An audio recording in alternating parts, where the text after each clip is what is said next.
Okay, welcome back to Cedar Valley Fishing Field Team, COAF Field Team on YouTube. And here at the Blue River, getting the first limit of the trout stocking. Okay, it's November 5. We're over here at the Blue River. We're going to go in and kind of walk up river here. It's kind of busy today, and trying on bringing the Orvis Clearwater. This is that 3-weight outfit. We're going to try this Euro nymphing, that Rio Shorty leader line setup that we caught that bass the other day. And I'm just going to kind of take a leisurely stroll. It's short sleeve weather, luckily, so hey, it's not too cold and it's not too hot, and it's a perfect day to be out on the river on the Sunday.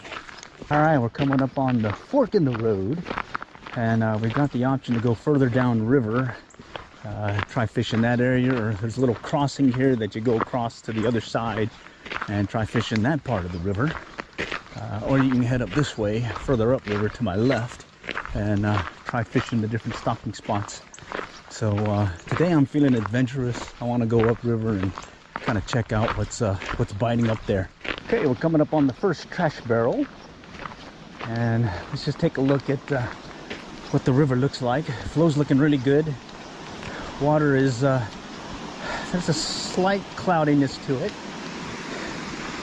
and other than that, I do see some fish jumping. So hey, there may be a trout or two in this river. Let's keep going. All right, here's a second trash barrel.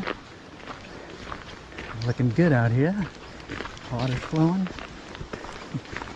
Let's go check it out. Here's the barrel, and then I'm back down in there.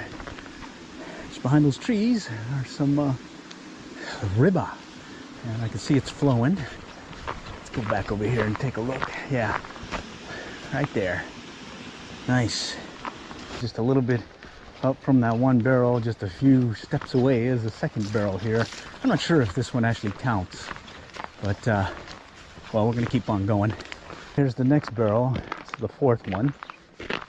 And I see some turtles on a rock out there. Let's keep going. We're coming around the bend here, and just gonna peek over here. I think this is that section that they call the rocks right here, and you can usually get a good go at a fish or two out here. You just gotta hop your way through the rocks and maybe catch something. It's definitely murkier up here. Oh well, let's keep going. Coming up on another barrel, and this may be the spot we fish. Yeah, this is it. Let's just work our way around and see if we can find a spot to try catching a fish or two. Nice. Took us 25 minutes walk, and that's me going slow. All right, there's the opening. Kind of work our way across, but I think I'm gonna try fishing the rocks first and then go from there. We're just working our way. You can take these rocks and get in over there, but I think I'm gonna try fishing this because I'm trying to do this Euro nymphing thing, and this might be an ideal spot to try catching them. Well, let's see what happens. All right, well, we made our way across the falls, and we're now on this side. That's where we came from. And now I want to work my way over to the sandbar. I can go around, or I can go through the water. I'm gonna go through the water just to see how deep it is. All right, here goes. I only got wading pants on. I got chest waders, but they're those neoprene ones, and well, they get really hot. And I always save that for later in the year. All right, let's just work our way around. Oh yeah, not bad. It's a nice little sandy sandbar deal. So I made it. I'll see if I can catch something. Okay, and again, just to reiterate, here is the setup we're using. It's a dropper rig. Point fly going to be the near deer, and the trailing fly is going to be a squirmy worm. And I'm using that Rio Euro Nymph Shorty, which means if I need to switch back to traditional, I can just take that Shorty off and just go put on a normal leader and fish it. So I got double taper 3-weight on right now, and well, let's see what happens. All right, I'm switching out the Euro nymph. It turns out, well, it's just too big of water to be doing the Euro nymph style. I got to cast it a little bit further, and well, hey, it's a nice day, and I want to catch a fish, and then I'll play around with the Euro nymph if I can find some promising area to fish. Right now the water's it's a steady flow, not too bad at all, and well, I think it's great conditions to do some strike indicator fishing. Okay, what's promising is, as I'm looking down below, I see these little small bait fish. So I'm thinking maybe this little olive near deer may be the ticket.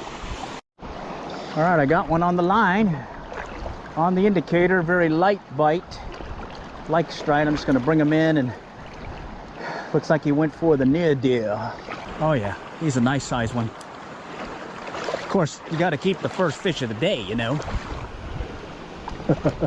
First fish of the day, first fish of the season. All right, let's bring him in.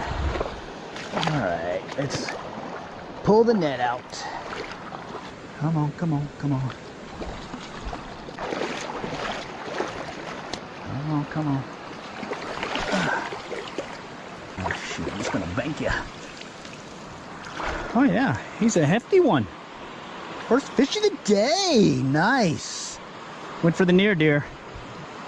Okay, first trout of the day, first trout of the season, and this is the near deer that I just caught it on a tandem rig under an indicator here on the Blue River. Beautiful. All right, I set up about middle of the sandbar, kind of fished this little slow pool area where it dips down a little, and I was hoping they were kind of lingering there or in the current, and well, I guess what, they're gonna be lingering in the pool area. So let's just work my way back over there and see if I can get me another one. All right, we're gonna head back to the car, or the little pickup, and then just got one. Had a couple other bites, but just one keeper. So I head back to the low water crossing, used crossing area, and kind of do a little scouting around. I do notice some trout lingering in the area, especially some nice ones over here in some of the pools to my left. And then further downriver, I can see that there's some opportunity there to be had. A fair amount of people out there that day. It was a Sunday, but there was some good action to be had. It was steady for yours truly. Not as fast action as I normally see, but still a good time. Okay, and the fly that did it for me, finally got them hitting on a mop fly. So here I'm just kind of switching things out. And I was trying different flies, ended up getting this one, and that's where I started getting a consistent bite. The individual to my right, he was doing really well, a squirmy worm as well as an ecstasy. I think it was tandem rigged as well, under a strike indicator. I stuck with the mop fly. I got my limit with that, and then I started playing around with some different flies. Got one on an orange near deer, or at least got a hit on that. Got some hits off the mega worm as well as that rainbow warrior. But again, most of the fish to be had was on that mop fly. So highly recommend giving that one a try, and well, have a good time over here. So as it turned out, the trip went really well. Ended up doing a little catch and release at the end. That the mop fly chartreuse did really well, but again, I'm keeping in my back pocket that ecstasy and squirmy worm pattern that the individual to my right was doing well on. I think I need to get me some of those and have that ready. It's a bass.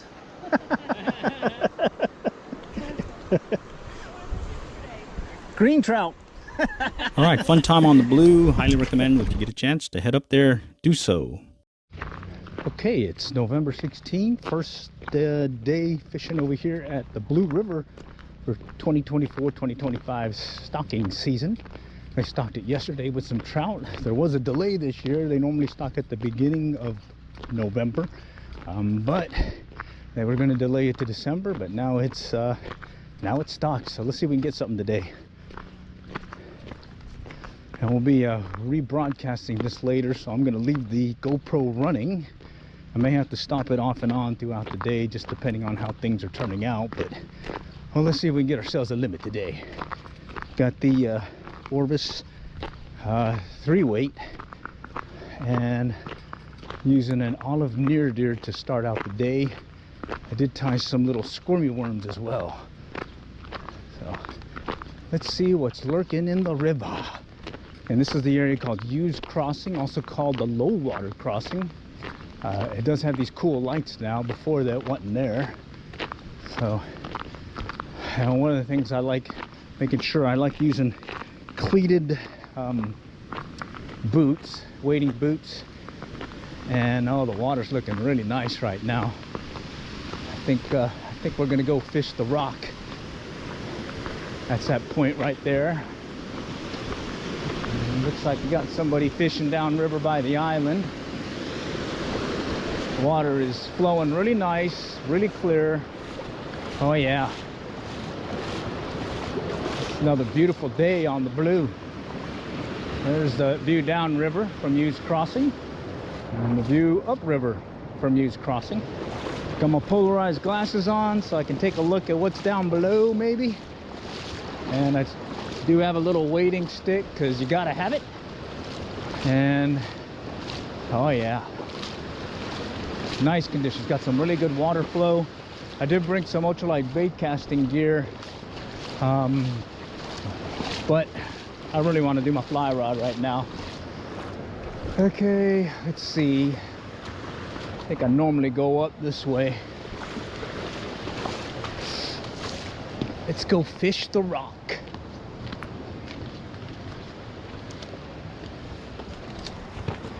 The temperatures were in the high 40s this morning. So definitely got some cooler temps. So that's good. All right, and just bear with me as I get my bearings, trying to get to the bottom here. Okay, all right, there we go. Drop my net. Let's grab that. May need that here today. All right. I think in some of my old videos you'll see me kind of posting on this rock. Kind of like it. Especially since we're going to start the 2024-2025 stocking season here. Okay. All right. Let's just work our way. Rocks are pretty slippery, so you do want to make sure you do the old 3-point maneuver. All right. All right, we're here. And I'm not sure if I want to use an indicator, but over the years it seems to do really well having an indicator here. So I may do that. Okay, let me go offload some of this gear I got on just to make it a little bit easier for yours truly. All right, water levels up, that's good. All right, and let's see what we can do without an indicator first. All right. There's that little olive near deer, and thinking of some of my past videos also, you'll see me fishing with some ultralight bait casting gear. That works out really nicely here as well. It's another one of those techniques that applies to different places, and in this case it does really well here on the blue. But today we are fishing with a fly rod. All right, just kind of get things moving here. And I think I might put an indicator on just because it feels like I should. Let's see. Yeah. Let's just knock it down a little further.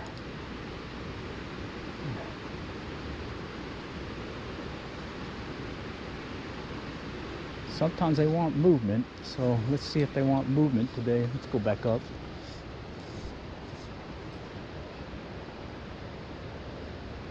All right, what do we got here?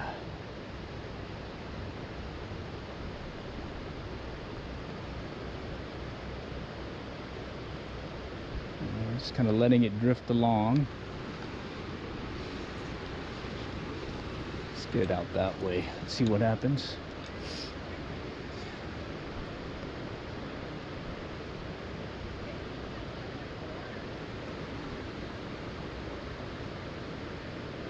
Okay, nothing yet.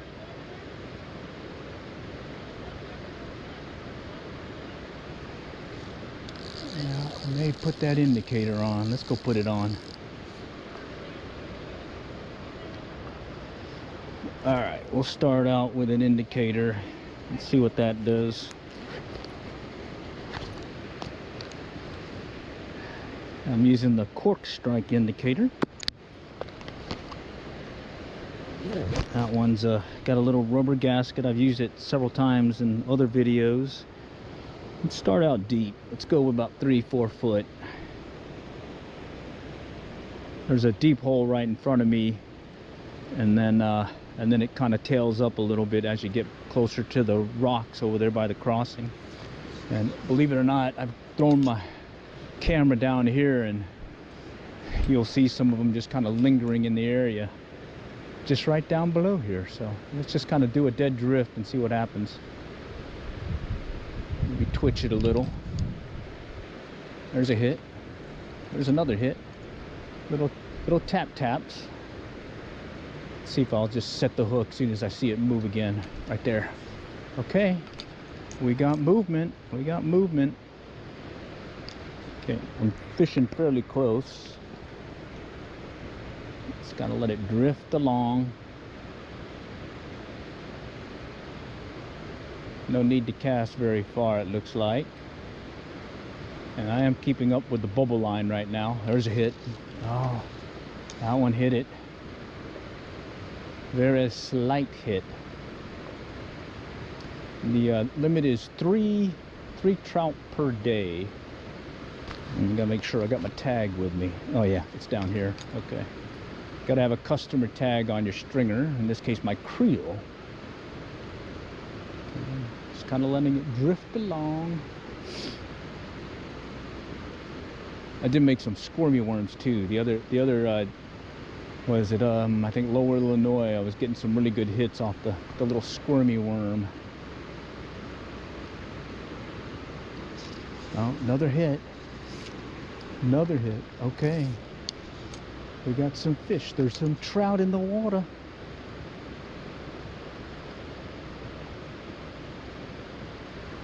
Couple of hits. Let's see if we get more than a couple of hits. And up there you got some folks here, so it's going to be a busy day on the river. Hopefully it'll be a productive day for everyone. Oh, got some movement in front of me. Let's go cast it over here. Okay, I'm gonna let it drift down. It's got some water flow. Okay, just gonna give it little twitches, just see if a little movement might get them to hit. There's a hit. Oh, look at that, right on top. All right, we've got trout in the river. There's a hit. It's like they're barely tapping it. Kind of weird. It's expecting a more harder, oh, there we go. Harder strike like this one. All right, first fish of the season on the line. Oh yeah, he's a nice one too. And you know how it is, I always keep the first fish of the season. Well, in this case, I'm not going to keep the first fish of the season. All right, long range catch and release, that's all that is. All right, oh, there's another hit. Okay, hitting the near deer. Olive near deer.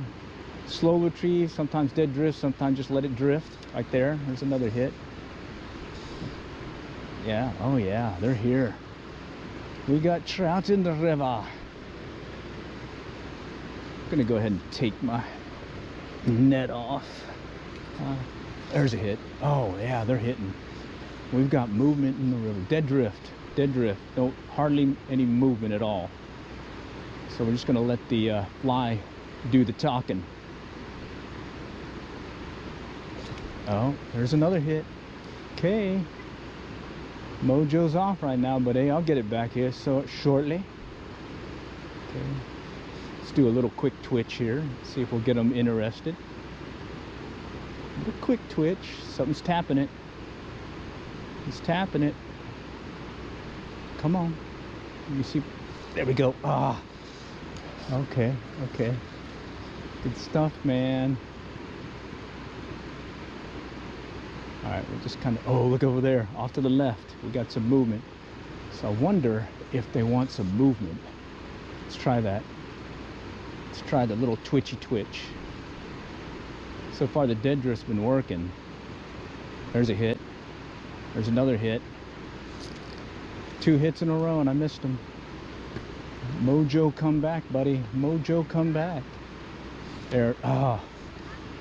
Okay. And you see, I'm not having to cast very far. It's a deep hole here. Upwards of, I'm saying maybe 8 to 10 feet at times. And yeah, I've put my camera in the water, and I've seen some smallmouth, largemouth, as well as trout over the seasons. And yeah, it's a pretty good place to just kind of hang out for the day and camp out till you get your limit. There's some hitting. Something's tapping it. Very light taps, which I expected that because of the temperature right now. Cooler temps.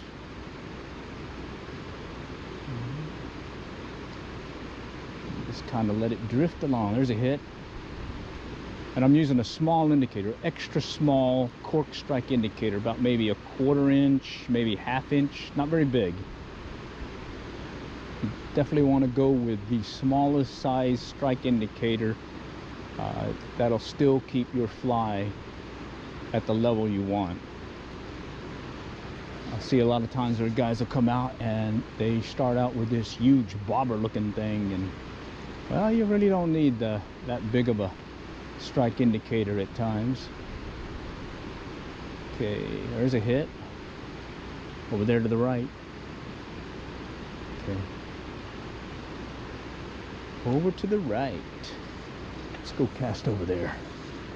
Seen several moving in that direction several times already now. Try a little twitchy twitch move too. There he goes. He's hitting it. Or hitting it. Something tells me if I take the indicator off and do these short pull retrieves, I probably might get some pretty good hits. Let's see what this does first. Working the bubble line. There's a couple of hits again. Just very slight hit. Come on, come on. Just a little twitchy twitch is all I need to give you. Come on, you want it. Talk to me, talk to me. And this is one of the reasons why I'll fish these small ponds in preparation for the trout stocking season. Oh, look over there. Let's go back over there. See if somebody wants to play. There's a hit. Oh, that one took it under. Okay, so they're all up here, kind of moving about. Let's do these little short twitches. We'll just kind of pull on the line real quick and see what happens. See if we get their interest. Already had 2 on the line. There we go. Oh, man. Barely hitting it.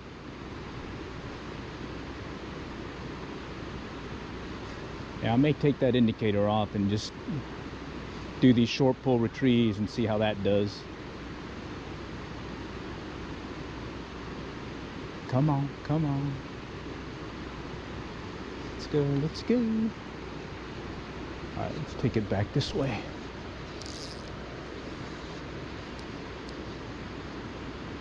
I do like a little bit more water flow, but this is pretty good, especially if you're just kind of starting out here.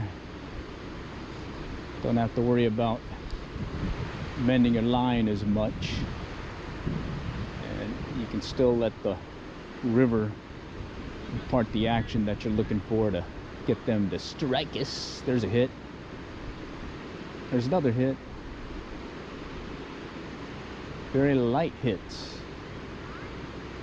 Come on, come on, come on, come on. There we go. He's on. Oh, that's a nice one. Okay. And he's off. Holy cow. I think I went barbless. Holy. That's 2 now. No, 3. Holy cow. And that one was a nice one. Shoot. Talk to me, buddy. Get my mojo back here. It's the first day of the season. Come on. Here on the Blue, Tishomingo, Blue River, Oklahoma. Just upriver from the low water crossing, Hughes Crossing. This is Hughes Crossing. That's the low water crossing. You can cross it with your car, your pickup, and get up here to this other camping zone to my left. But right now, we're enjoying some time on the river.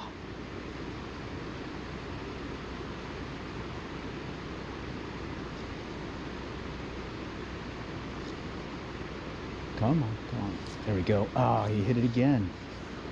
He hit it again. Holy cow. I guess I've got a lot of practice in missing the strike.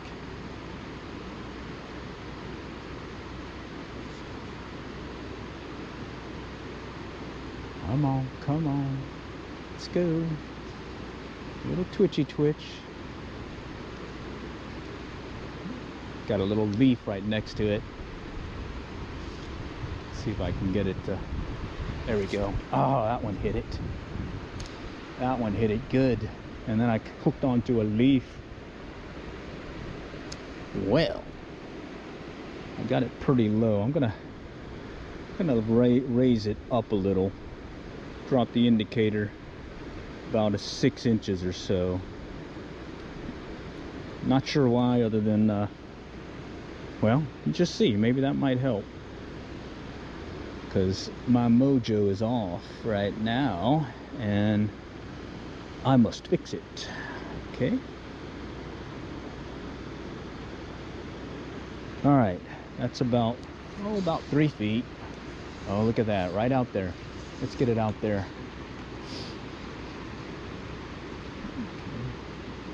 There's a tap. Slight tapping, more tapping. I want to see it go under. There we go. Ah, all right. I'm doing the when in doubt, set the hook technique. So I'm just seeing it shiver, quake, and whatnot. I'm going to go ahead and set the hook and see if I can increase my hookup rate or if I need to wait a little bit.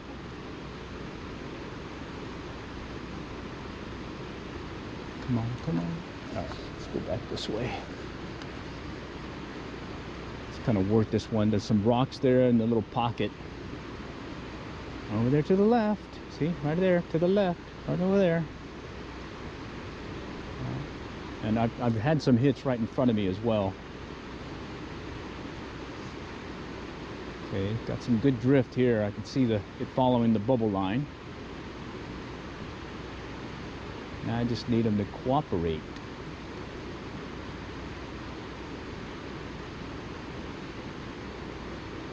Look for that twitch, look for that wiggle, look for that jiggle. There's a little jiggle, jiggle.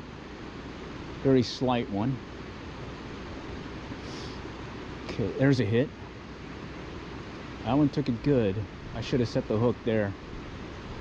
Yeah, that one hit it. Ah, that one hit it good, and I messed it. My bad, my bad. Okay. Come on, let's go, let's go. Right there in front of me again. Holy cow, you're killing me, guys. Get him, Miss Smalls. Let me see if I get it drifted right in that spot. Following the bubble line. My strike indicator is in sync with the bubbles going by. There we go. That one took it. That's 3 now. I better check. Well, look at that. Look at that. It explains a lot, doesn't it? Holy cow. It's like catch and release. Just toy with me. Alright, well, looks like that one's done for. That explains a lot, doesn't it? Alright, let's see. As it figures, I probably don't have another one just like that one. That's an olive near deer. I just so happen to have one close to it, though. That one has a little, oh, see, right there, low water crossing. You just drive across there and head out to the camping area just south of here. Or, well, I'm not sure if it's south. I think more it's east or west. That's north. Yeah. Oh, hell, I don't know. I just fish here. All right, well, that explains a lot. I had several take and several missed strikes. Well, probably would have helped if I had a hook that wasn't broken. Holy cow, I can't believe that. Bear with me, it's 8 o'clock here local. All right. Well, maybe that's why I lost that first one too. So maybe my mojo isn't off. Well, let's fix that now that I got a hook. That's actually a hook instead of half a hook. Let's see what we can do. Follow the bubble line. Got some twitching going. I'm still twitching it. Just barely tapping it. See if I can get him to hit. There he goes. Ah, oh, still missed him. Holy cow. All right, all right. I gotcha. I gotcha. Just got a little practice, that's all. Yeah, definitely want to bring wading gear because a lot of times fishing from the bank can be limited for you. Okay, you're getting some good pops here. Just want to make sure he takes it this time. There he goes. Okay. All right, there we go. There we go. Let's put the net on him because I already lost 2. All right. All right, come on, guy. Oh, come on.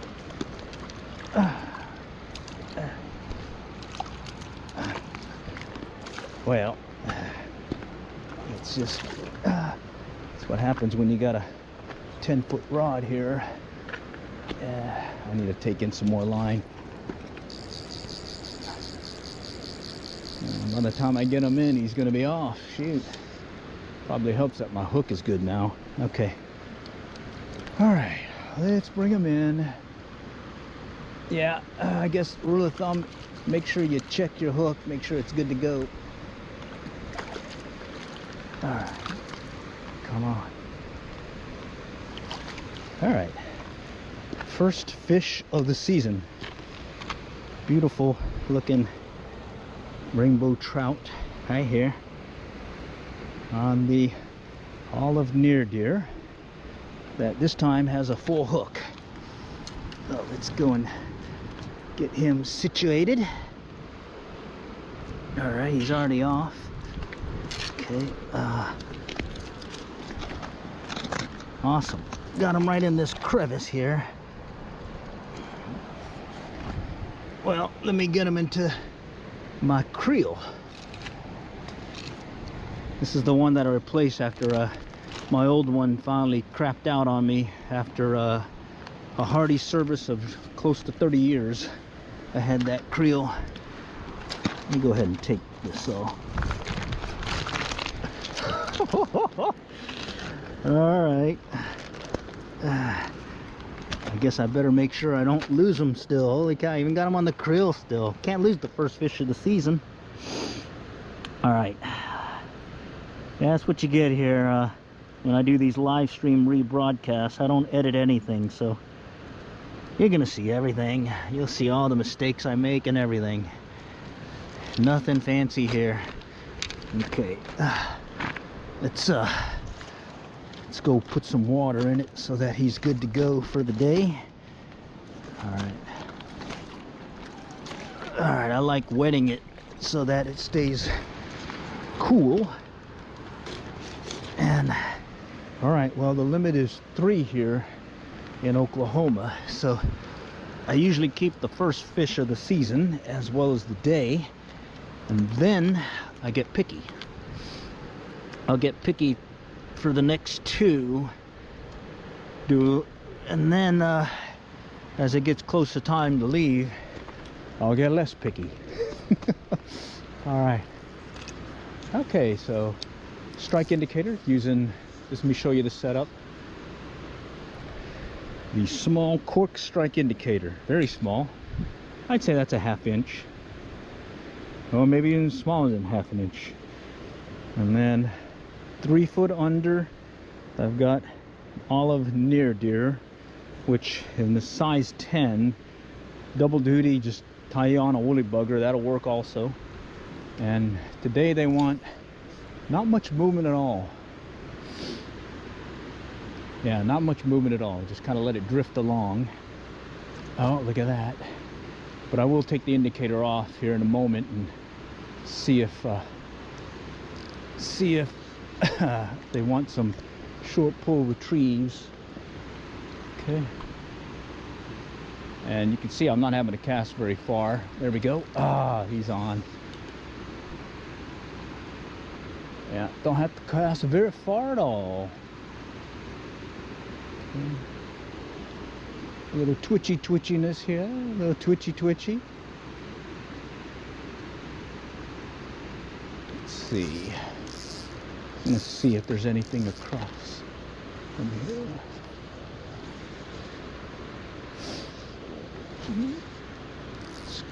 There's a pool over there, there's a pool over there, and there's a channel down this way, and some pretty good fish to be had there all along this whole section. You pretty much just kind of camp out in one spot and they'll do a little circle. Someone's got one on there, looks like a nice one. All right.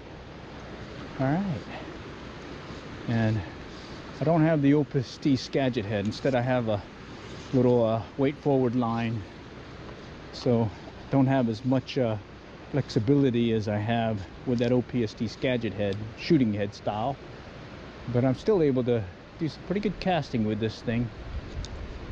Little 3-weight, 10 foot 3-weight. I got it, I think, last year. Yeah, because it also double duty as a Euro nymphing rod. Of course, I can't find my Euro shorty anymore. It's a little nymphing leader setup that worked really well over there at Turner Falls last year. Working this one run right by the Blue Hole area. Okay. But right now we're just kind of fishing the rock. I don't even know what it's really called, this spot. It's a rock that sticks out into the river and you can stand on it. Alright. And I've come out here before with the, there's a hit, with the OPST, working that section over there. And what's nice is I can go parallel to the bank and have no problem casting, even though my back cast will be clobbered. All right. And then downriver, I see some folks over there by the island.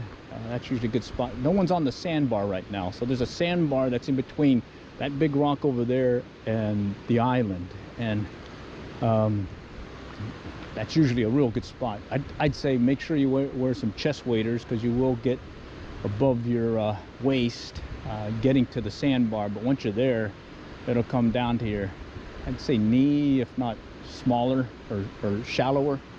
And you can spend all day there catching, some folks have caught 100 plus in a day just doing some fun catch and release stuff. Yours truly likes to try catching a fish or two before I start doing some catching and releasing. And I timed it today. It only took about an hour and a half. There's a hit. About an hour and a half to get here. They got this new highway coming up by the casino, Choctaw Casino, that has you divert through Calera as well as the casino, so you don't have to go through a bunch of lights anymore. So that definitely made the drive much easier. Getting another hit here. Little tap tap, little tap tap. Come on, Smalls, let's go. There he goes. Oh, I must work on that. All that pond fly fishing, you know, that was the reason why. Oh, there's a hit. He's on. Yeah, all that pond fly fishing should have got my senses going here. I think they want movement. So that last one was hitting it as I was dragging it. Let's see. I'll let it drift in a little. Give it a little twitch. A little twitchy twitch. There's a hit. There's another hit. Okay. twitch. No, right there, he's tapping it. He's tapping it. It's weird. They'll either hit it hard or they're just tapping it right now. It's kind of weird. Oh, we got a jumper. We got a jumper. Nice. Okay. Individual using some ultralight gear, looks like, which is fun, especially on that bait finesse style. Oh, bear with me. I got another alarm going off. There's a hit, another hit. Let's do a little twitchy twitch, see if we can get him to go. There's a hit. There, he's on. He's on. He is on right there. Not like the other one. All right. Okay. Oh yeah. And again, the limit is 3, and you got to make sure you have your customer tag on your creel, which just reminds me. Okay. So there we go. Got my customer tag there. Let me make sure I got it on my creel so I don't mess it up here. Okay. There we go. And on there is my customer number. All right. Fishy, fishy. Okay, just kind of work our way down a little. So most of the hits have been down river from me, right in this area. I did get a few hits here and a couple of hits that way. Haven't tried going forward yet. Kind of just staying over here in this one spot since it is the hole. Getting the more taps again. There's another hit. Right. Yeah, looks like we got some smallies. Small ones. There are some nice sized ones in the river too, though. Okay. Alright. And then for my leader, or for my tippet, I'm just using 6-pound Stren mono. Same stuff that I put on my BFS gear. Main reason is I brought some 2-pound fluorocarbon, and that stuff just breaks way too easy. Way too easy. So don't really want to be breaking off a bunch. Prefer to catch and cook them in this case. All right, come on, come on. So far, one in the bag. A lot of misses with that one broken hook fly that I had, and then we're getting a more consistent bite as long as I set the hook in time. Okay. And this seems to be working. Just a little slow, steady drift along with the bubble line. There's another tap. Oh, missed it. There's another tap. Okay. But I suspect they will hit a moving fly, especially since the individual over here to my left is catching them on some I'm not sure what lure, but he's using some spinning gear.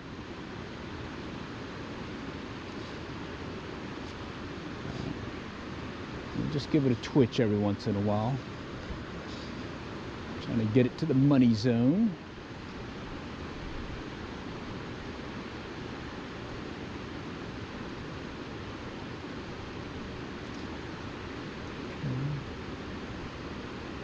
Little twitchy twitch.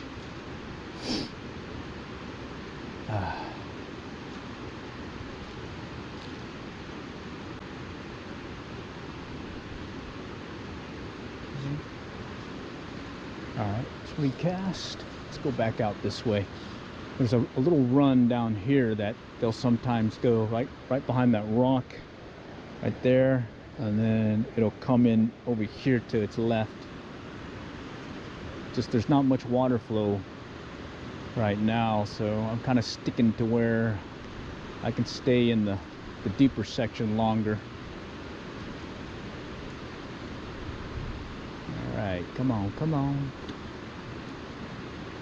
All right, let's Let's go, let's go. Little twitch, twitch.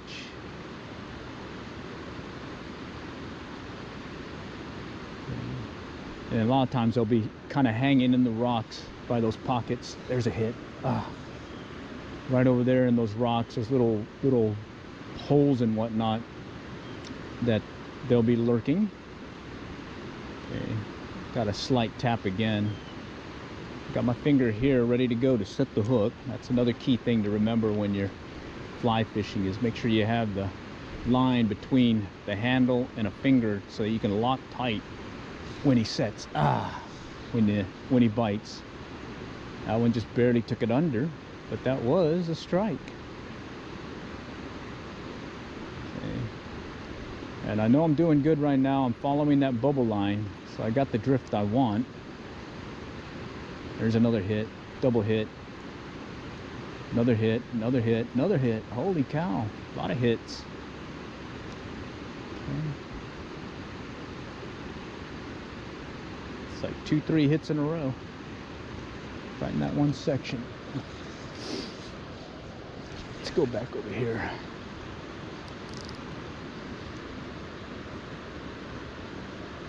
Okay, let's see what's lurking over here upriver, or at least cross river. There's a fair amount of people here today, but it's not crowded at all. But I did get here early. I got here about 7 o'clock, and there were already a number of folks on the river. This is the second day since they stocked trout, which was yesterday. And so far, oh, that was a hit. Oh, this guy's gonna move now. All right, let's go back this way. Let's go work the run. Section here has a little deep area, then it'll come up right over here. I mean, if you step off, you're gonna definitely get a dunking. Yeah, you don't want to step too far from the low water crossing. Once you get past a set of rocks, you're going in pretty deep. And that's another reason why I like having polarized glasses as well as a walking stick or wading stick.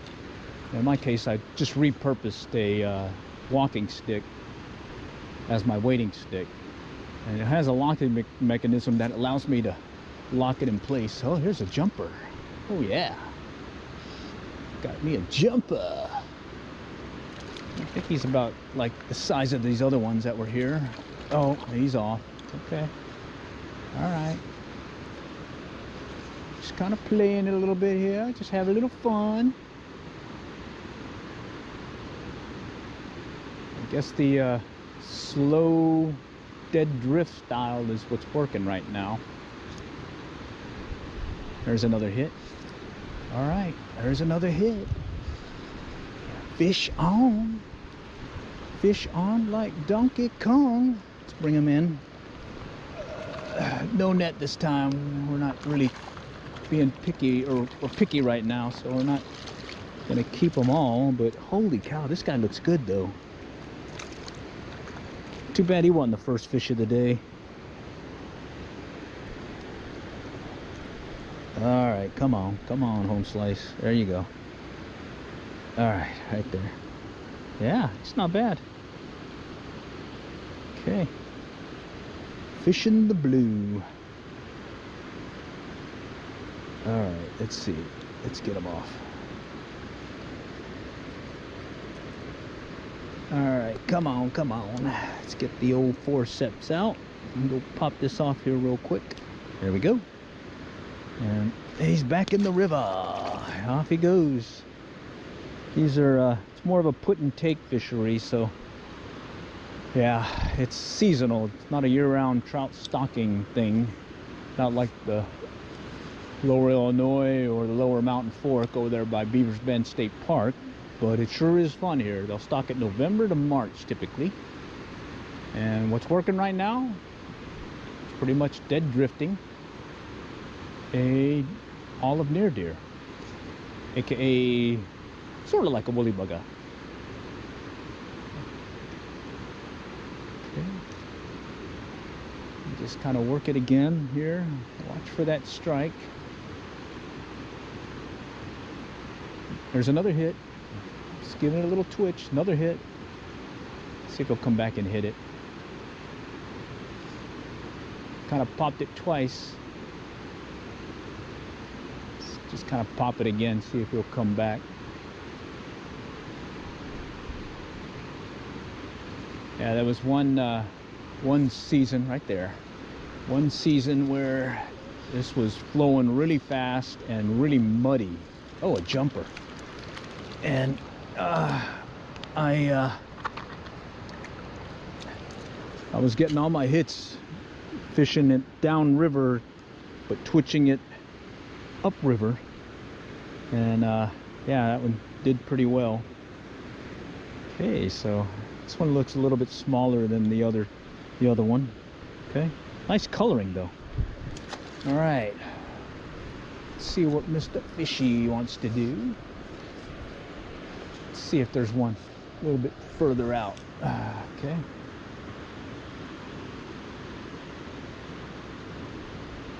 Okay, just kind of work it out a little bit. Bear with me here, let me adjust the camera a little bit. Yeah, I did a live stream yesterday just to go over some past trips in preparation to go in today. I think I'm gonna do another live stream for Turner Falls, show past trips there. Turner Falls is just up the road, and you gotta pay to fish there, but they do stock some larger trout than the normal state size ones, even though there are some nice sized trout that are, there's a hit, that are stocked over here throughout the season. Okay. All right, let's just work it, see what we got. All right, so it's kind of letting it drift along. I'll do a little twitch, just kind of pop the line a little bit, just to give it a little slack. There's a hit. It's very, very light hit. It just kind of wiggles and takes it under slightly. And you notice when I'm hooking them, I'm hooking them in the roof of the mouth, these last two. Kind of twitch it a little bit again. There's a hit. That one took it under. Barely under, but he took it under. Okay, let's shift over. Let's go a little bit further down. Let's see if they might be lurking over there by the rocks. Yeah. Oh, that one feels good. Yeah. This one feels a little bigger. He's putting a bend in the rod. I may keep this one. Let's see. Yeah, he's definitely bigger. Go take up the line. All right.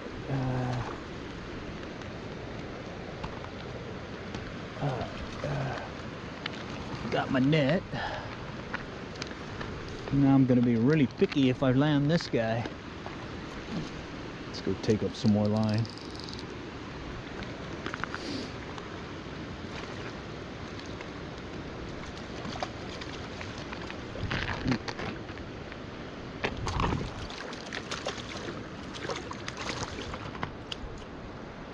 Alright, bear with me. Alright, yeah, this one's bigger. Oh yeah, we got some nice ones. Okay, so we've gotten two keepers, the first fish of the season and of the year. And then we got this guy, real nice guy.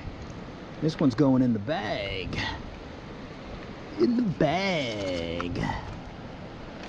Alright, and again, it's a 3 fish limit, so 2, now 1 more to go, so I gotta be really, really picky. Let's be picky, people. And yeah, stay tuned. I'll go and render this when I get back to the casa, and we'll live stream it and rebroadcast it, see if anybody has any questions, comments, concerns. All right, and again, just to show you, small cork strike indicator, CORQ, and a near deer. This is the Mardi Gras style, because I use this one little flashy chenille for this one. You can just use a normal chenille or this cactus chenille. I've used that before, but for some reason, I think it was because I went to Mardi Gras one year and I had seen that at the fly tying shop. Decided to go ahead and there's another one. Go ahead and tie it a little bit different. Okay.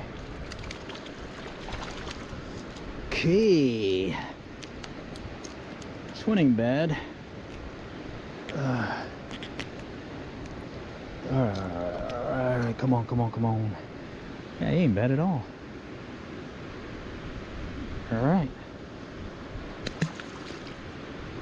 Alright, so I think this gives you a good indication of how I am fishing today. Is basically a dead drift. Taking it, basically just making sure I'm following the bubbles and taking it to a couple of runs that I know are here. Back here, deep area, comes up a little, little pockets in between. And right now I'm pretty sure I'm getting these stock trout that are lurking over here in this deeper section and where the rocks begin. So pretty consistent bite so far. Good stuff. Alright, and then okay, let's go cast further down. There's this one spot. It gets shallow then deep. About this way. Alright, bear with me. Let me just pop it out there. There we go. Okay. So I should be in a shallow section, but it's going to drop into a deeper spot. And maybe there's a trout lurking down below there. Sometimes those big bruisers like lurking way down in there. So let's see what we can find. Okay. And so I'm just kind of doing a twitch to get some movement and then let it drift down a little. Okay. And if, sort of kind of exploring, just kind of seeing if there's anything there. If not, we'll move back to where we know they are.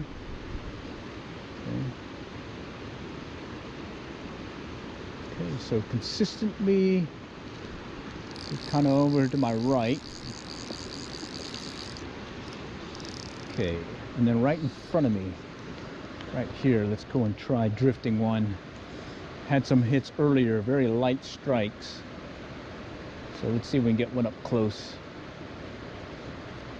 Okay, just gonna give it a little twitch here and there, just to give it a little more action, just to maybe elicit a strike for some trout that isn't quite sure he wants to eat. Okay, it's kind of drifting along. It's going a little bit too fast, but I think we're okay still.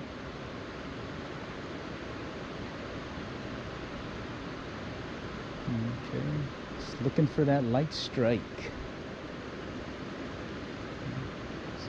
It's starting to drift into where some of the rocks are, so we may get a strike here soon. Okay.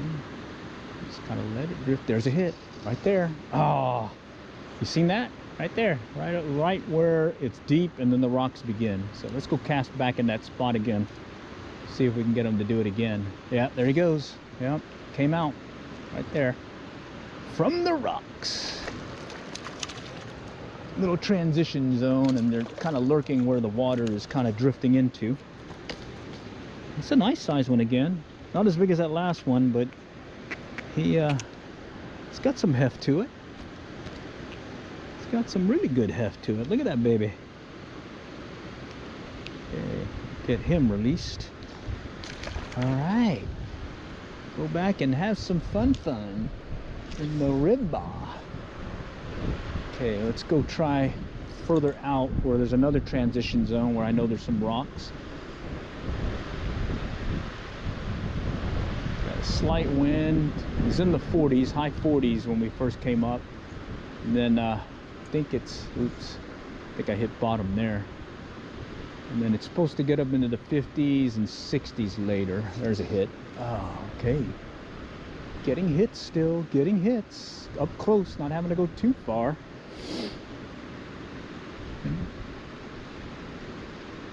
Just gotta let it drift. Dead drifts time.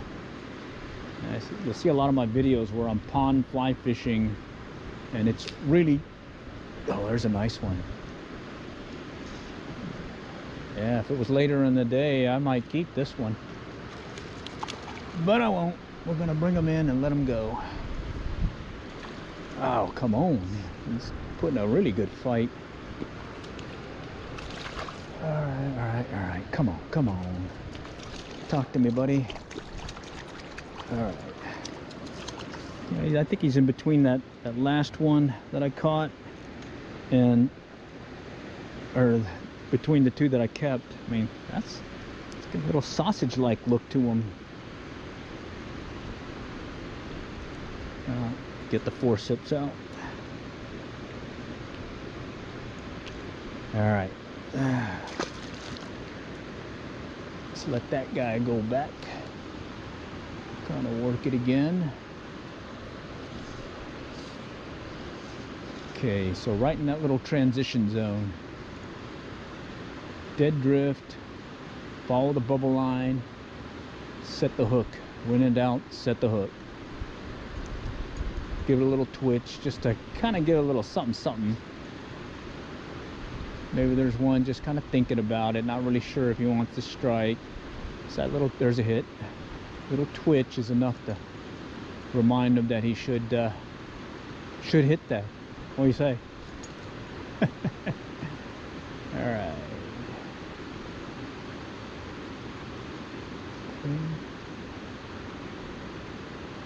Slow, just kind of drifted along.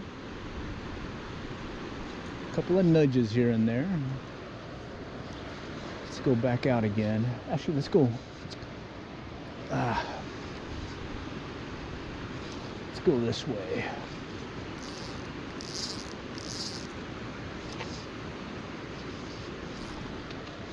Let's go back this way and see what's lurking upriver.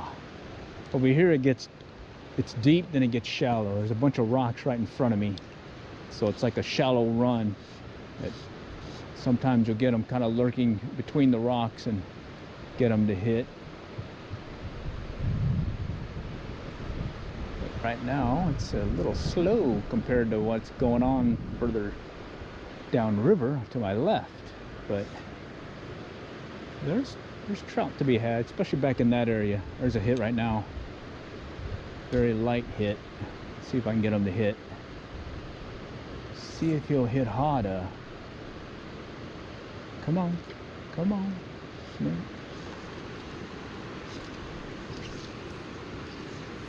Alright. Okay, got it by the rock. Let's see if convince somebody by the rock to strike.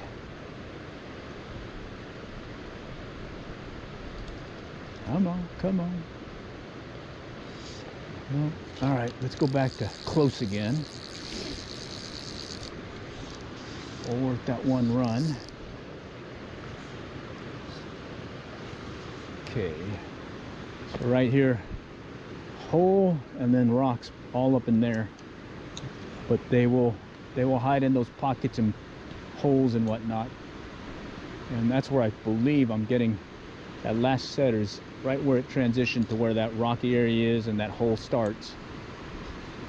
And the indicator's about 3 feet deep,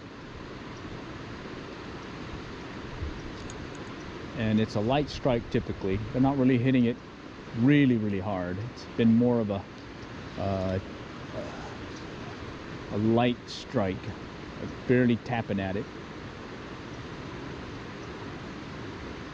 There we go. You hit it. Same thing right in that rocky transition area. Deeper and shallower. All right. Well, that is fun. Tell you what, got more people showing up. Again, this is the second day since they stocked trout, and they'll do that weekly all the way into March. They haven't stocked the catch and release area, and the catch and release area is a really good place to go to for some fun, larger size trout. They'll typically stock them with some really nice sized trout, and they'll stay in the river up until March, I think, and then that final month it'll be put and take, so you can keep them. And they typically stock the catch and release area twice a season. Okay, and if you are going to head to the catch and release area, the rule of thumb is you want to cast, or you want to park in the furthest parking area to the west. Don't park close to the river, because then it's going to be an hour and a half plus walk. If you go to the furthest west one, it's a more direct route and only take you about 30-35 minutes to get to the catch and release area.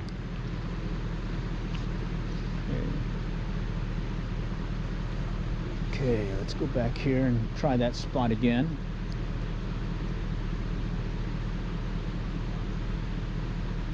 Look for the twitch, look for the wiggle, even give it a little twitch.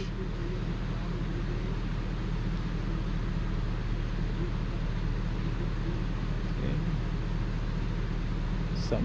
Something's tapping at it, very light tap.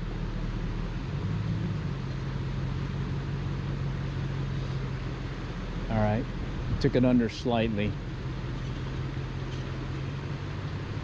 See if he'll take it under again.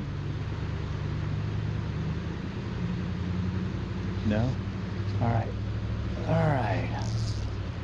Let's take it out further. Let me go over there downriver. See if we can get any.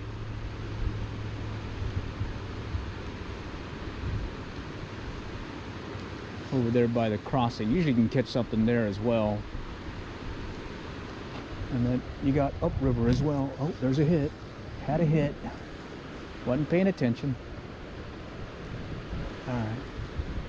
Yeah. It's good stuff, man. All right. A little slow drift. Let's watch this guy. Let's see if we can get something.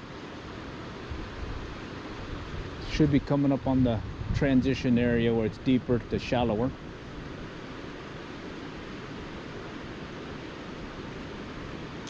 Give it a twitch. There's a hit. There's a hit. Oh, that one took it under. I just kind of did a delayed reaction to it.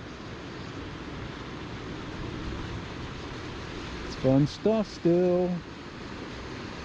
Come on. Let's see.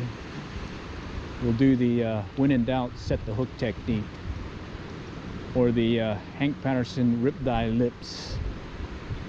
Okay, let's see. If I see a movement, I'm gonna set it fast and see what happens. We'll give it a little jiggle. A little jiggle, come on. Right there. There's it. Oh, I should have set it. I wasn't paying attention. Holy cow. Should have been me setting the hook.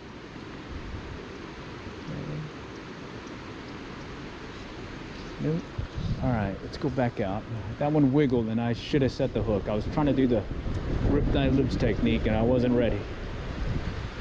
There we go. That one moved it slightly. Let's try it again. There we go. Oh, that one ran with it. Okay. It's fun. Okay. There's a wiggle. There. All right. I'm trying to set the hook as soon as I see something tap it, instead of waiting. See if I can, well, just see what happens. Okay. Maybe I'm setting it way too soon, instead of waiting until it takes it a little under. Okay, there we go. That one tapped it again. He tapped it.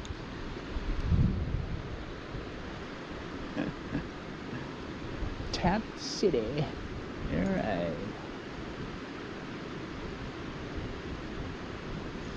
Okay, we'll just kind of twitch it again.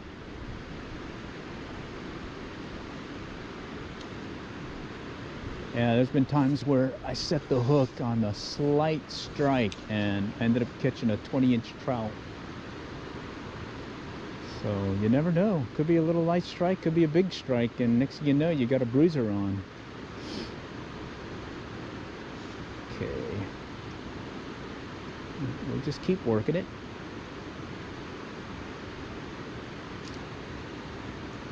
Yeah, it used to be a limit of 6. Now it's 3. So, and sometimes if getting 3 can be a rough one at times. There's a hit. See if I can get him to hit it again. This one's not quite committing to the strike.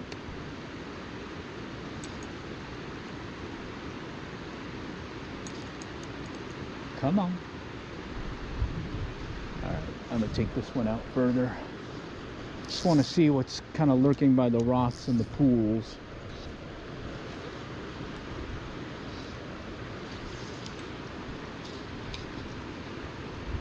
See if there's a bunch of them kind of playing in the river.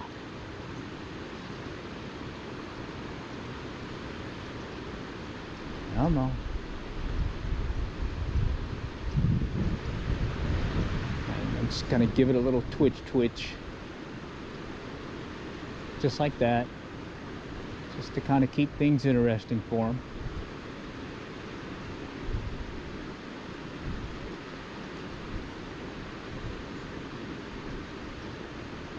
Okay.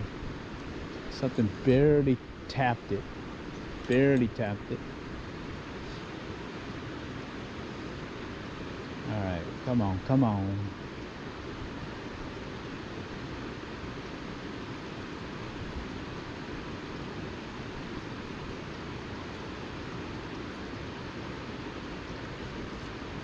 Let's take it up a little bit and we'll cast it right into that spot where we were getting them earlier. Right there? No, I think it was, oh shoot. My bad. Got myself tangled now. Overzealous. Okay. Yeah, I'm using here we go. I make my own leaders where you use different lengths and weights of line, and you use barrel or blood knots to tie them in sections. And well, basically I've got a lifetime supply of leader material now when I bought the different weights of line. It's typically 30-pound tests for the butt section, 17 or 15 for the mid section, and then a 10 or 8-pound test for the third section, and then I'll end it with a tippet. And the tippet is usually 2 to 4 pounds, or 2 to 6 pounds. And right now I've been just using 6-pound. And in case of tippet, like Stren Mono, 6-pound Stren Mono. Good stuff. Good stuff. There's a hit. Okay. There's a hit. There's another hit. All right. A little shallow one.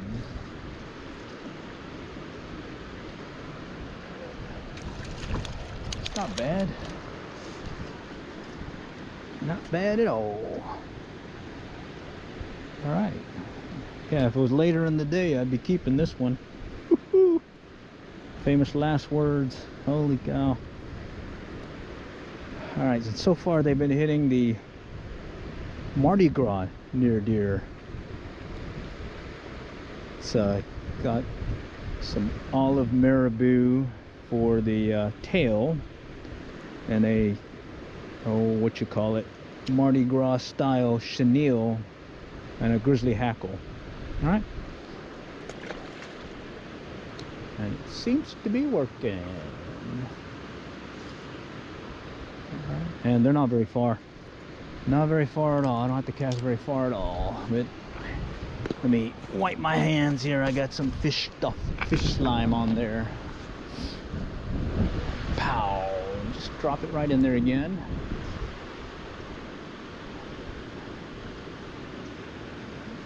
Okay. And really haven't been giving it much movement other than a twitch every once in a while. Just kind of letting it drift along. There's a little tap. Very subtle tap. There's another hit. Little shaky shake on that one. Another shaky shake. Kind of waiting for him to commit to it. I tried the riptide lip as soon as it gets an indication, set the hook, and well, right there, that's what was happening. So kind of letting him commit to the strike a little bit longer. Let's see if he'll come back and do it. Let's do a little pull. Let it twitch.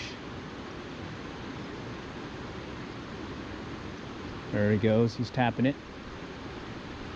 There's another tap.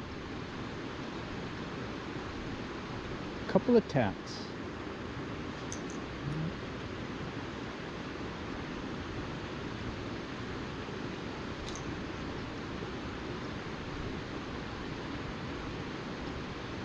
All right. Oh, I got some junk in the trunk on this one. Got me a leaf. Got me a leaf. Yeah. Love the blue.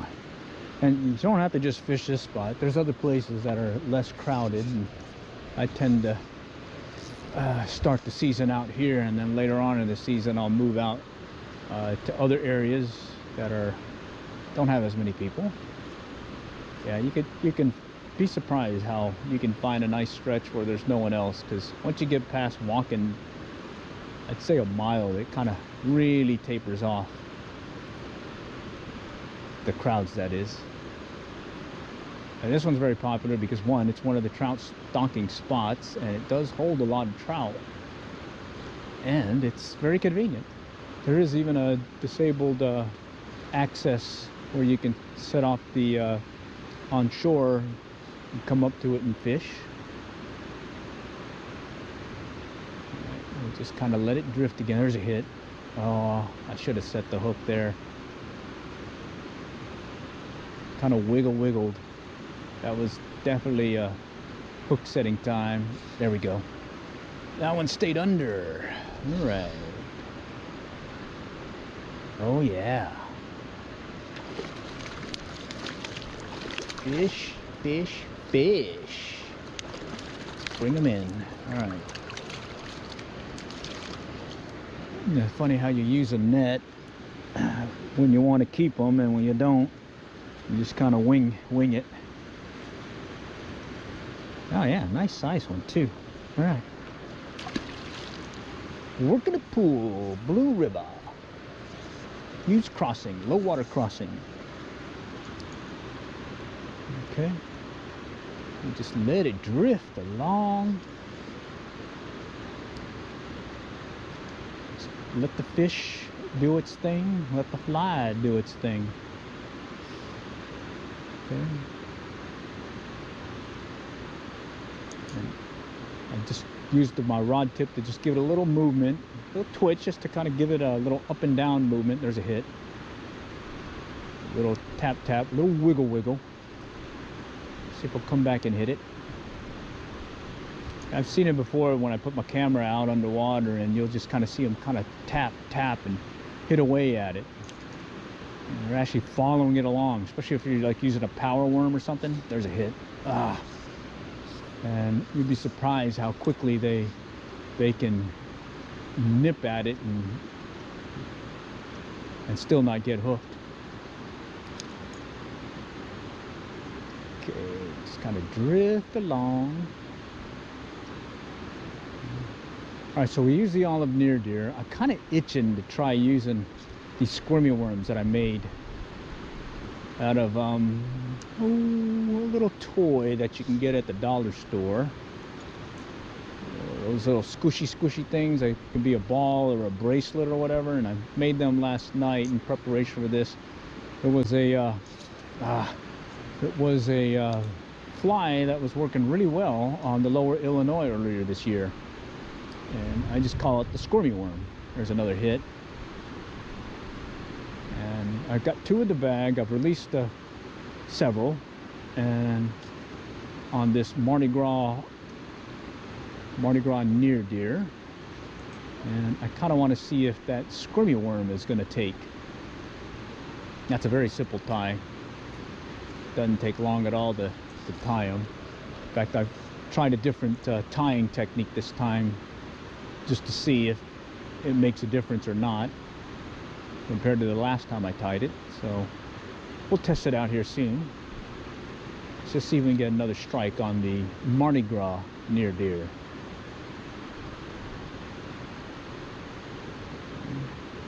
A little dead drifting, that's all we're doing. Watch for that strike. Little tap tap, little nip nip, little something something. Okay. Just tapping it. I tapped it again after I did the shake here. See if it'll come back. Okay. Doing a little more aggressive twitch just to see if that helps. Oh, got another car coming into the crossing.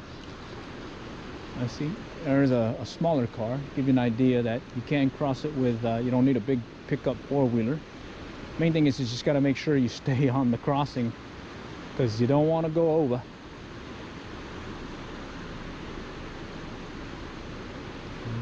And there are some camping areas back in that direction. And I think it's first come, first serve. There's no reservations or anything, and it's primitive camping. And there is a bathroom facility here as well as up the road going that direction.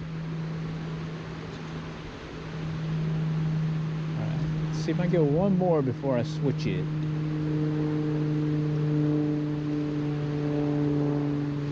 Just to mix up the pattern here. Bring it. Oh, there's a hit. Oh shoot, I wasn't paying attention. He took it under and he actually ran with it this time. Little guy. Little Ponchitito. Oh, man down, man down. Okay, let's switch it out. This is the Mardi Gras near deer. Okay. Right there. Okay. And I'm going to put that one back in the fly box. And I'm going to put in, let's go try that squirmy worm I made last night. I don't think it's in this fly box. I think I put it in a little plastic container deal I got here. Yeah, there it is.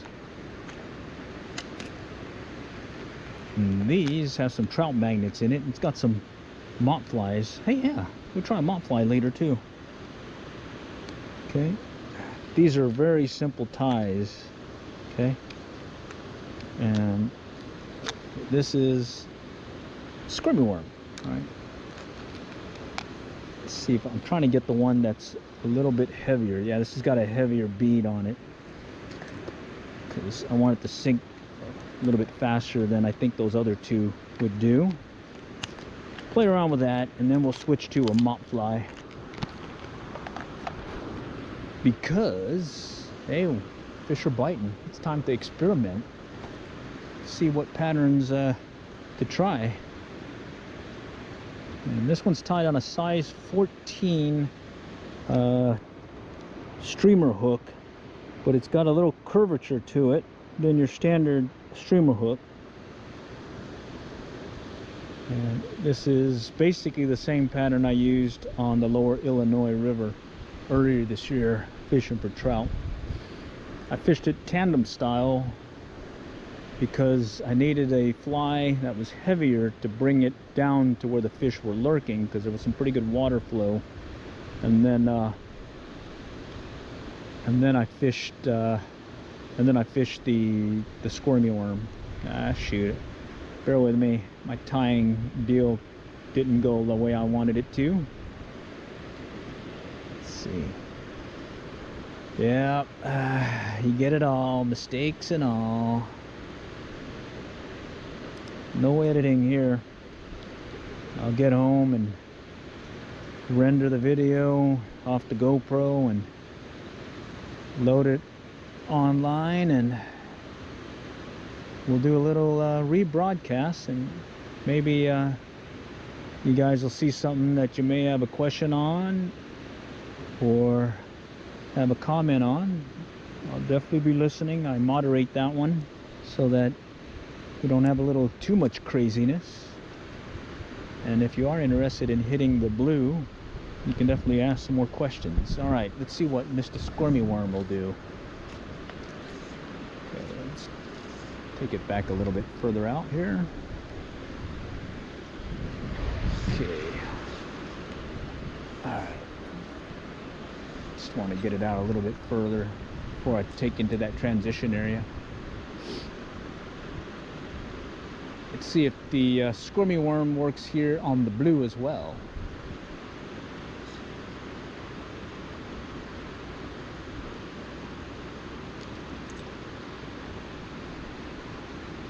Come on, Mr. Squirmy Worm. Okay, something's tapping it. Still tapping it. Very light tap.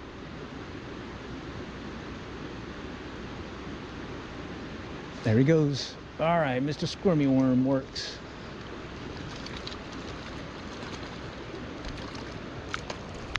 All right, maybe one of those days where everything works in the fly box. Those are pretty cool days. Come on, there we go. All right, I'm using it's one of them swoosh or squish toys. They're like a little ball or a bracelet that your kids may have. Okay, and I use two different colors, a purple and a pink. And like I was saying, it worked on the Lower Illinois earlier this summer or earlier this year. So I'm suspecting that it also works here. And again, it's just a dead drift. Follow the bubble line. Oh, look at that over there. We got our Rana. Okay, let's see if Mr. Squirmy Worm's gonna work here again. Oh, there's a hit. Oh, nice. This is fun. This is fun. Yo, Squirmy Wormy.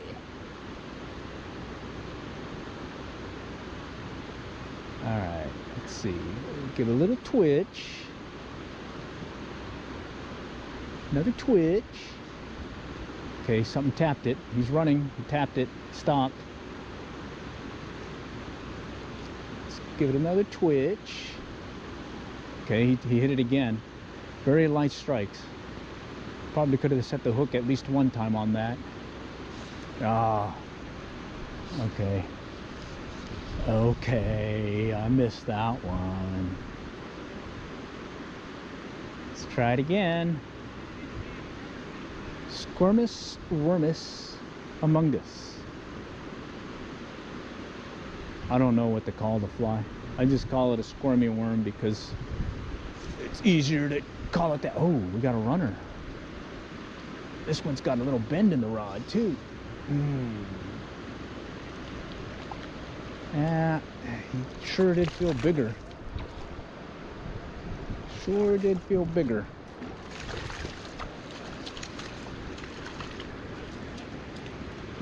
Felt bigger than I thought he was. Okay. Oh, it's because I got him in the top of the head. Well, let's fix that. All right. Get bigger. All right, 3 foot under the indicator. 3 foot under the indicator. Having a little fun. All right. I did bring the mop fly too. I may try that out here in a little bit. I don't know. This squirmy worm's pretty fun. Did get some hits over here in this deeper section. Got a few hits over here. Some more hits here, but most of my hits have been right in this transition area where it's deep and then it comes up on some rocks. If I was situated downriver fishing upstream, I'd probably work this area, cast out here and let it drift in. But I'm on the rock, and the rock works. Another tap, another tap. He took it completely under. For some reason, I think they're liking this one more than that, the Mardi Gras near deer. Maybe because it's squirmy. I don't know. Okay. I let it drift. Follow those bubble lines. Give it a twitch every once in a while. There's a hit. Ah. Get him, Miss Smalls. Get him, Miss Smalls.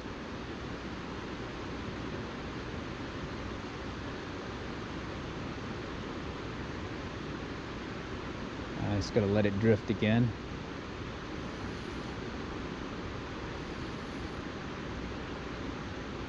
Give it a twitch.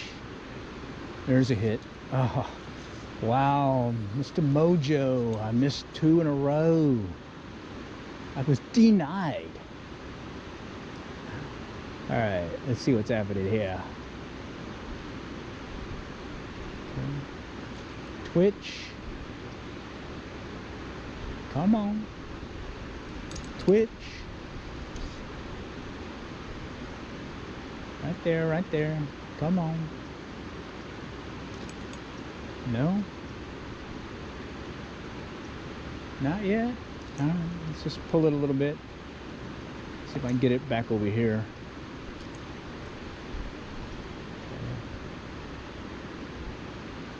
All right, let's take it back again.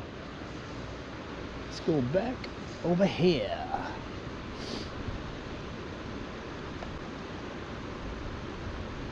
All right. Working that transition area again. Let's see what happens. Follow the bubble line, give it a twitch, pick up the line every once in a while so it doesn't go too fast. We'll twitch it. There's a he's nibbling. He's thinking about it. He's thinking about it. He's thinking about it still. He thought about it and I missed him. Oh, that's 3 strikes. 3 strikes, I'm out. Holy cow.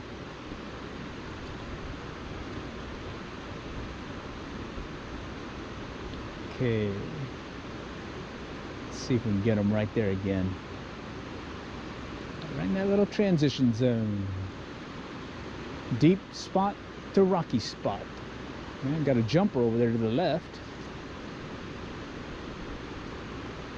Typically when I'm fishing the squirmy worm, I'll fish it under an indicator since it's really not one that you would be retrieving or anything. It's kind of, you're just drifting it along to make it look like something tasty to eat. Versus if I was using that near deer or another streamer, I'd probably use that also to cast and retrieve versus just doing the drift.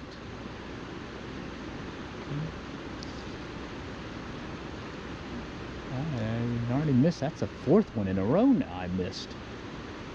Can't be doing that. Holy cow.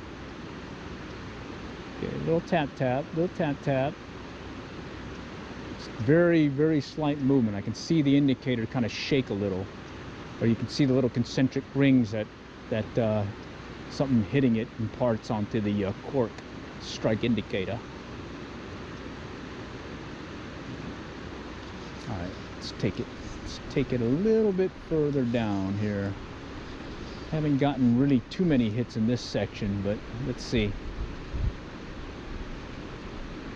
Changes, you know, things change.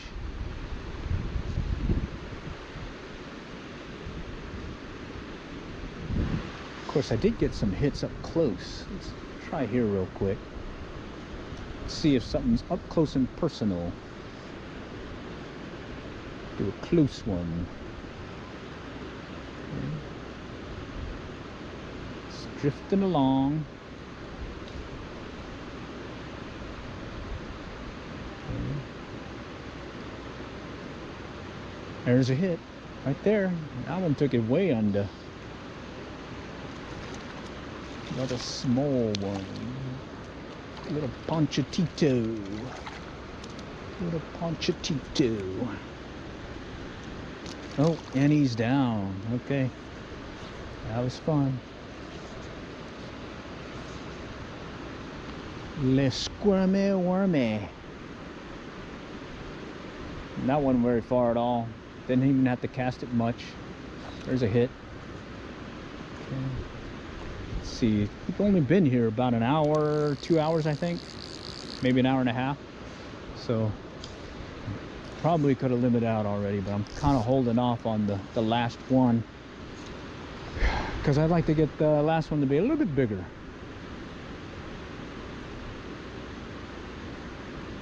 Okay, just gotta let it drift along. Do a little twitch. There's a hit. There's another hit. I want him to take it completely under, just to see.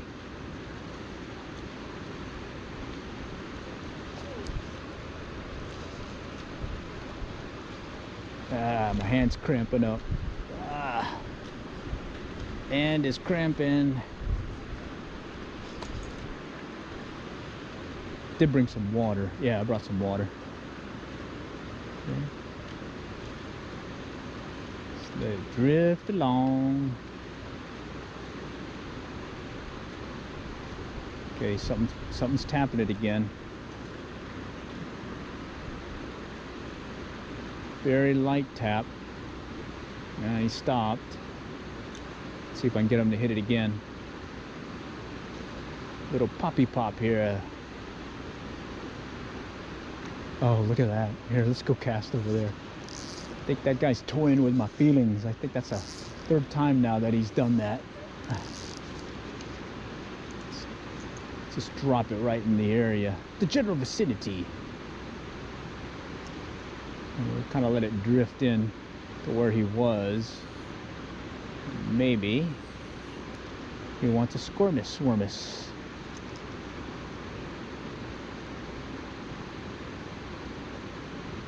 Okay. Just kind of popping it away here. Let it go a little further. Oh man, now to my right. You're killing me. You're killing me, Smalls. Let's go to the right. Take up some of the slack.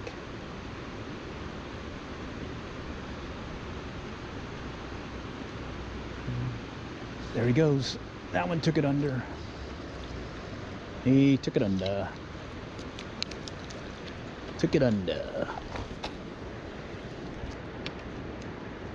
Yeah, it's not fast action, like moving stuff this round. It looks like it's more finesse style, like light presentation and getting your hits that way. All right, and here again is the squirmy worm that I'm using. Okay, so it's two sections. I got one here that I tie up forward, put the bead on there, and then I tie this one and I leave a little collar here. And this is a heavier bead. I got another one that is, or actually two with lighter beads. I went with this one just because I want it to sink faster. I probably could get away with the smaller bead right now, since it isn't that the water flow isn't that strong right now. Bear with me. Let me wash off my hands here. Actually, I just wipe it on my wading pants.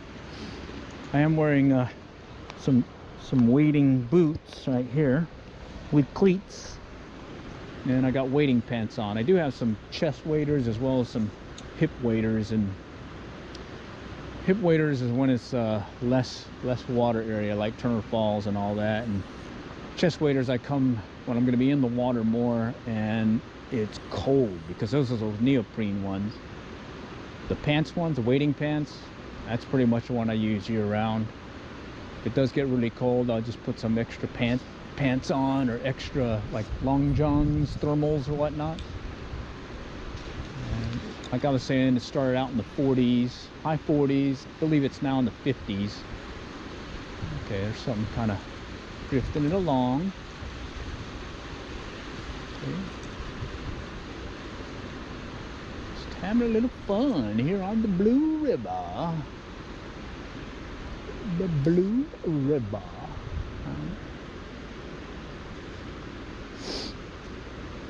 Okay, there's a hit. Oh man, that one should have been one.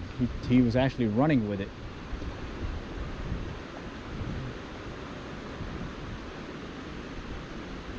He was actually running with it.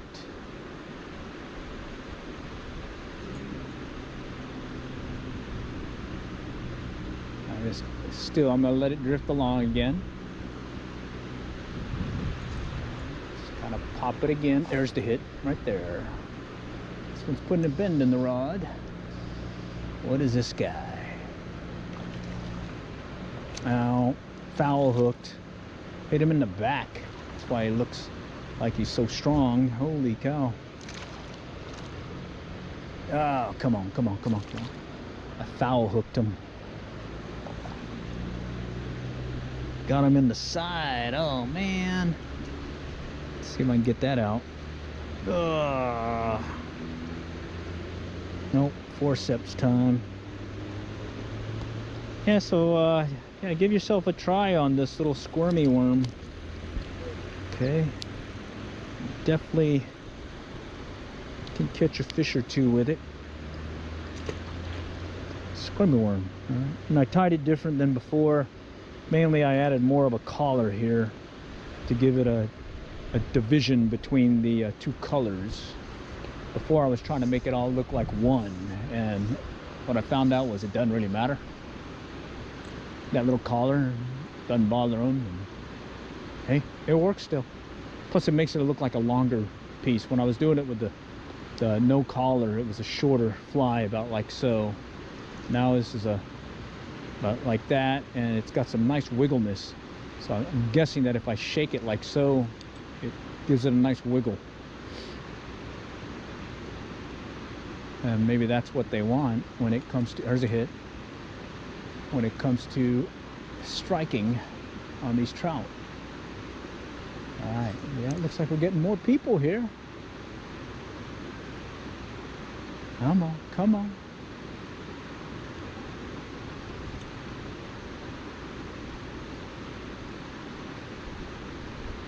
Come on, there's a tap, there's a hit, there he goes. And he's off. Denied, denied, denied. Rejected me.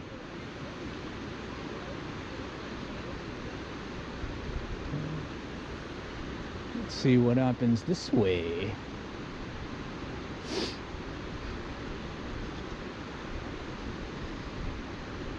Again, I just kind of cast it out, let it drift along with that bubble line, and every once in a while I'll do this. Just take my rod tip and give it a twitch.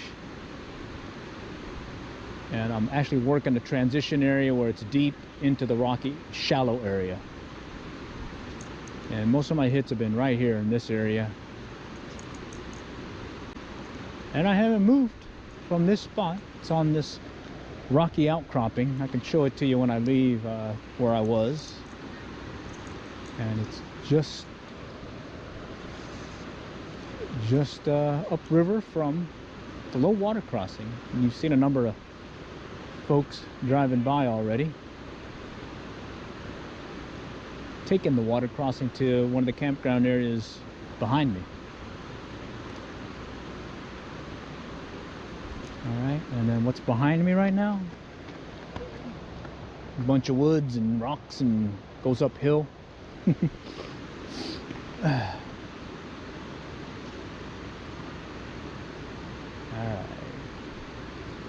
there's a hit. Okay, so it's no drift, or no retrieve, dead drift. Let the fly and the fish do the work. All you're doing here is just deciding when to set the hook.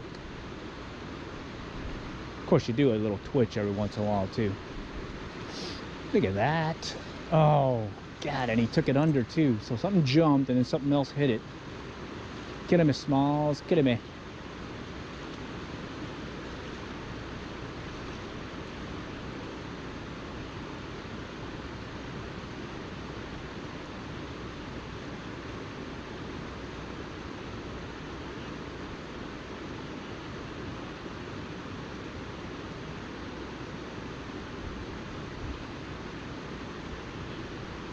Just kind of let it drift. There's a hit. I was giving it a twitch right when I got a hit too. Shoot. Should have waited a little bit. Oh, look over there. Look over there. Looky over there.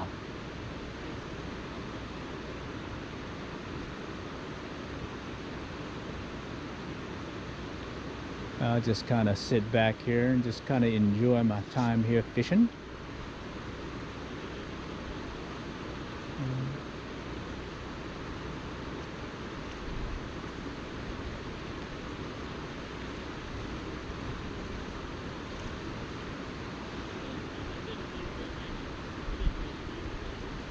There's a hit. Oh, man.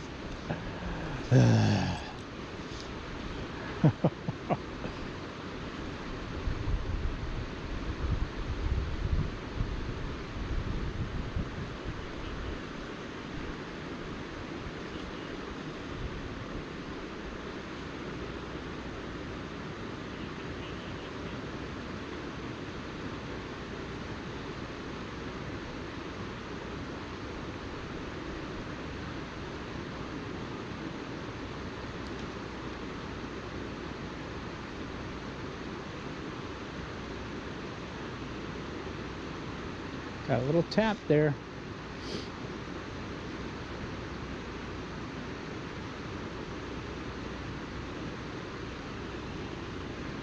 Little tap, tap, tap.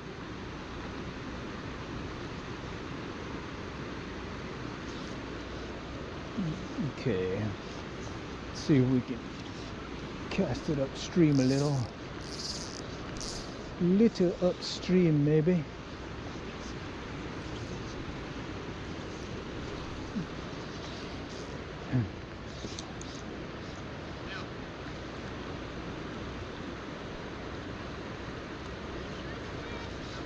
Got a fishy fishy.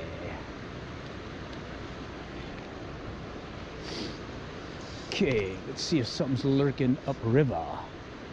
Usually you can get them right over here. Right in this little canal or channel area in the middle of the river. If they get rocky, then it'll be a nice little channel-like area where they kind of tend.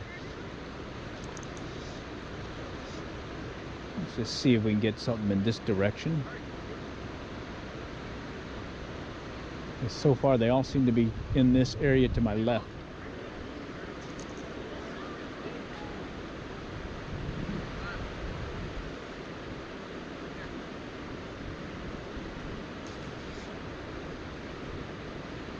Looks like the parking lot's filling up. Got more people coming.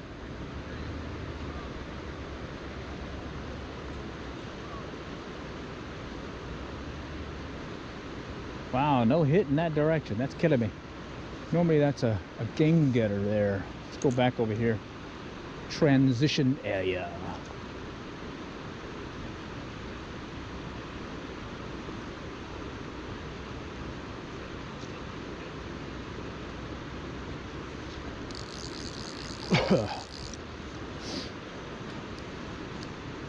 There's a tap. Nice little tap. He's off. Tap, tap, tap.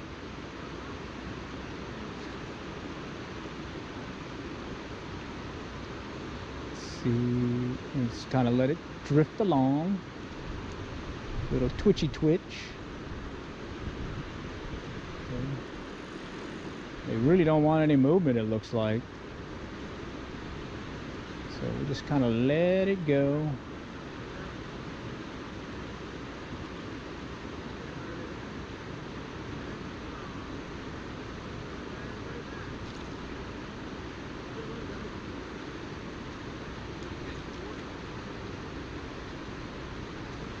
All right, let's go back upstream.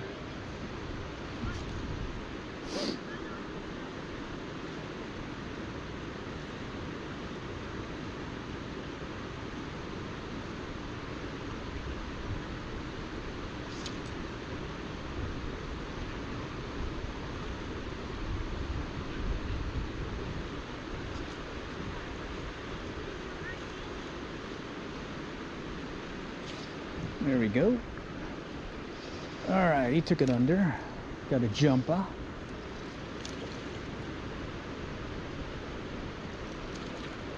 Yeah, that squirmy worm, little finesse style fishing here. Let the wormy do the work. The occasional twitch, but hey, that's all it is. Nice. Nice. Fun stuff.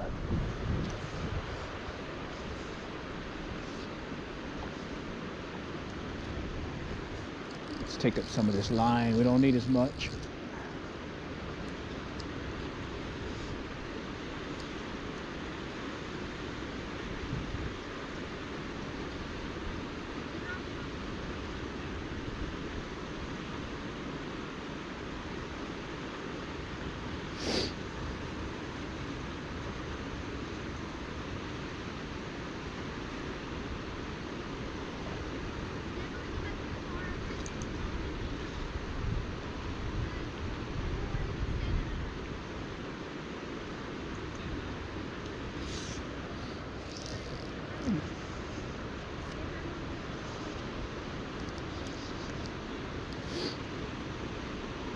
Got more cars.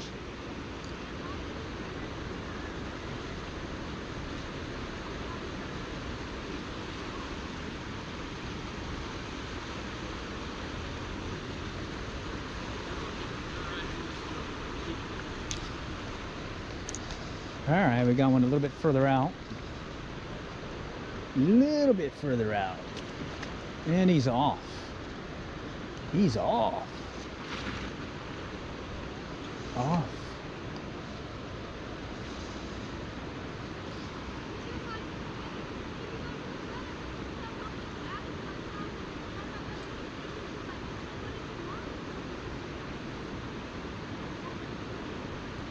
Just kind of let it drift along.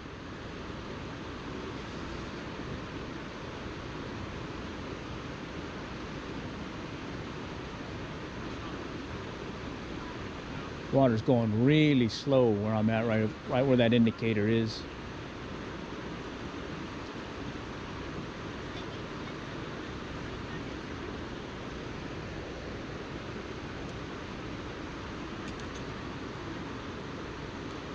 There's a tap. Oh man, I even saw it starting. Shoot! Saw the tap. Tap, tap, tap.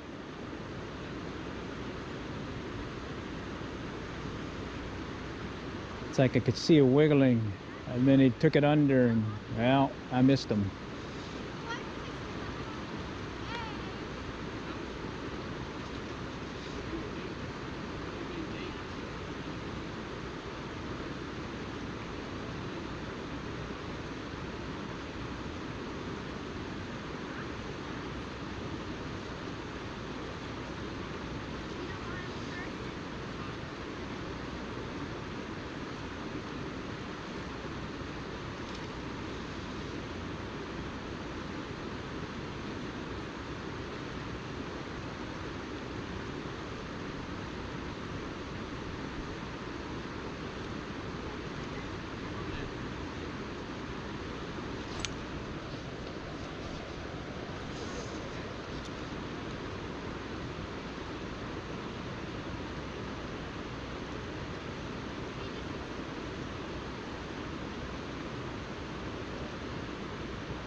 No hits on that run.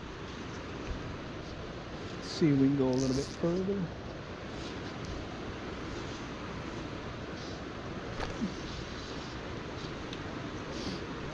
Go a little bit further.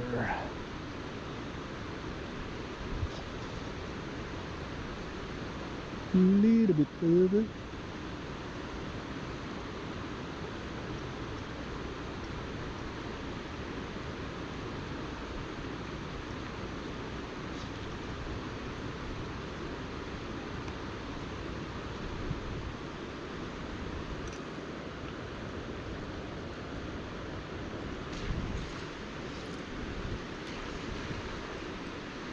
May do a little walking around here in a moment. See what else is out here or where they may be biting. Not sure if they kind of slowed up on the squirmy worm or not. Let's go bring in the line and try fishing that one run that's close in.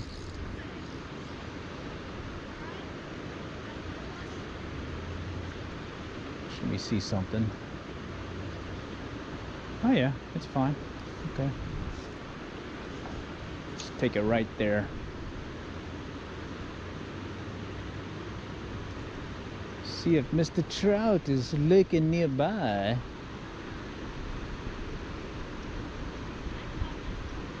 Come on.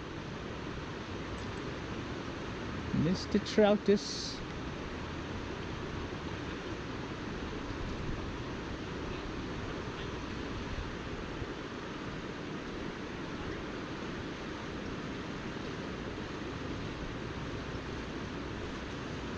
Something tapped it.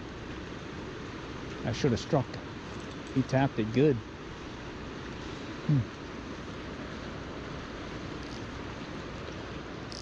Oh, someone's got one.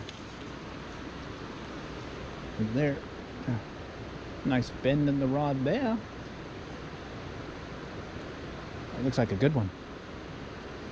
Oh, that's a bigger one. Yeah. Ooh. Got him by the tail. Looks like a nice one.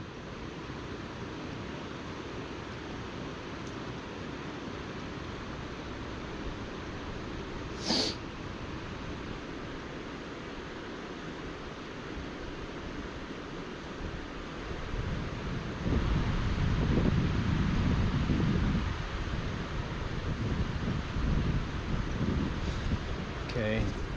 Very light hit. I should have had that one, but I kind of wasn't paying attention.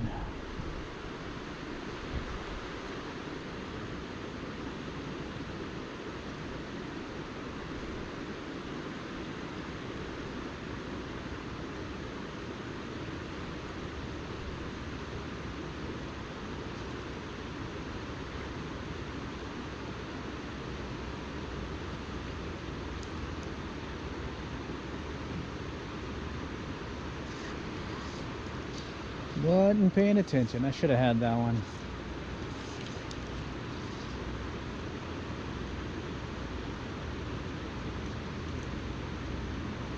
See if we get one more and then we'll go walk the river a little.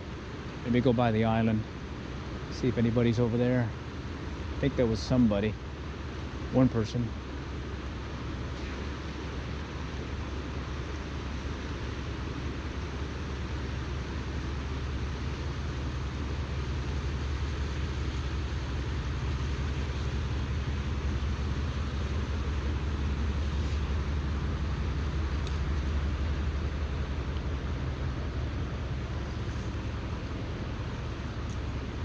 Go close.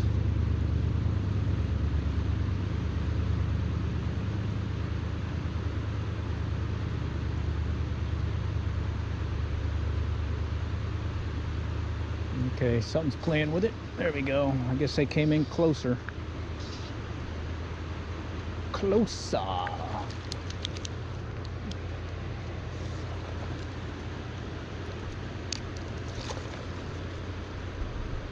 Okay, he's off.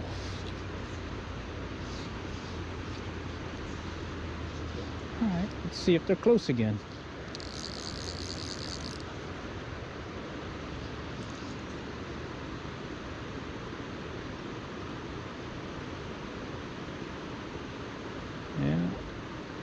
Yeah, they may have came in closer, back into the hole. Let's see. Yep, there it is. Got me a leaf. All right, so earlier they were all out and about over here to my left. Bite died down, and now they're back, looks like in here in this hole. So we just kind of pop the fly right in there and let it drift along. So let me get another one, and then we'll walk the river.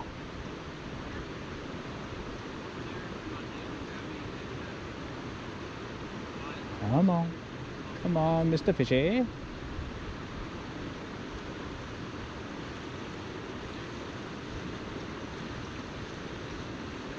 There he goes. Oh man,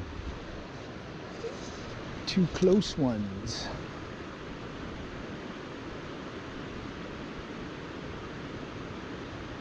Close, close, but no ghost.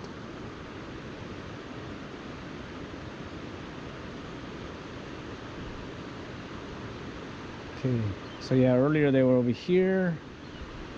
Had a few hits here, but now they seem to be right in front. Just a few feet, I'd say, a rod length and a half away. Kind of tending into this deep spot. It's a pretty deep hole here. But I'm only fishing about 3 foot under the indicator right now. May drop it just in case and see if that might get them to even hit more. Of course, I do want to walk the river though and just see what else is out and about.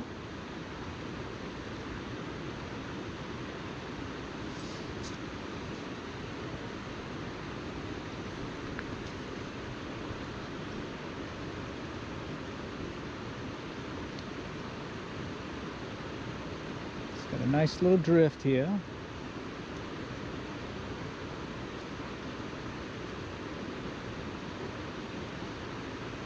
See if Mr. Fishy wants to play. Alright, something's playing with it. There he goes. Ah, he was playing with it. Playing with its city.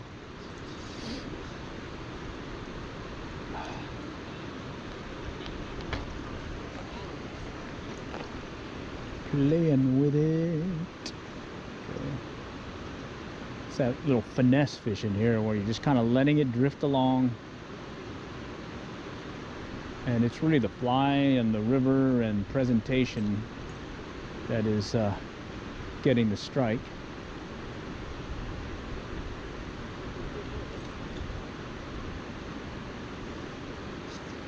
All right, let's pop it back out again.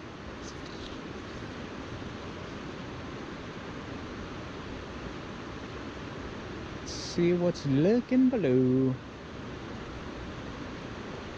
Oh, look at that. Look at that. Something just hit my fly. It's playing with it.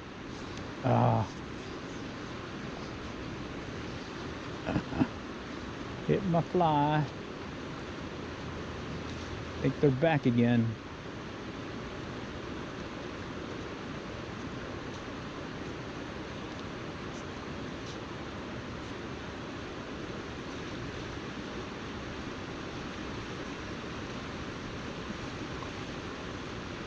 There's something hitting it now. Barely hitting it. Hit it again. There he goes. Ah, I was getting ready to do the twitchy again. The twitchy twitch.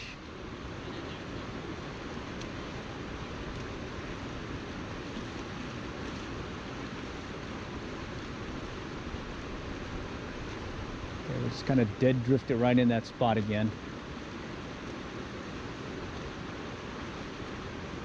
Let me get one more to strike and then we'll walk the river.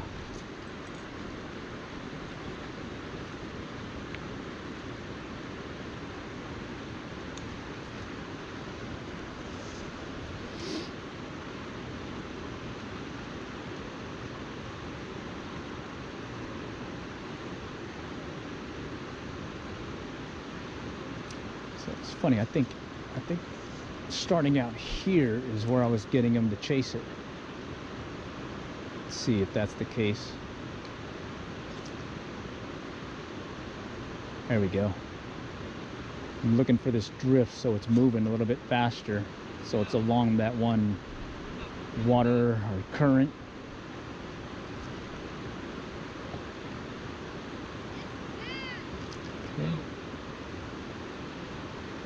Okay, there. Very light nibble. Let's see if he's gonna hit it. Come on. Commit to the strike. Come on, buddy.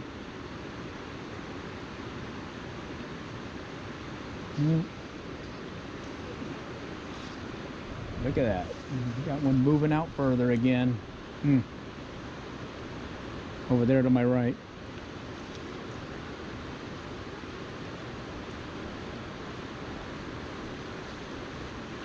There he goes. Oh, jeez.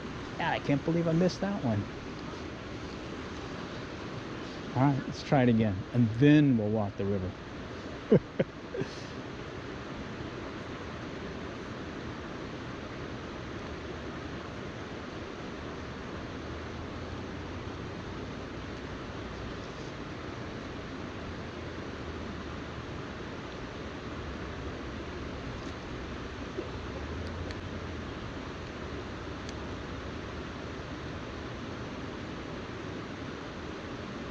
Playing with it.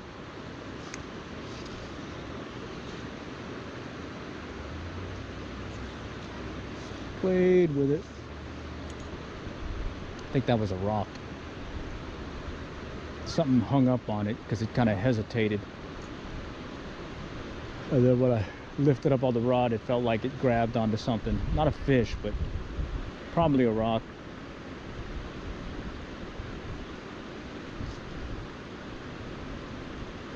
Come on, come on, one more. Already had 2 misses. Okay, he's hitting it. Oh, God, hit it. Hit it, he hit it. Jeez, I should have had that. All right, so let's just cast back to that spot. See if I can convince him otherwise to go ahead and strike it again.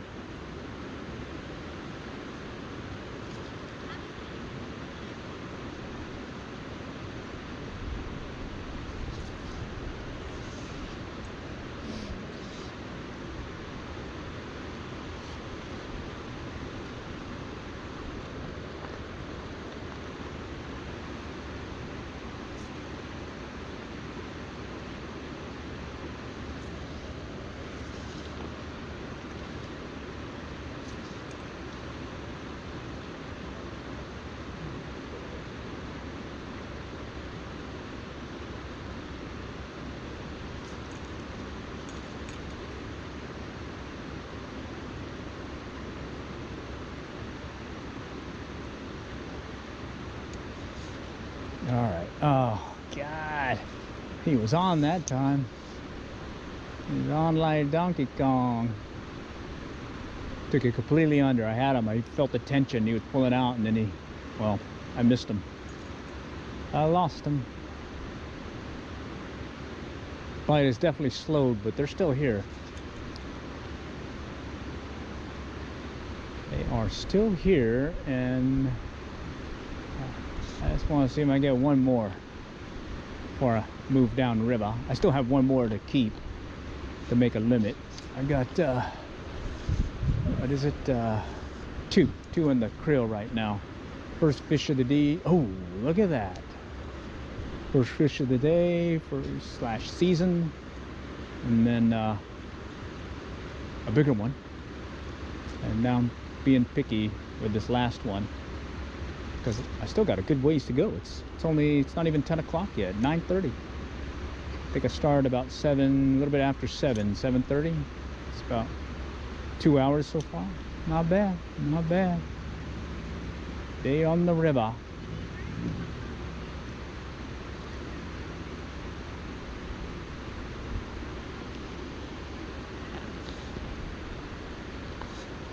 Okay. Let's go back out.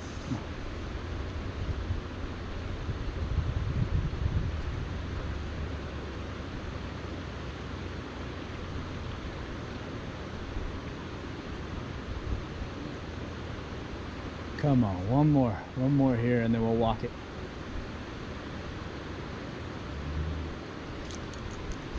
Little twitchy twitch.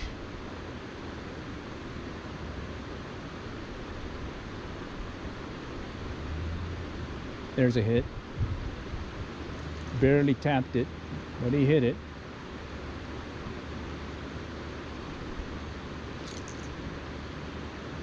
There he goes. He's playing with it. Kind of swirled and moved a little. Probably should have set the hook on that one.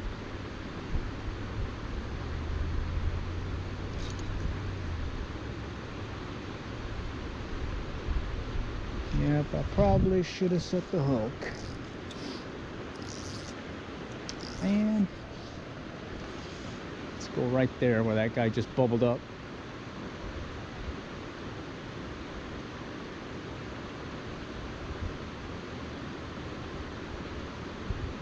This one has a little bit more water flow out there. Just kind of straighten out my drift. See if I can get them on the line. Already too many misses so far.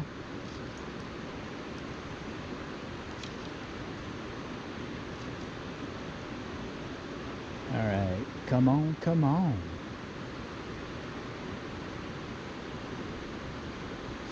Oh, that one took it under. Why did I not get that guy? Holy cow. I'm frustrated now. I want to walk the river, but I want to catch one more before I go and walk the river. You know, it's one of those things, you know. I keep missing this guy. I want to know what's there, you know. Well, I know it's there, a trout.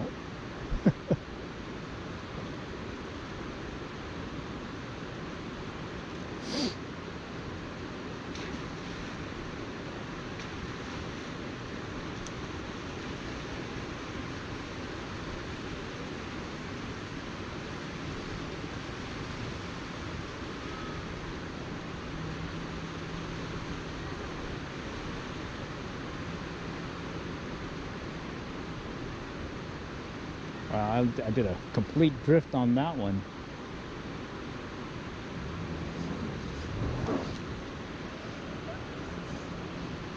Let's bring it in a little closer.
Oh God, I missed it. Oh, that long drift, I still missed it. All right, let's go walk the river.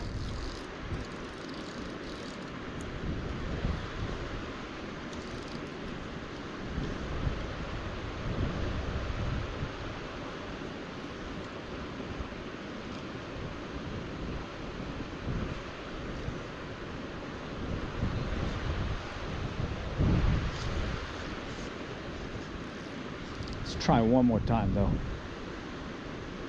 Up close, let's see if that does it.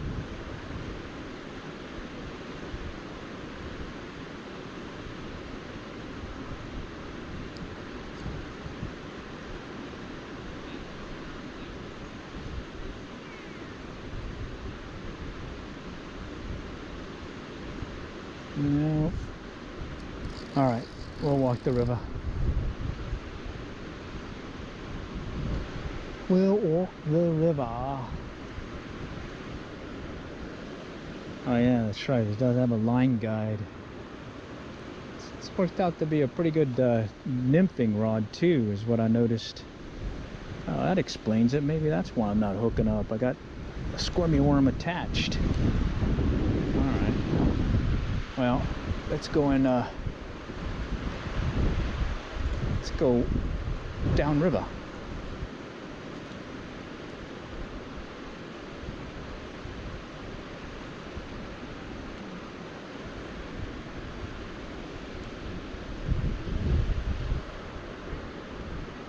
Okay, bear with me here. I'm just gonna bring up my line.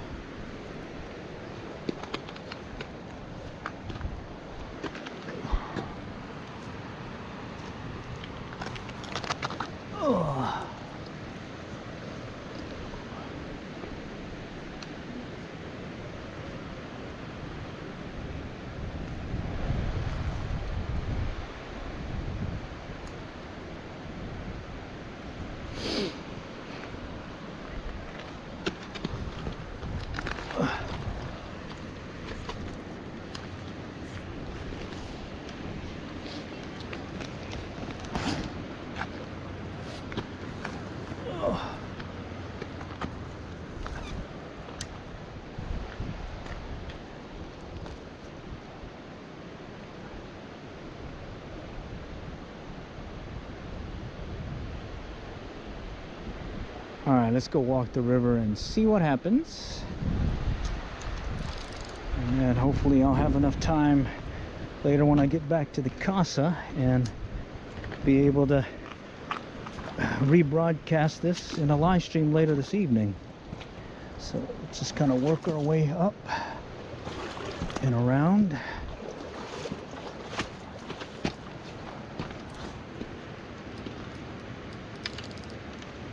All right, let's go. All right, we got two nice ones. First fish of the year, of the season, and a nicer one. And now we got number 3 to play around with. And it's only, well, it's not even 10 o'clock today, so we got a lot of time to play around with. Let's go back up this way.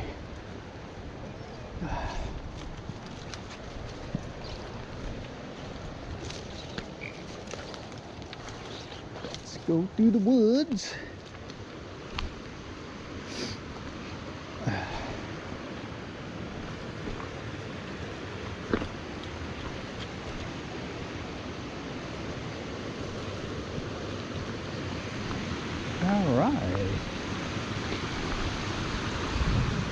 All right.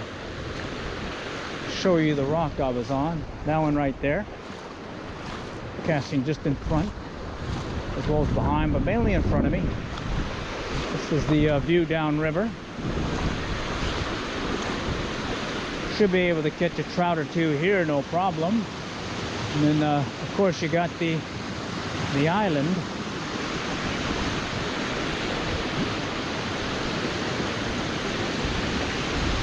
Just kind of look in the water, see if we see anything moving about.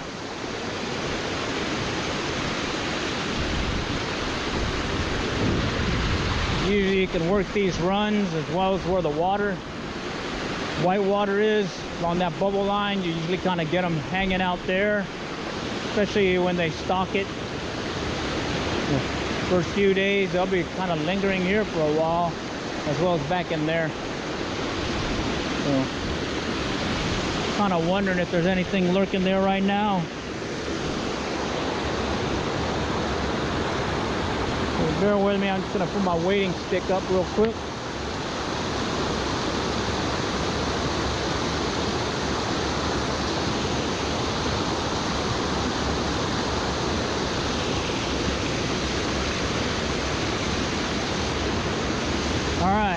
Let's try a squirmy worm here.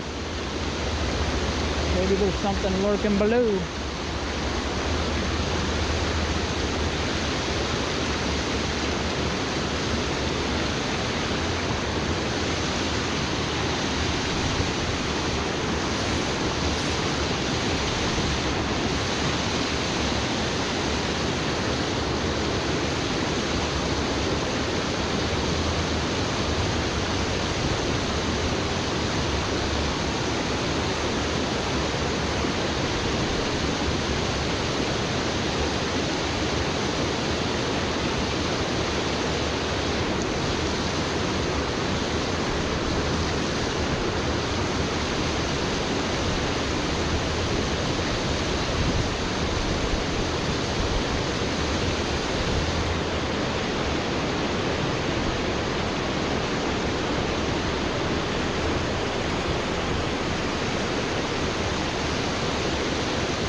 All right, let's go ahead and work our way down river. Let's go check out the island.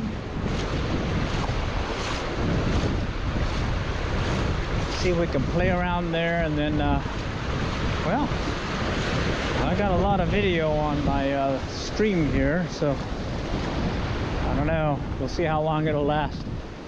Hopefully I will stay long enough that we can get number 3. Other than that, yeah, it's pretty fun so far.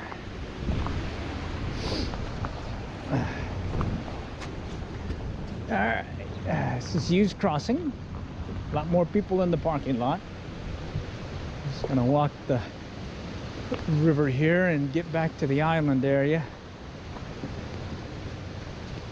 Saw a number of folks driving by as well as fishing, and looks like the bite slowed down just a little bit, at least on the squirmy worm. But I think it may have been I had one of those little squirmy worm pieces stuck on the hook, so that might have contributed to the slowness in the bite. But let's go down over here to the island and let's work this area and see what's biting. Here's that section I told you about where you can have disabled access for folks that aren't able to actually take it down to the river, and water's high enough that you are able to fish from up here. In the past it's been pretty low at times, so yeah, it's kind of rough. And I'm looking in the water right now, I don't see anything moving about, but hey, they only stocked it yesterday, so there are some trout in this river, with at least 2 in mackerel right now. All right, let's work our way down and see what we got.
All right, work our way through the woods down to the river. Bear with me here, I'm getting a little stuck on some of the branches. All right, here we go. Let me go ahead and get my wading stick out. Definitely gotta have one, at least for yours truly, because I've dunked twice in this river already over the years. Probably would have been more if I didn't have my little wading stick. It's a repurposed walking stick.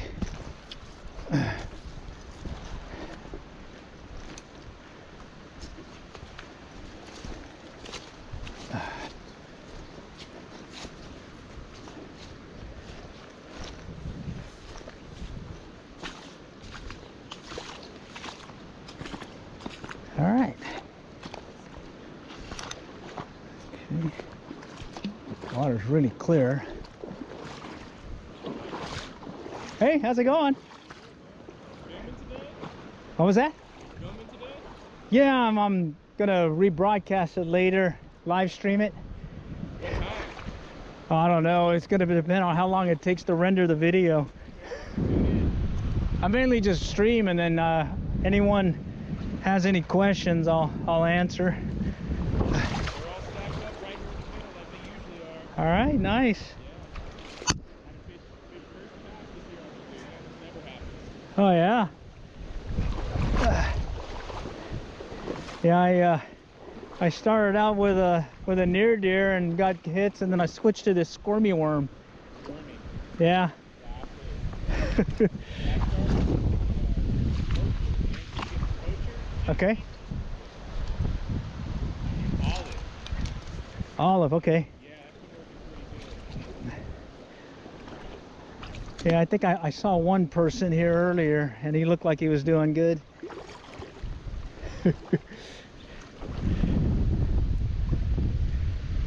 All right, a little bit wet here, a little bit deeper, but once you get up to this one spot, you can stand up a little bit, especially on this one rock.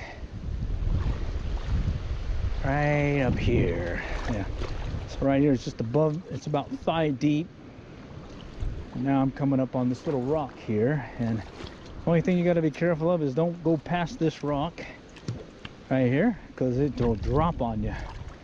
All right, you don't want to do that.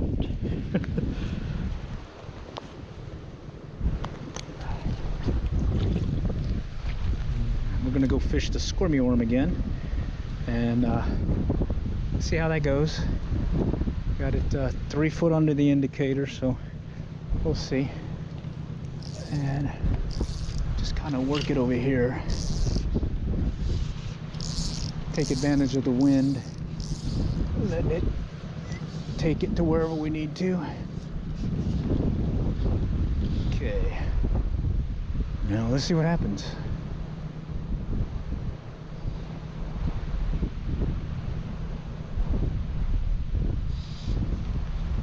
A slow drift. This pocket over here is pretty good too.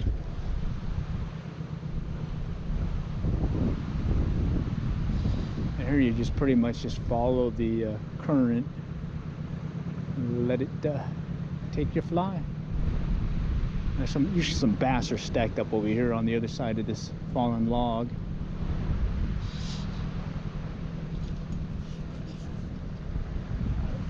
Let's see what's over here.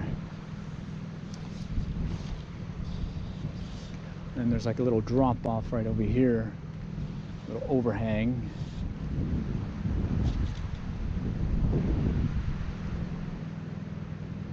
We'll just kind of see if we can get one to hit.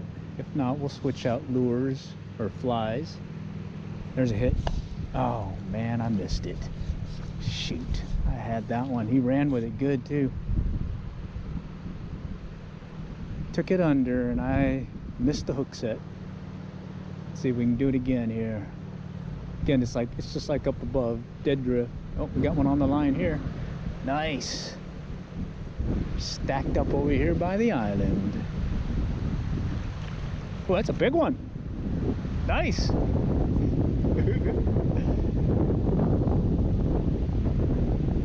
Yeah. Chapter 1.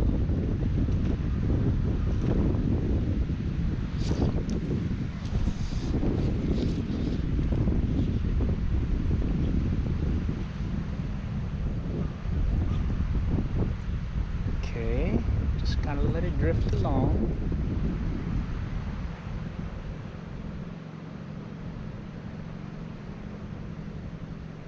Yeah, they'll stack up right along this whole area here.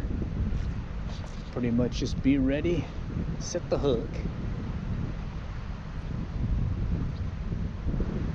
I was mentioning that the olive color was working, so keep that in our back pocket, knowing that we had some good hits earlier.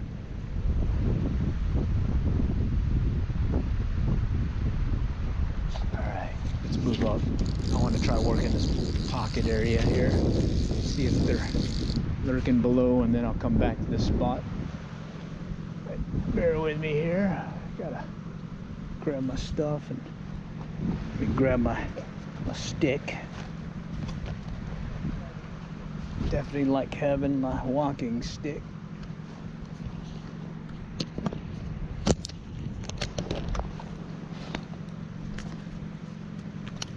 All right, just kind of work our way over.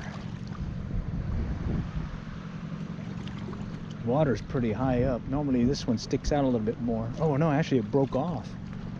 Okay, that's why it explains why the thing looks so short. Of course, the water is up compared to some other years. So, all right, let's kind of stage up higher and work this back area. The wind messing with you?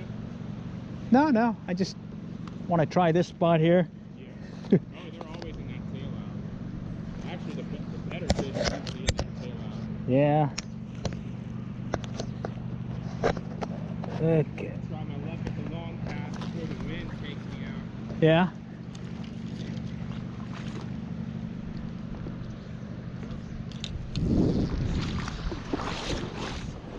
All right, let's see what's going on here. Let's move up a little bit closer. There we go. All right. Yeah, there's a nice little hole here where they kind of lurk. It's pretty good. That's a big one. I wasn't ready. Yeah, yeah. Flashed at it. All right, That something. sucks. Not ready. Okay, something tapped it briefly.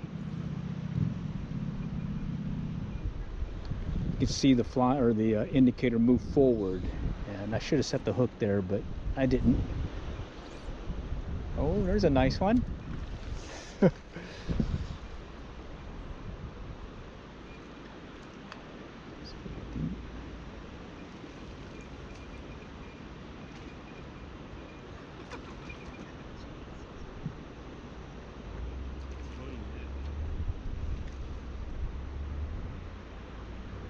Okay, something's tapping it.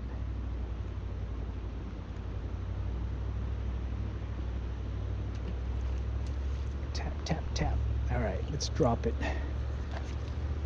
Work this area a little bit deeper, so let's go and drop it another foot. How far are you below your indicator? I was 3 foot over there.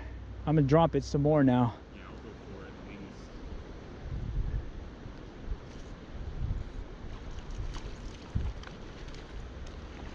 Nice. Ah, dang. Woohoo. Fun stuff. So yeah, this is the island, and can definitely usually catch them here throughout the season consistently. If they're not, then it's usually bites off, or other times you just need to change your fly. Okay. Did bring a mop fly also, so I'm kind of interested in seeing how that one does.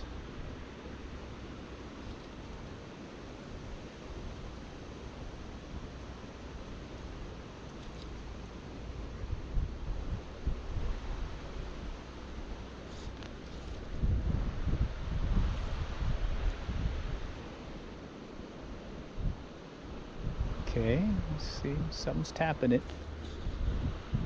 Tap, tap, tap. Take it in close. Sometimes I'll hit really close. That's why you want to step lightly. And then right in this one spot, you can usually get a strike or two as well. Just right down here. So let's see what happens here.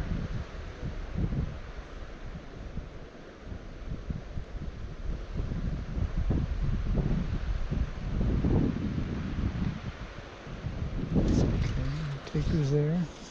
All right, let's take it up. Work this one undercut.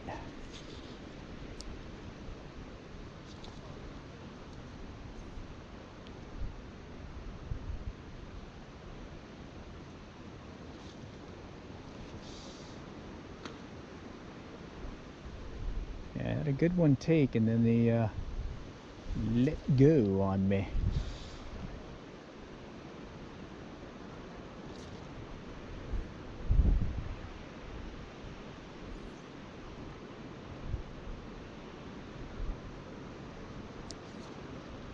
Oh, nice. Another one on the line.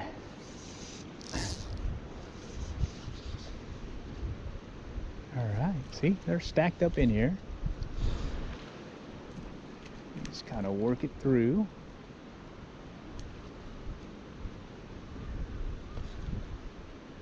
All right. So one hit on the squirmy worm.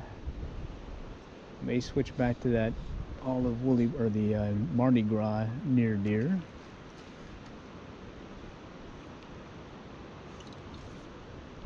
Just want to see if I get one more hit on it. I do have that mop fly too I wanted to try just to see. Yeah, let's try a mop fly. Nice. Okay.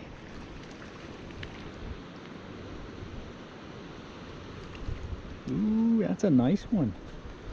All right.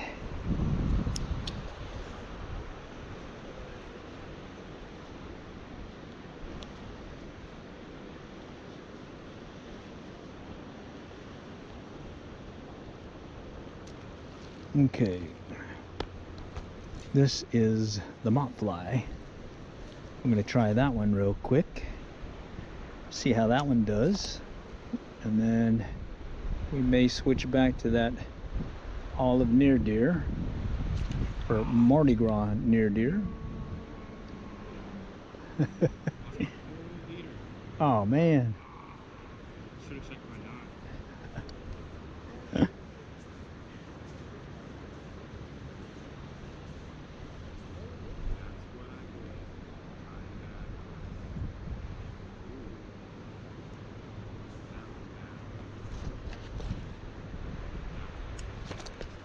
All right, Marty or the mop fly. Let's see how the mop fly does.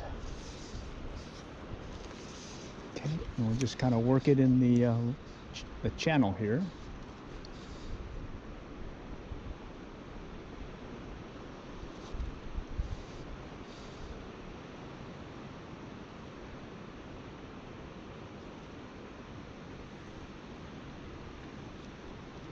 You use tippet rings or no? I use tippet rings. I lost like 3/4 of a pack of tippet rings putting on one ring. Oh man. And I don't know. I'm starting to lean more towards triple surgeons to tippet. I just can't deal with it anymore. Do you leave the tippet on the swivel? Yeah, well, it's not a swivel, it's just a single ringlet.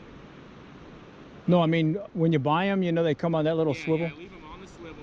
Yeah. I had them on the, the little kind of clip ring. Yeah. And slide the line through the clip ring and take one out the top, right? Yeah. When I took one out the top, like 5 Oh and man. dropped on the ground. Like, Oh.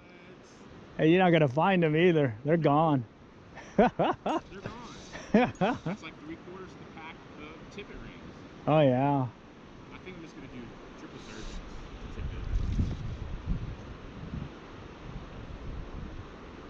Yeah, ever since I went with tippet rings, I can keep most of my leader for the whole season and just replace the tippet. That's true. Actually, that is the advantage. And yeah, I'm tired of throwing away leaders. But my problem is that, man, I do like bad casting, so I'll put a lot of knots in my leaders. Oh yeah, same here. And, yeah. I do the where I make them, the knotted leader. oh yeah, yeah. Only time. Chameleon? Huh? Use maximum chameleon? No, I just use trilene or stren. Nothing fancy. Do you use mono or fluoro? Mono. I tried fluorocarbon one year, but I kept getting a lot of line breaks.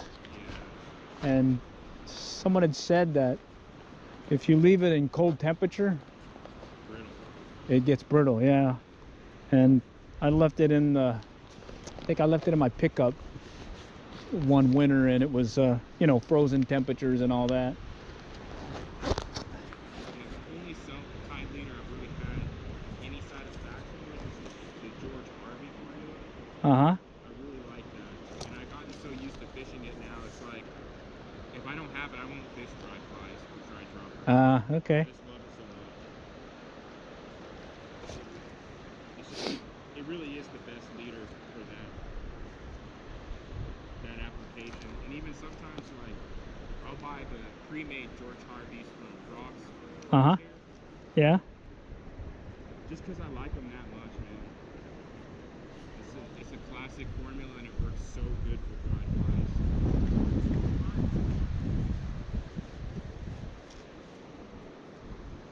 I feel like my homemade indicator leaders are not that great. Yeah. Yeah.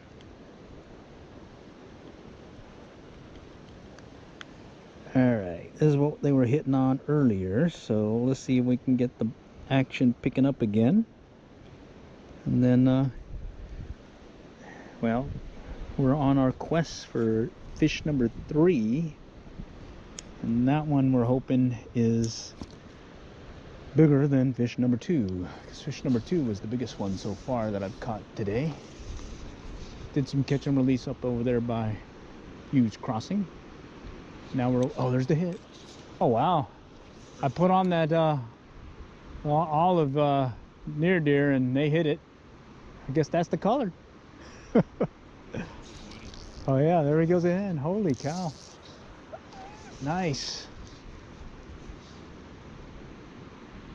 All right, let's see if it's a bigger one over here.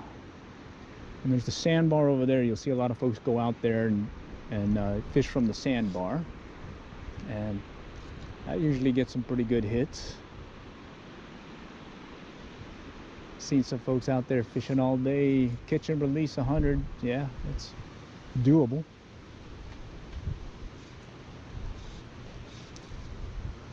All right, let's take it back in.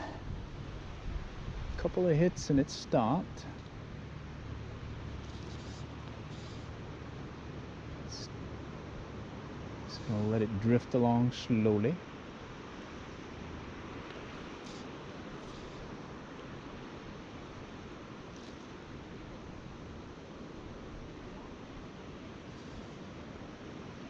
And just watch the indicator.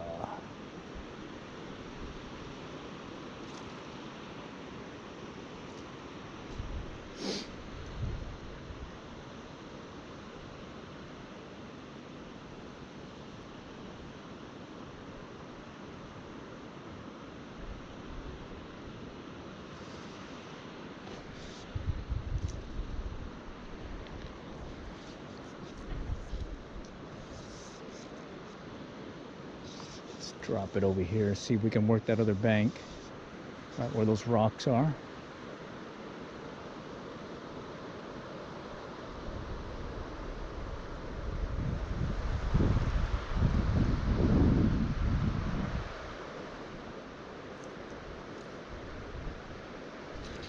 No. Denied.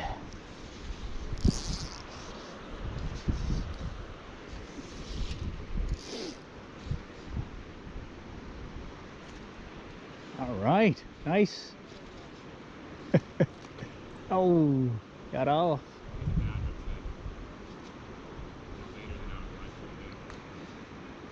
Oh, shoot. That's my problem over there. That's what happened over there. I kept doing that. Missing the hook set. Ooh, it was so bad. Oh, man. I don't know how many times I missed them up there. Yeah.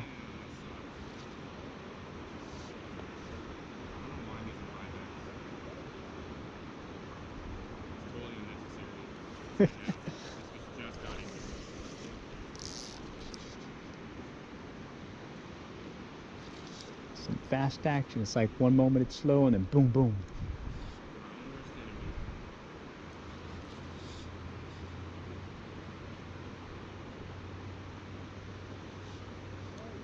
Come on, come on.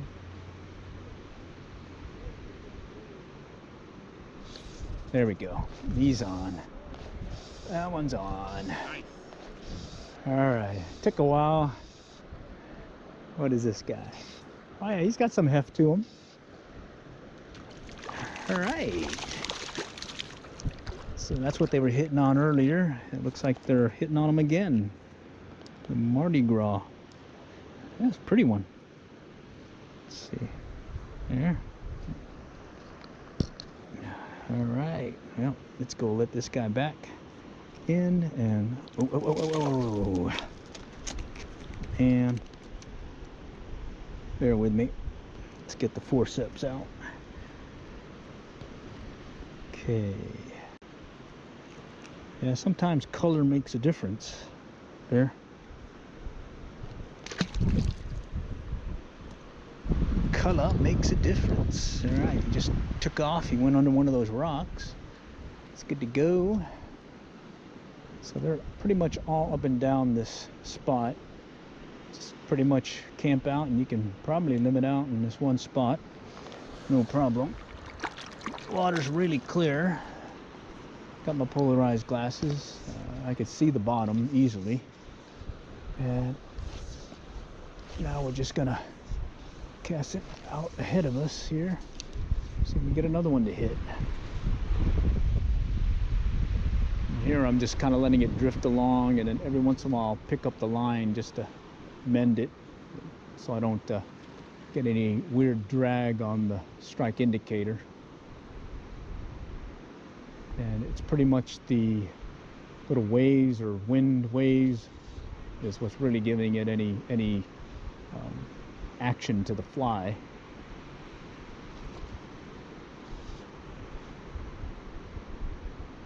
Come on, come on. All right.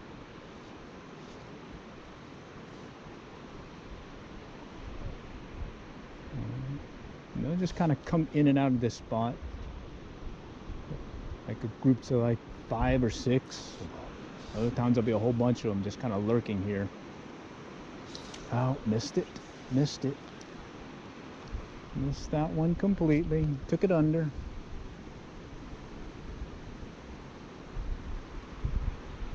Let's see. I'll let it drift along some more again. Get him to strike again. Oh, just saw one swim by.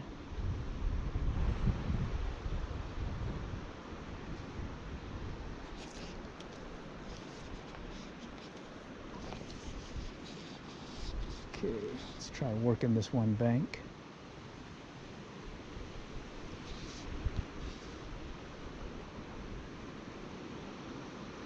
Okay, something's tapping it. Let's get it out of the rocks. There he goes. Ah, missed him again. Wow. You can see it, take it under. And it's really, just, there's a hit. Ah. I already missed like 3. Holy cow. Yeah. Like that's how they do the first day. Like they're not really committed to just test everything. Yeah.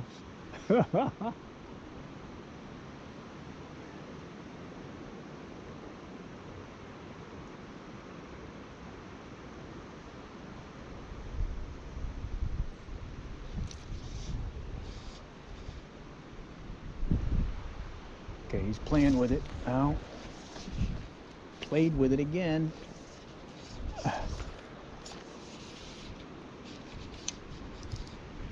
And that's 4 definite hook strikes where they're strikes where they're taking that indicator completely under, and I am definitely missing them.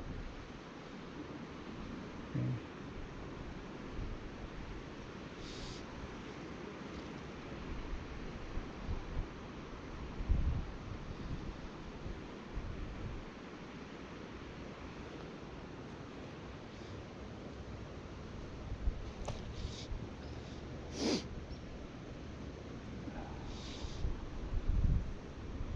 Come on, come on. There he goes. He's playing with it. There he goes. That one actually stayed on. Holy cow. It's like he came back and hit it twice. All right.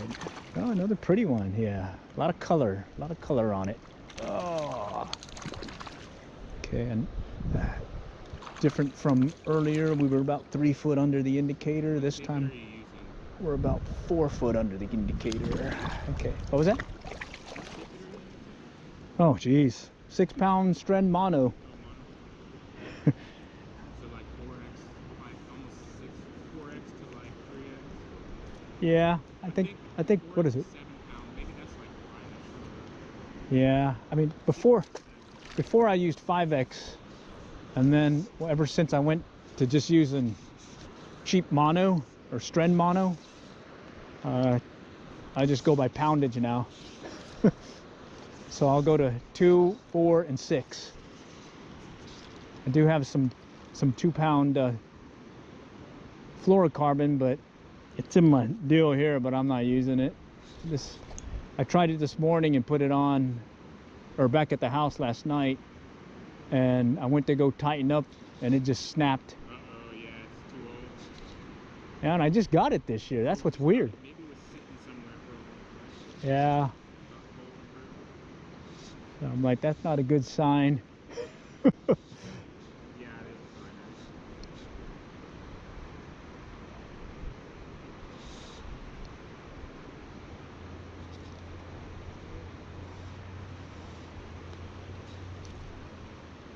What they're doing, like up there, just basically a dead drift. Just let it drift along and wait for the strike. Yeah.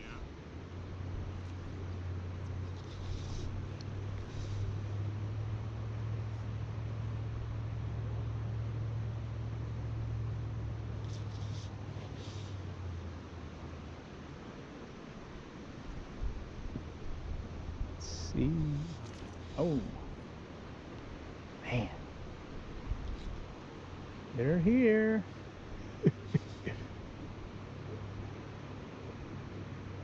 Oh, there it is. Oh, man.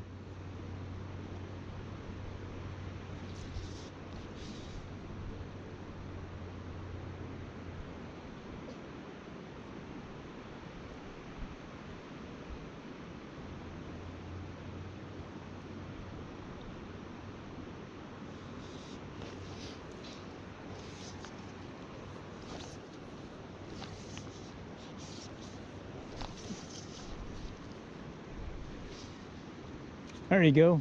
Oh, man. Nice. Pretty fun under an indicator, just watching that indicator drift by and then take it under. That's fun.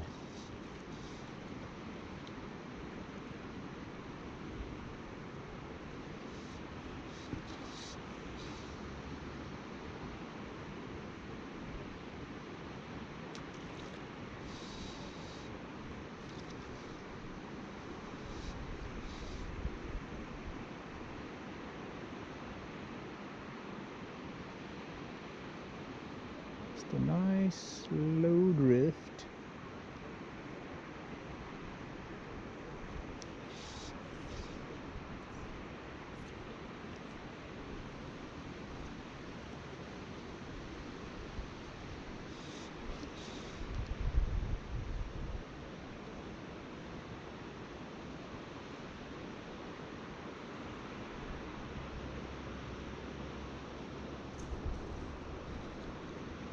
Gate.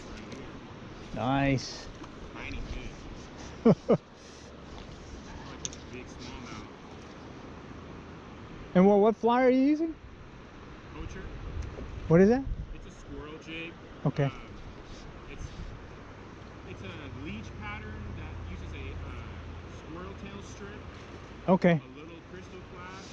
All right. And a saddle hackle. Okay. And a little bit of Senyo's laser dub. All right. I think there was a guy a couple years back.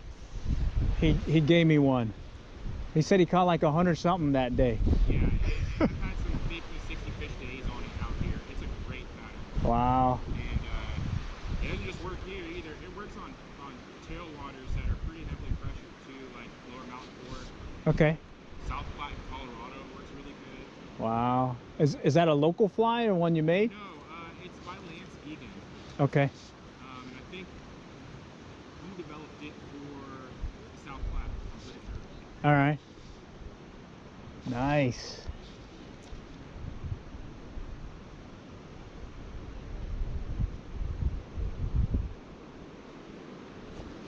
I think the one thing it has over other big leaps is it's really sparse. Okay. And that laser dub, just has that subtle flash in it. Yeah. It's like, just a little bit of everything, not too much. Yeah. And what size is it? This one is on 14. 14. But I'll fish him down to 16 and up to 12. Okay. 14 is kind of my go-to Okay. for that one.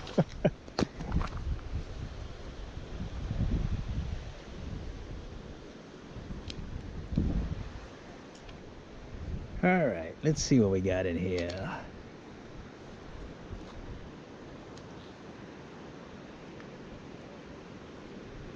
Laser dub.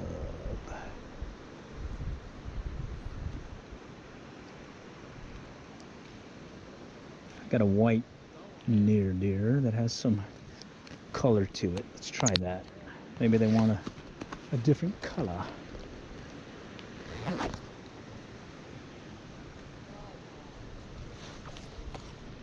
So yeah, they've been hitting everything today. But seems like the consistent one is this thing right here. Size 14 fly. I've got size 10s.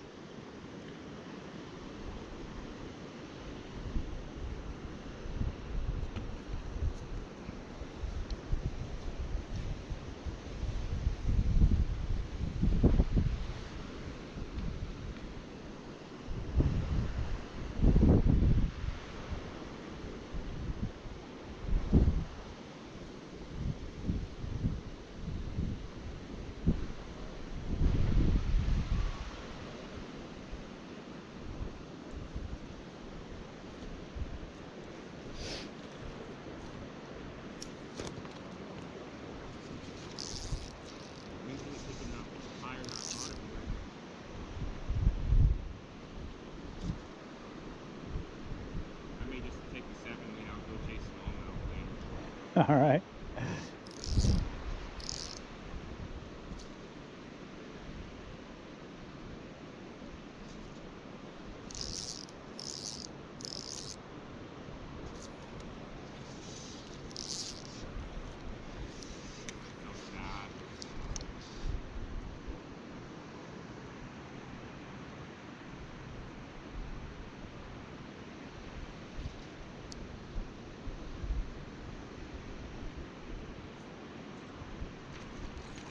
Nice.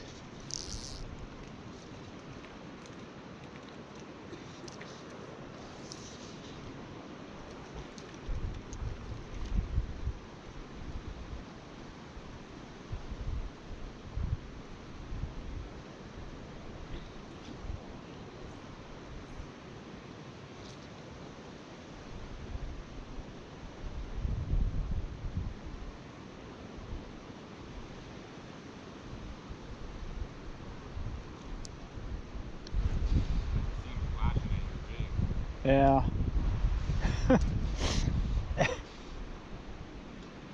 Went with a lighter color. see if that makes any difference.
Oh, there you go.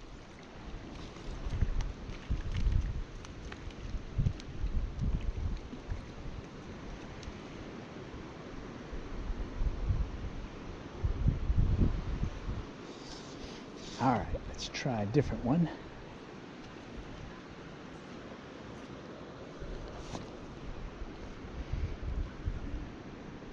Let's try. Let's see. I think I've got this thing called the John Deere fly that I've used over the years, and I think I've done well with it over the years as well at certain conditions. Here it is. That's it right there. It's a very simple fly, and I've used it in stock trout. Oh, and I just dropped it. Let's see if I can get it without getting too wet. Oh, I got wet. My hands are wet. Oh, my shirt's wet. All right. Nice. Well, I'm a little wet. Okay, let's go get this off.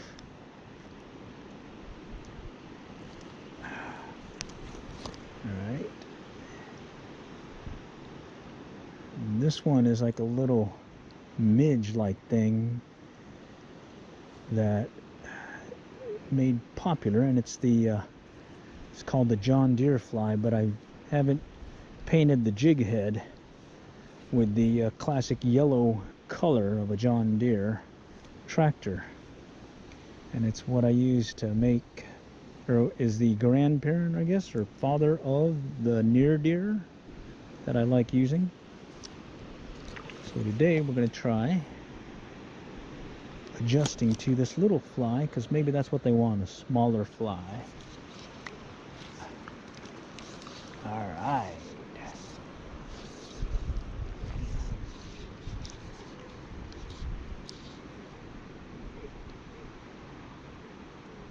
See how this does.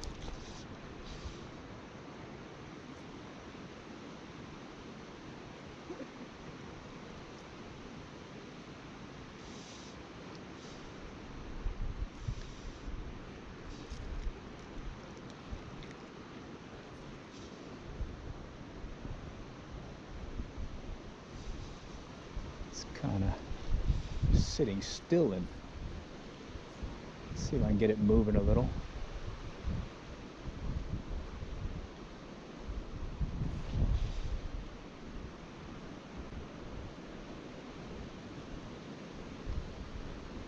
Got a little bouncy bounce here with all that current or wind.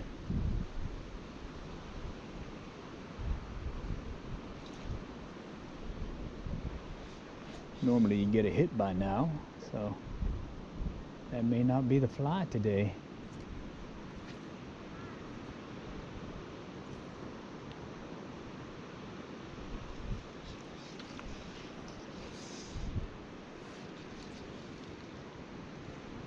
Give this a couple of casts and then we'll switch it out again. I do have the Guadalupeana. I forgot about that.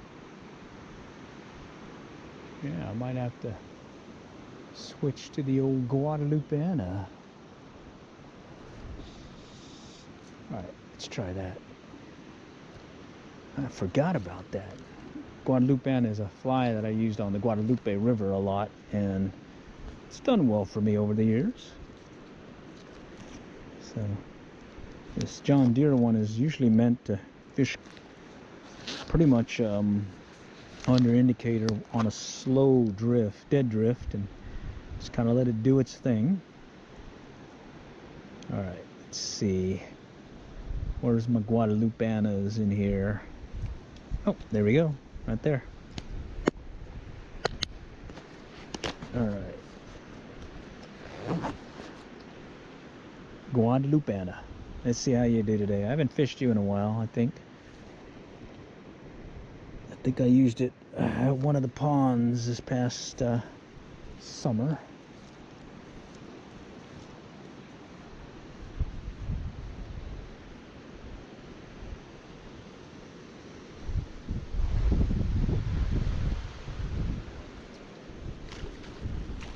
Oh, there we go, another one. He's a fighter too. Alright, let's just see how this guy does. Another nice one.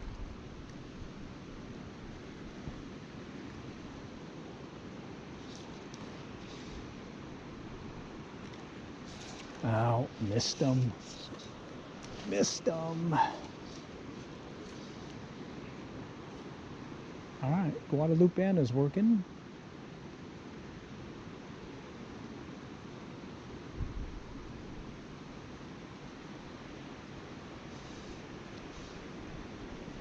Hit it, hit it, hit it, hit it, and I missed it.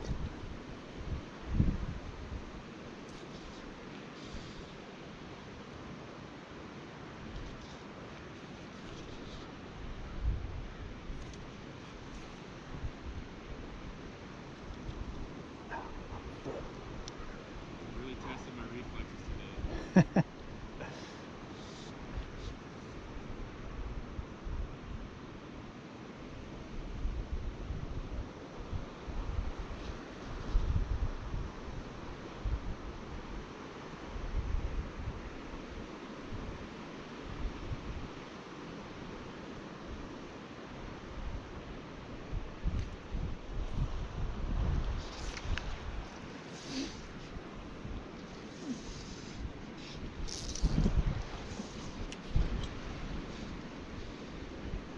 Oh, my foot's cramping.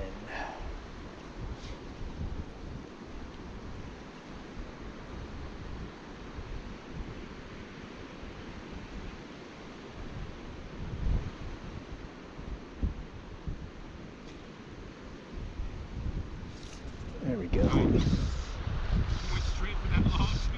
I saw that. Had to give it a twitch.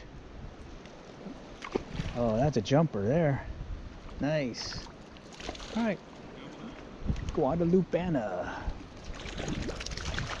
Alright. Little twitchy twitch to get that one going, but hey, still counts. Nice. Okay, twitchy twitch.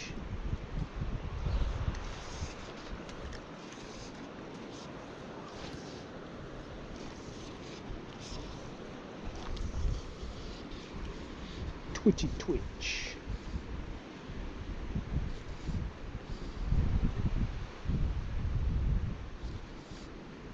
That last one hit on the twitch, so let's see if that happens again.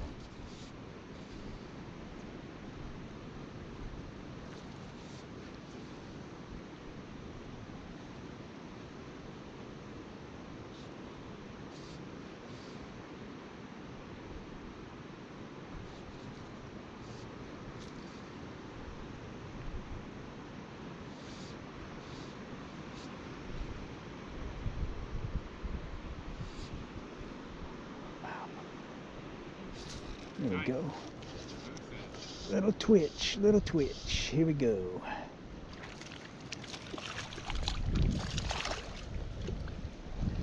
Another pretty one. Oh yeah. All right.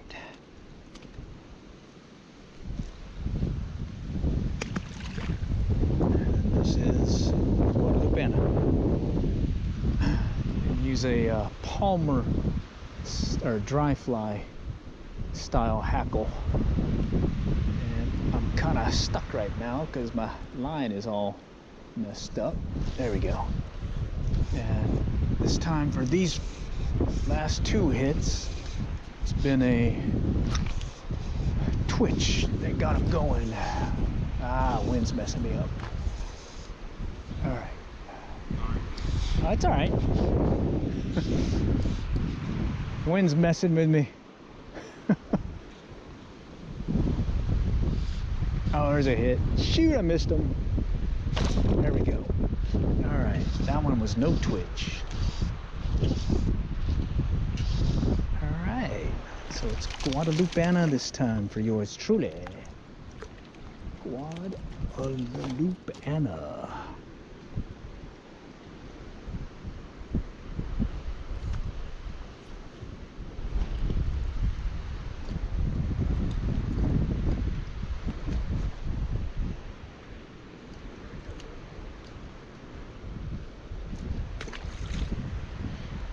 Okay, let's see if we can do it again. Okay.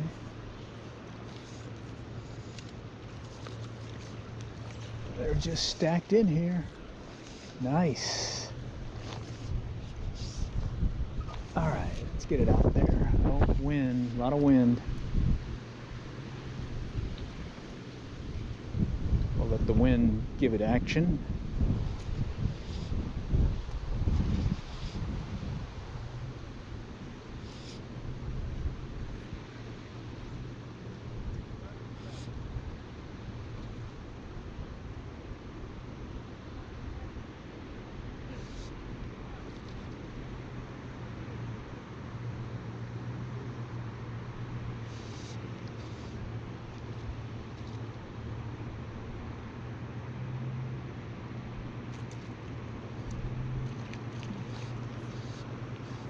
Nice. So a pretty good fly there.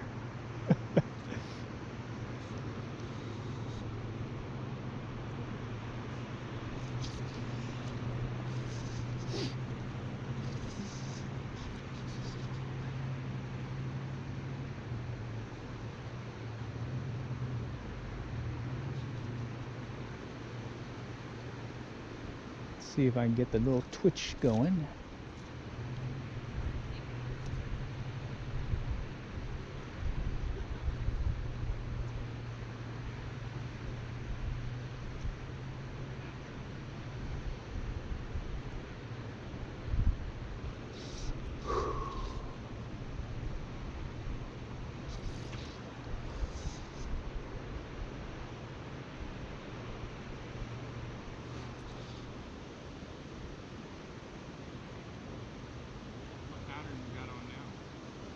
Guadalupeana. There we go.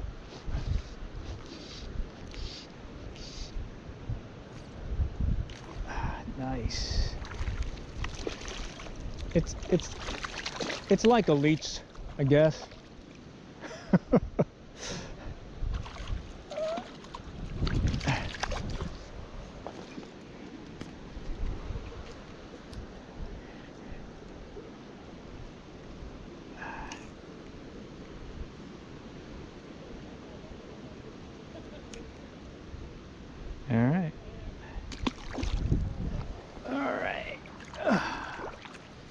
Fun stuff.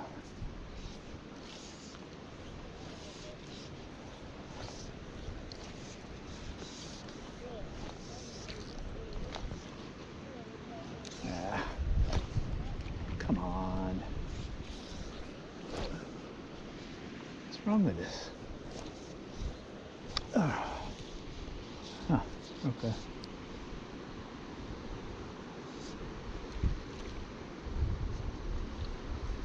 Seem to want a little twitch movement on there. Get them going.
Nice one.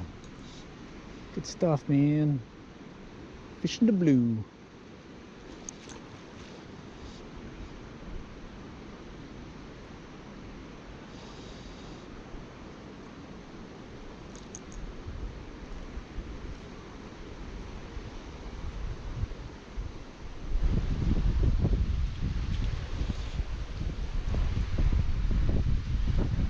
Now wind's kicking up.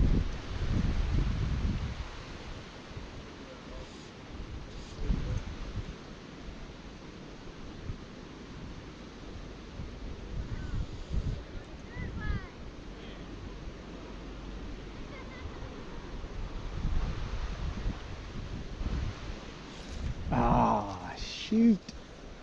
Missed it.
Nice.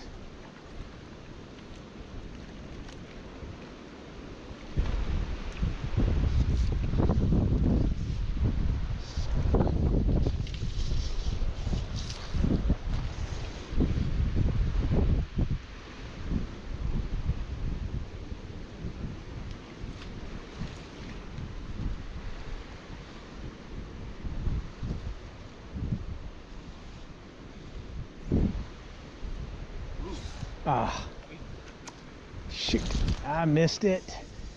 No doubt, that was amazing. I missed it.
that. He was on. He got off. That was a nice fish too. Just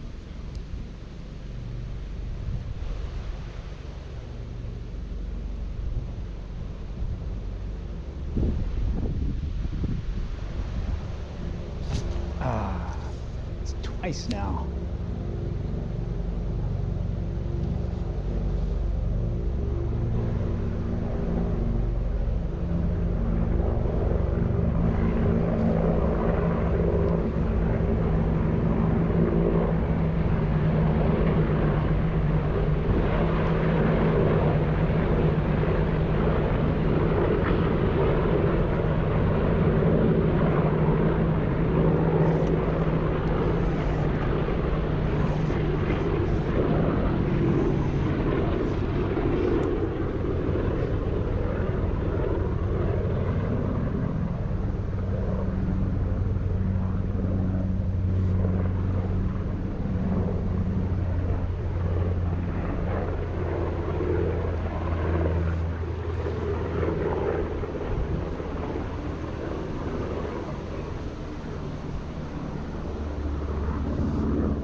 Alrighty.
Let's go and move up a little.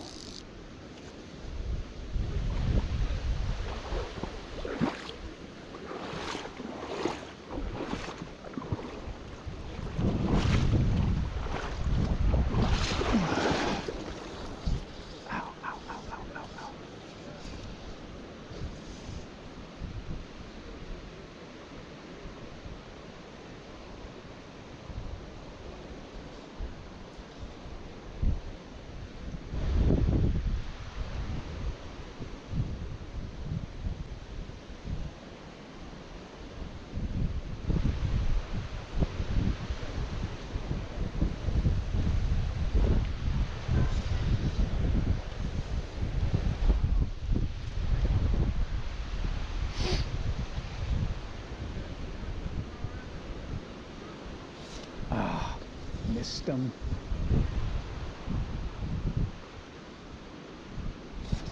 Got him, got him, got him, got him.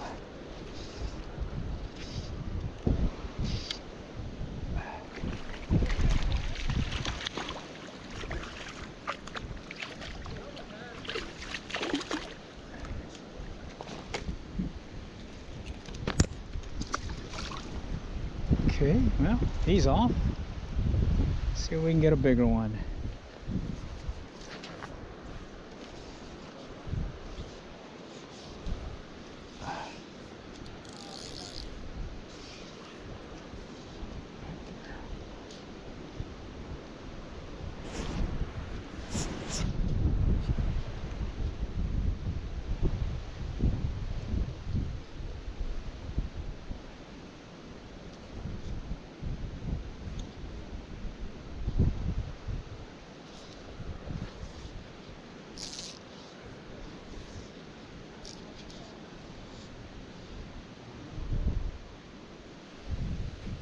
Hello.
Yep, I'm.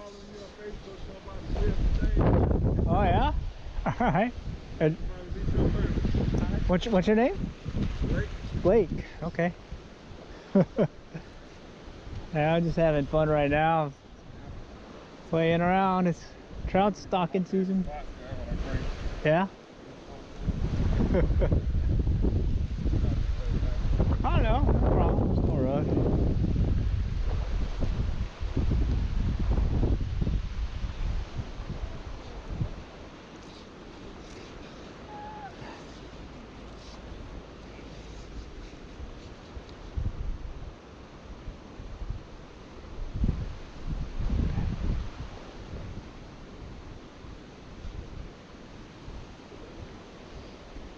Okay, let's see if we get one more.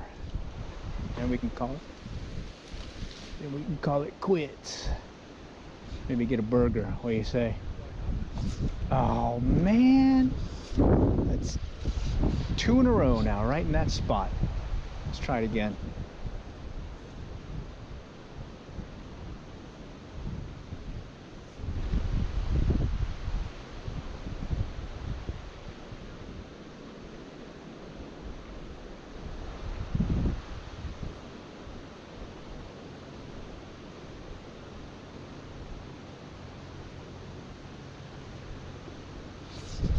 All right, there we go.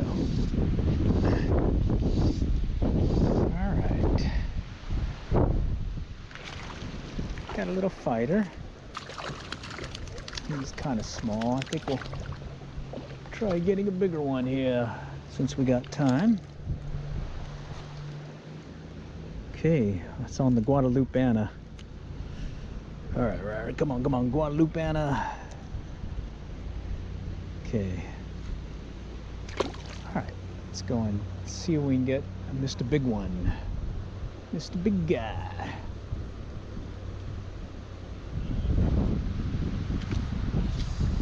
All right. Got a little tangled. Let me go take care of that. I knew I was gonna do that the way I saw it laying on the line. But it's the way the cookie crumbles sometimes. Okay, so we just met some folks, Pat and Blake. Good stuff. Pat was using this really killer fly by Lance Egan. He uses a leech pattern and he was just killing them. In fact, there he is. He's going to go work the sandbar now. So should be interesting seeing him work that area for some of these trout on that fly. We'll see if we can get one more keeper and probably go stop at Scotty's and go get a burger for lunch. Because you gotta have a burger. Alright, come on, one more to go.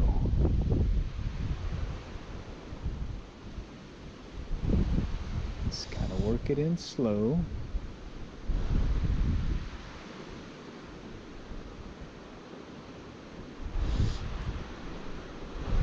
Just kind of letting it drift, and I'll do a little short pull just to give it a little action.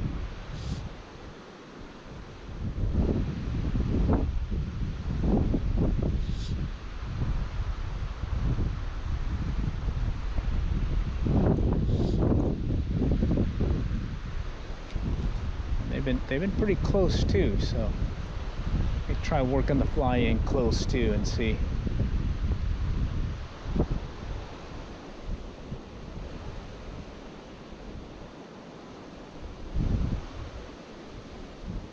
It's kind of got a little wind going here. Oh, right there, look at that. Let's go over there, see if Mr. Fishy wants to play.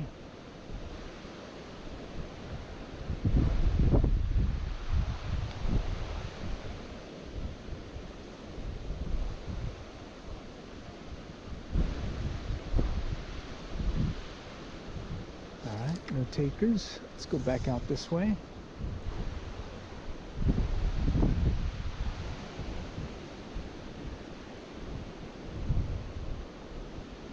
There we go. That one was good. He just kind of barely took it under.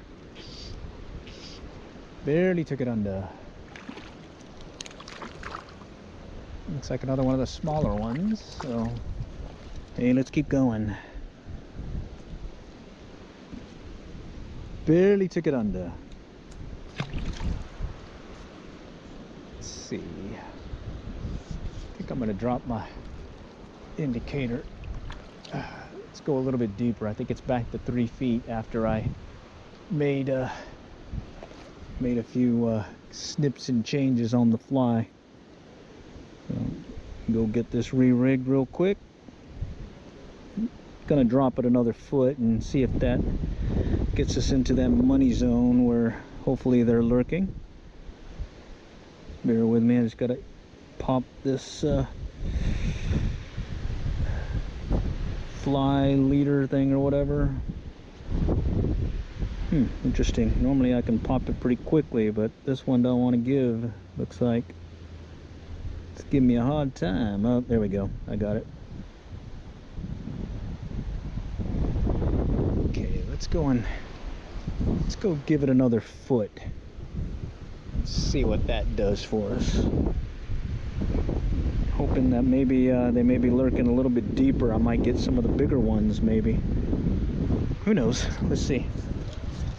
I think it's about 4 foot now, so let's see what happens. Let's take it out a little bit out there. Okay, there we go.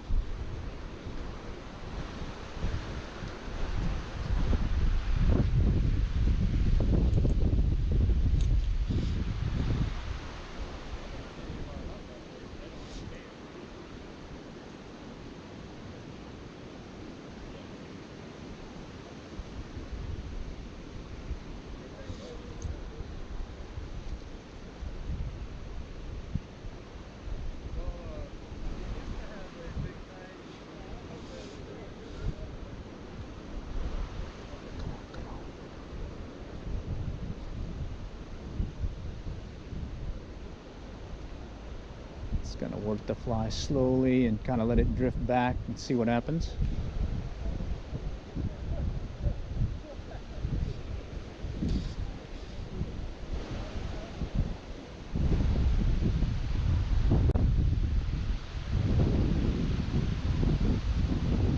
Alright, just kind of let it drift away.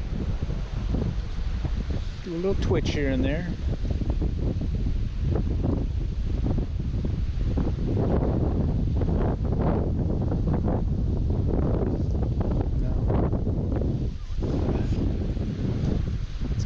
Side real quick and see.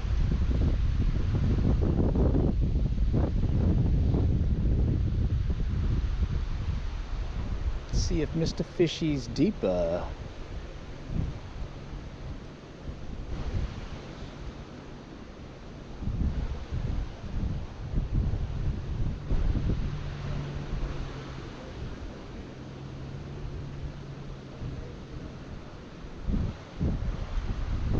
Man, over here to my right, something just rose, had a riser.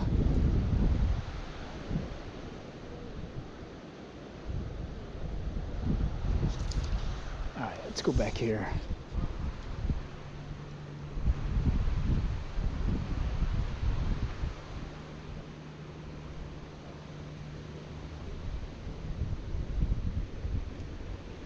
Come on, fishy.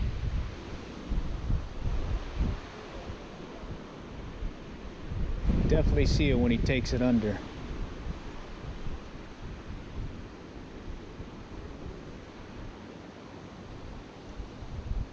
May have went too deep. Let's cast it out further. Let's go out that way.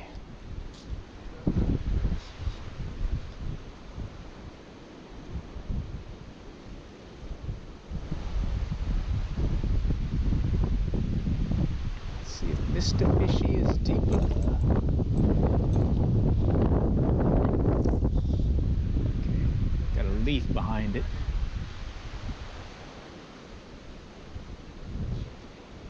I think I may have went too deep. May have to cut that depth in half maybe. Let's see.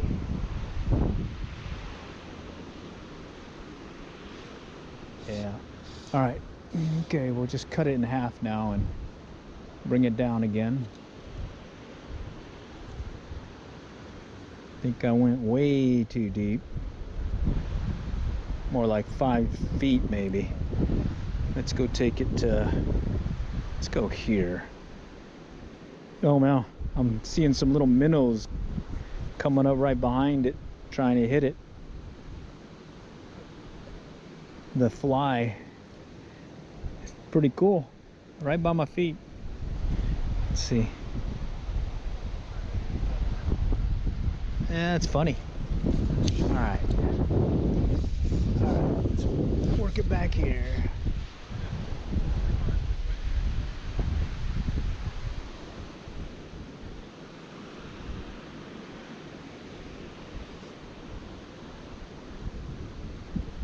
Come on, we just need one more to make it a limit.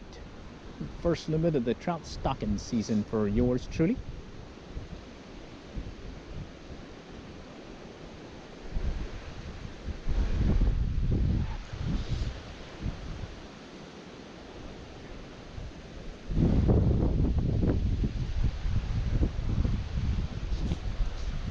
Alright, wind picked up on us too. Wonder if that might be contributing to the bite.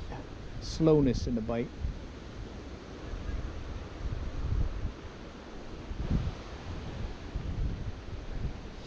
Let's do a little twitch.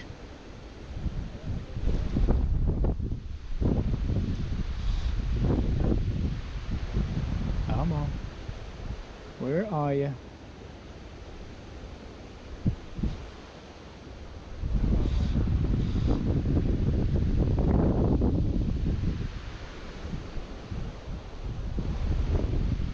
Come on. I think we got some hits up close last time right here.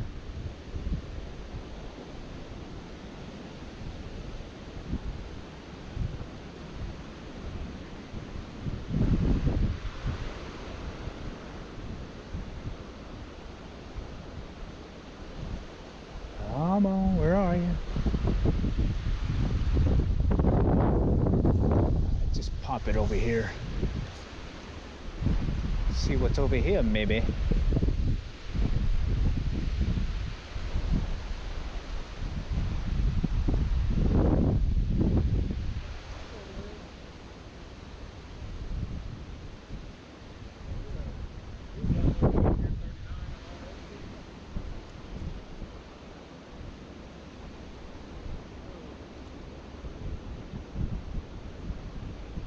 Definitely slowed down. All right, let's go back here. Let's go past the wooden deal, the fallen tree, and see what happens.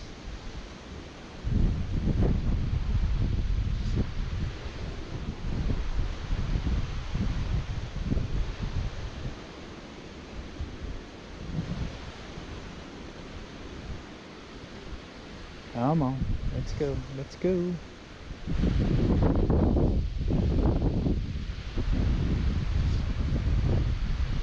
Wonder if I take the indicator off. See if that might get them. Let's try that. Let's take the indicator off and I'm gonna try and do one retrieve, like short pull retrieve. See where that takes us. And then hopefully we can get our last fish for the day. Call it a limit. All right. So we'll take this off and I'm gonna switch to just fishing it without a strike indicator. And see if we can close out the trip with one off the indicator, or no indicator. All right, let's try it. Okay, I'm just gonna take it into the run here and drop it in, let it sink. And I'm just gonna do these short pulls.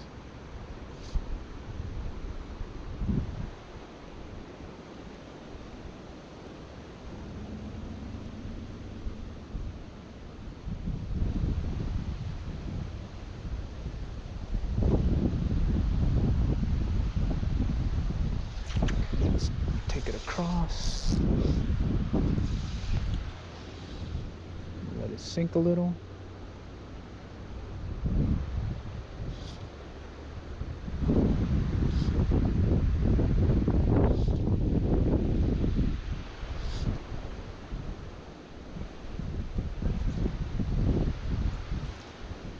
Here I'm just mainly watching the line, see if I see it kind of straighten out or something pick up on it. Okay, let's go further out. Let's go ahead and let it sink.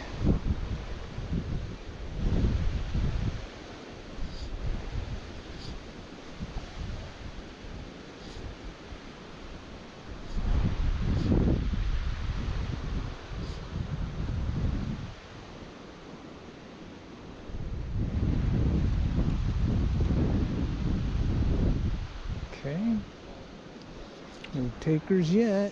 Let's see if this will do it. Oh, let's go further out.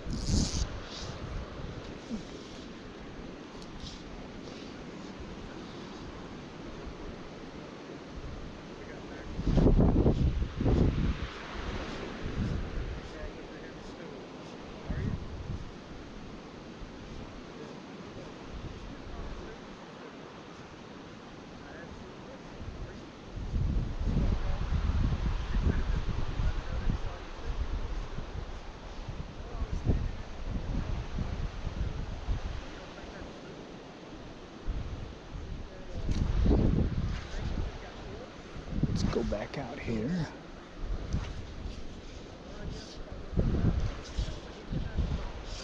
Trying to get it over there by those rocks. There we go. It's better.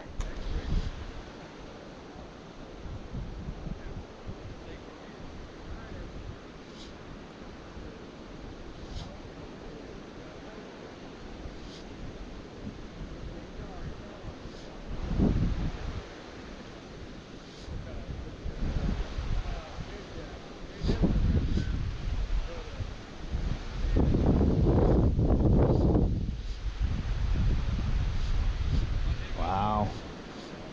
All right, let's rethink this.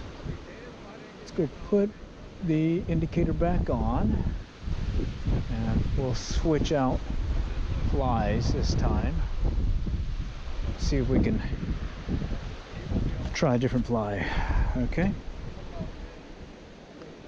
All right, so I'm gonna set this one back where I think we initially were, and then go from there.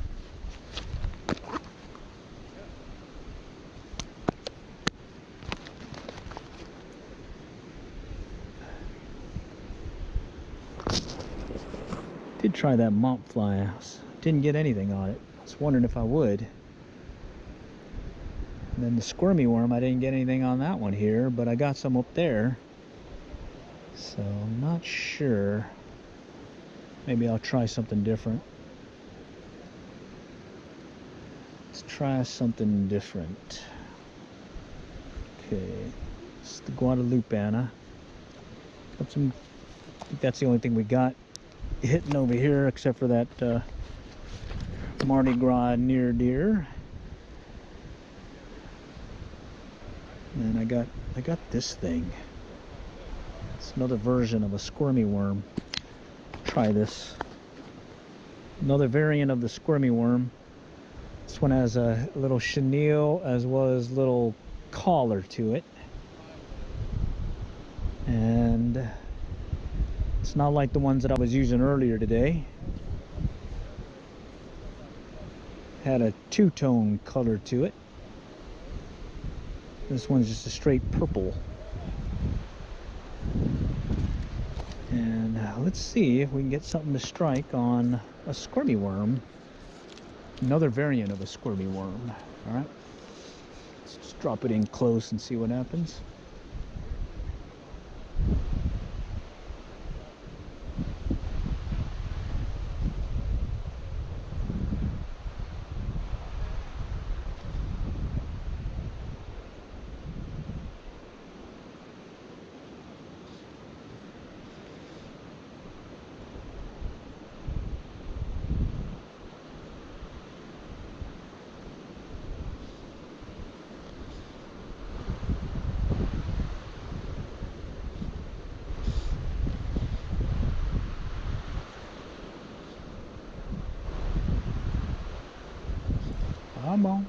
What do we got?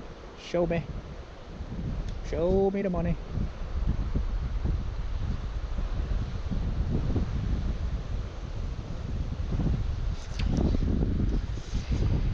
Let's go back here.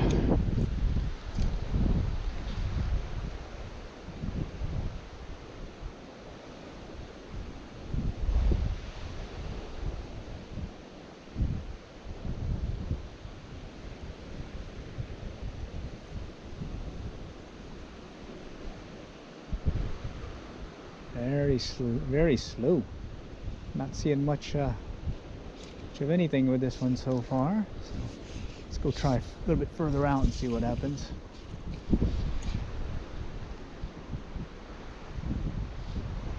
So far it's been consistent. The olive colored flies have been what I've been getting hookups with. At least down here. Up there I had a mix of both the squirmy worm and an olive colored near deer. So I'm not sure what to think other than we need to switch back to that. Let's go put on that initial near deer that we used at the beginning of the day that they were hitting on. Okay, maybe they just don't want a squirmy style worm fly. Okay, so let's pop this off. Okay, let's just get you undone. And let's see if I can find you again. There you are. This is the one. This one I was initially using earlier today. Actually had a couple of hits here, so promising. Now let's see if we can end the day with this.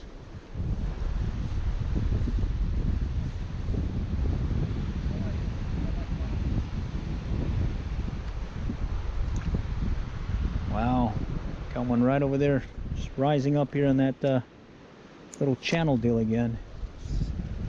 Well, let's go cast real quick and see what happens.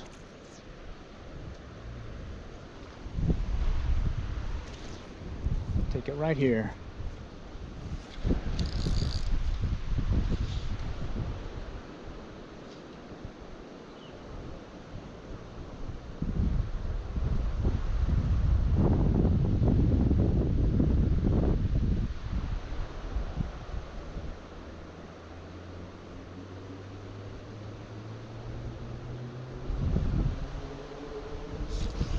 All right, let's take it back this way.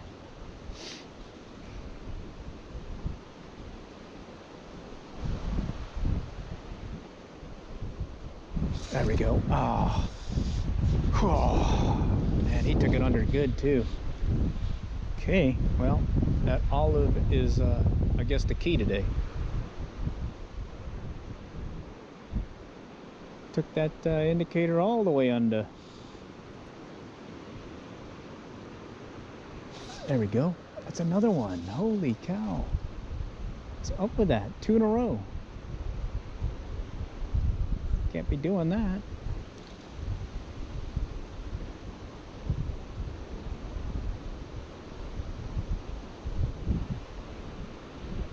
Come on, 2 in a row. Let's not make it 3.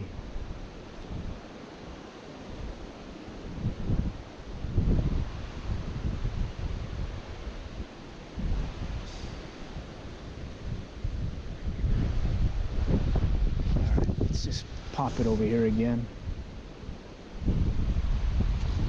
Let's bring in some line. I don't think I need that much line. Okay.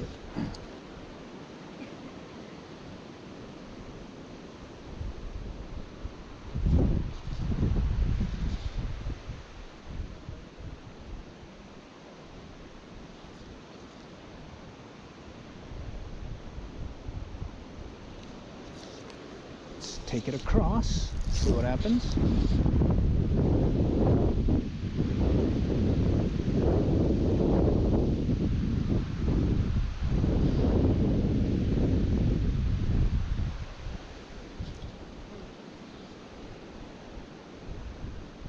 There's a hit.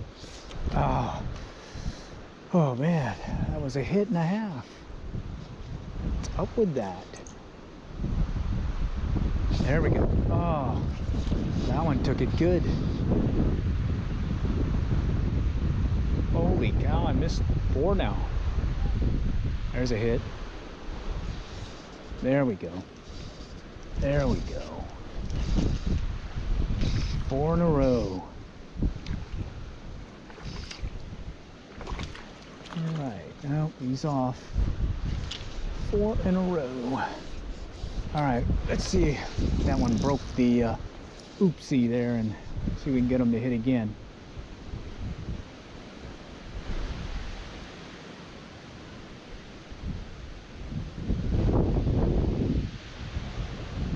Okay, something's tapping it.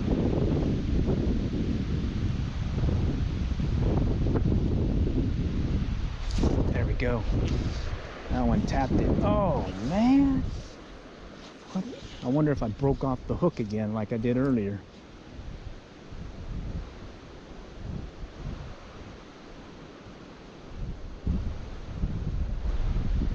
Okay, he's tapping it.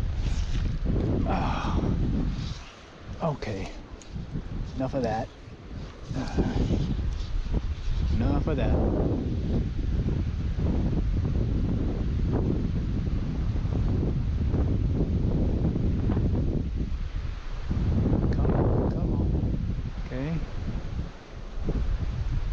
See some indication of a strike.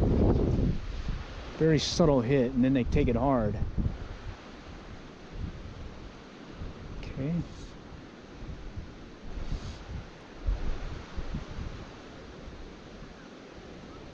Come on, where are you?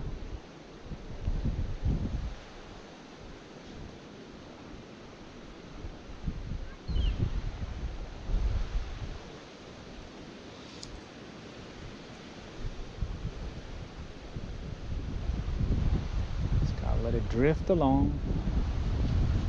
Had like 2-3 hits in a row there. Holy cow. And I missed them. Okay.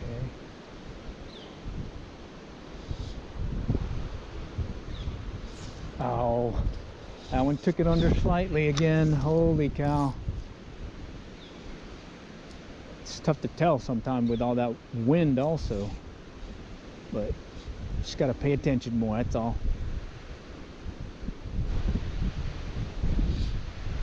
Okay, that one just took it under.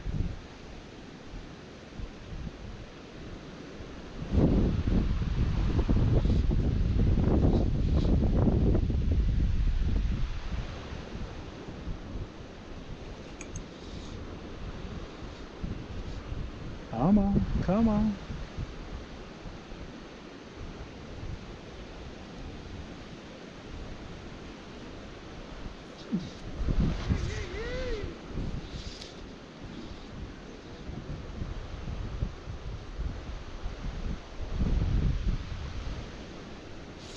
There we go. That one took it way under. Oh, and he got off still. Here, I better check that hook. Holy cow. That's like how many in a row that I just missed. Okay. Alright, let's see. Last time the hook broke on me. Yeah, it did, right there. Look at that. Wait a minute. That was the one I had earlier. Shoot. Ah! Killing me, Smalls. Killing me. God, I should have known. Why did I put that one back in? Okay, let's fix this. Where are you? No, not that one. That one's beat up. Okay, here we go. Found it. Well, that explains a lot, doesn't it? Now, this is a Guadalupeana style. Oh, well, we'll try it. It's got the same general makeup. Oh man, I should have known. I should have checked it. How many in a row? Missed it. Yeah, gotta check your stuff.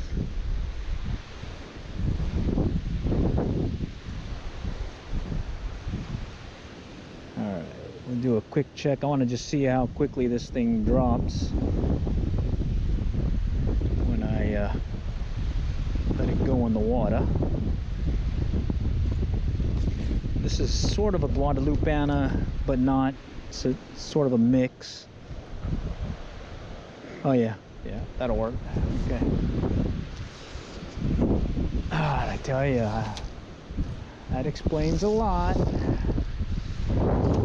That explained a lot. All right, let's see what this one does. There we go. That's what I'm talking about. That one hit right away.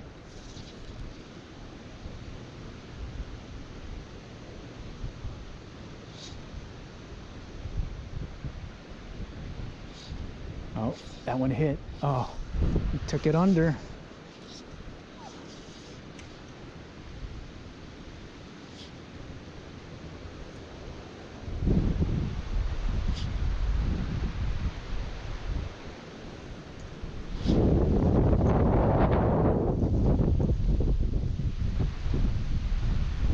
Had a really good hit and then got off.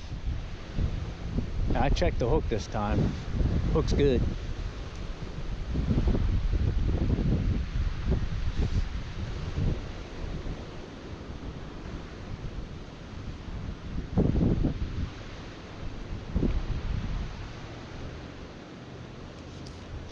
Let's get it out that way.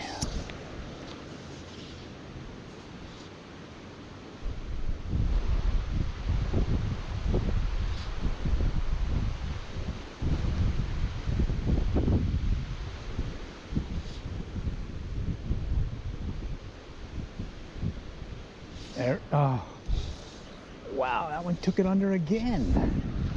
Holy cow. Missed it. Took it completely under and I didn't get him.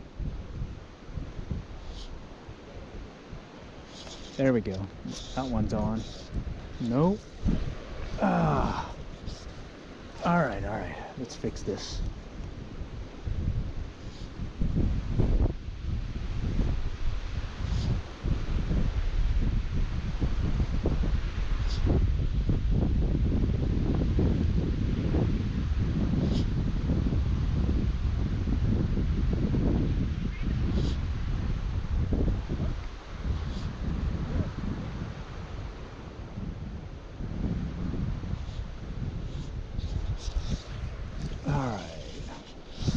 It's good to know that that one fly or the pattern's good. Just got to have a good hook.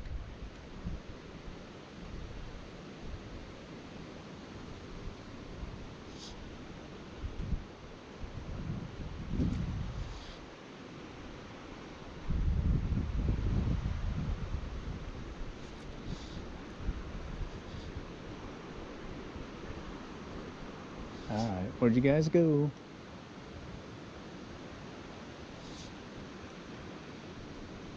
All right, he's hitting it. Well, he had it. Stopped.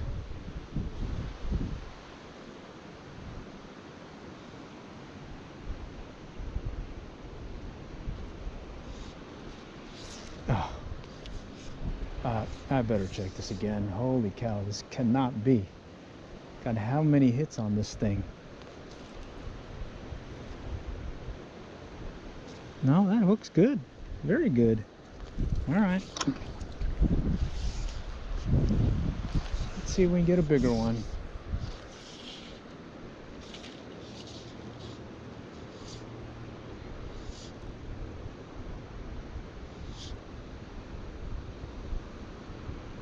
There. God, he hit it.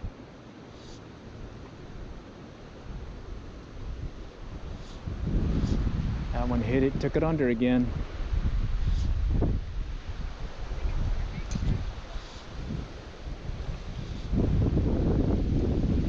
Okay, something's tapping it.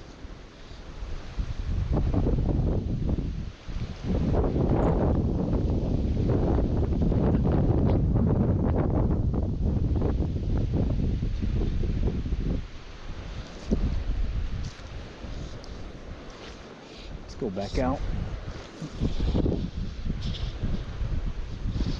Right back there. Let's see what we got.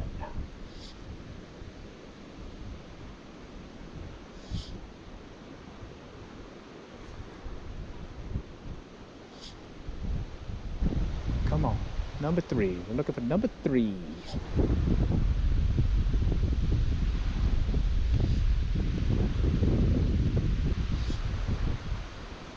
Alright, let's take it down the middle. See what happens. Down the middle.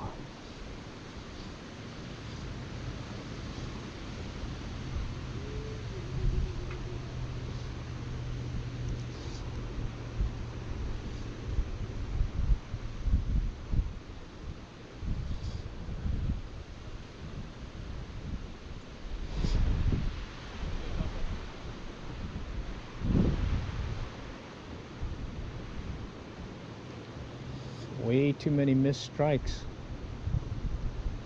Come on. Let's go back out that way.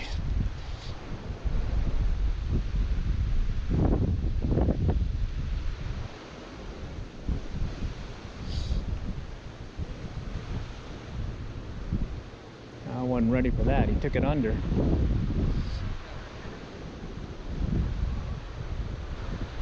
Not ready again. There we go. Oh, what was that?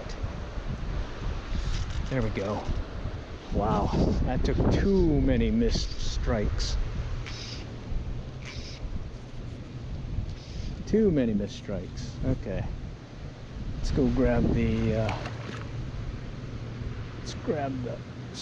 net, because I'm gonna keep this one and we will call it a limit. And then we're gonna fish it just a little bit more. Okay. All right. Nice. Good stuff.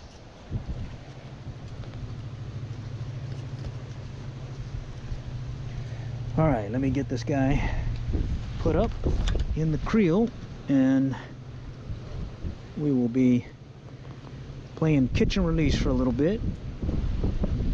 Then we'll call it a day. Okay, bear with me. Let's get this open. Gotta push it in there, make sure he doesn't jump out.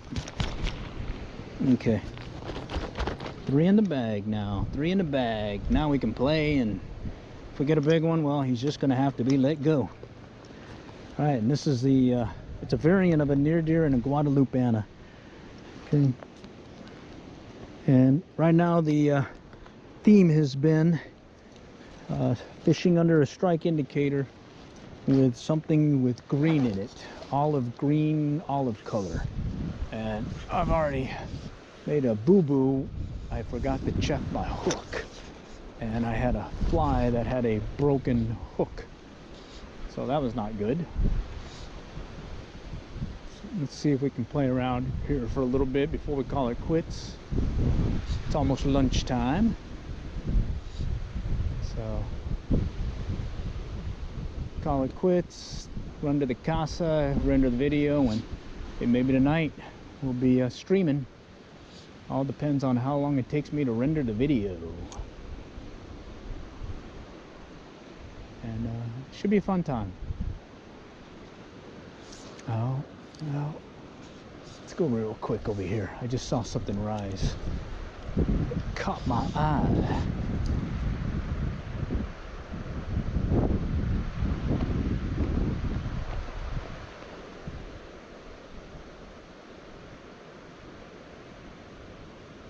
Okay, let's see. Taking it right into the little hole.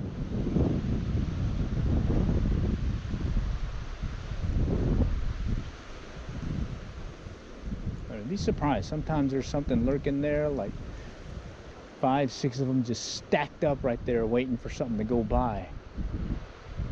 Other time there's nothing. So, all right, I guess this is other times. All right, that feels good getting the first limit of the year. Fishing the blue is 2024-2025 trout stocking season. we're going to rebroadcast this, and hopefully it'll elicit a few questions, comments, maybe give you some insight on how to fish this particular river. In this case, we just kind of focused on the low water crossing, used crossing, and did most of our fishing here. And I kind of do that on purpose because I kind of want to limit out on the first trip of the year. Mind if we get on the other side of yours? Yeah, go for it.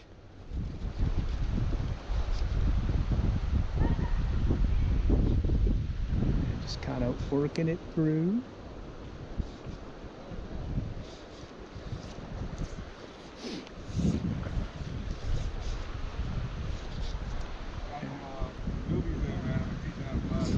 All right.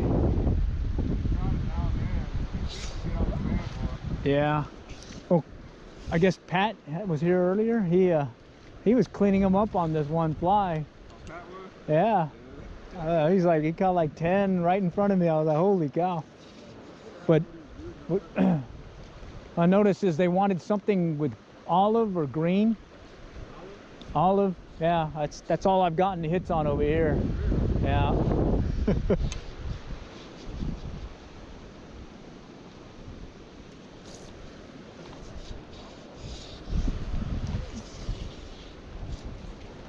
All right, let's see if we can get something right here.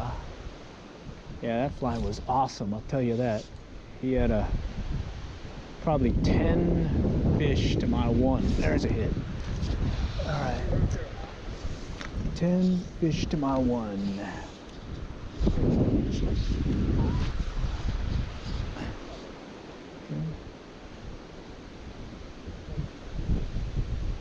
But getting hits now. Just got a couple of missed strikes already from that last fish that I put in the bag. And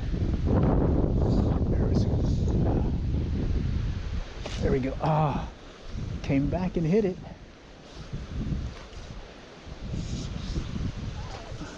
Came back and hit it.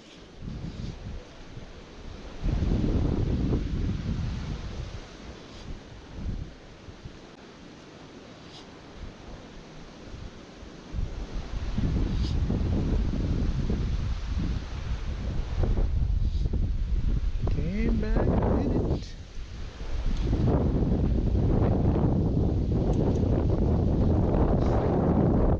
The wind is really kicking up big time. Okay, let's see if we can get them back over here. Had several good hits right along that rocky area. There we go. Whew. That one took it under and I did not settle the deal.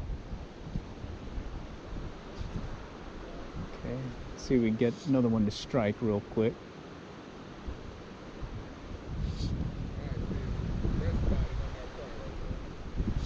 Oh my gosh, he took it under again. All right, let's go further out.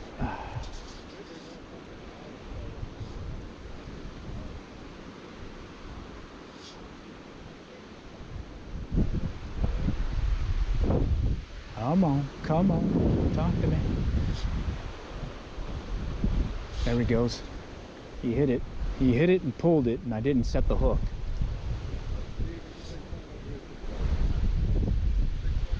And with this wind, you see it go the other way. It's most likely a fish taking your fly. There he goes. Very frustrating. Very frustrating.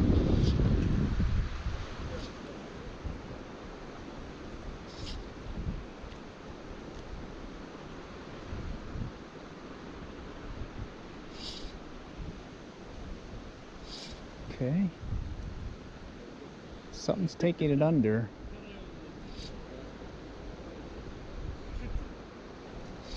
Let's see if we can get him to come back and hit it.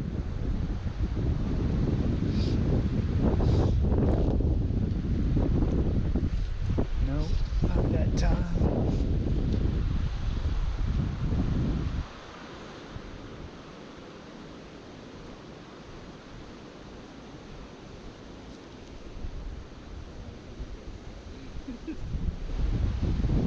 Come on.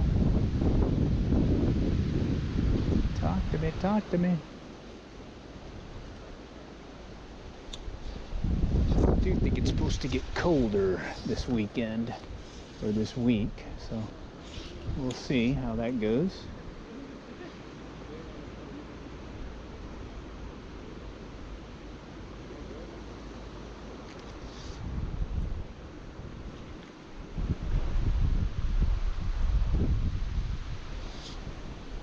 All right, come on. Let's see if we get one more.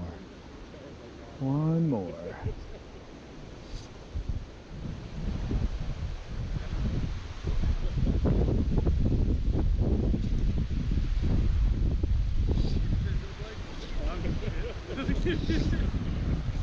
One more.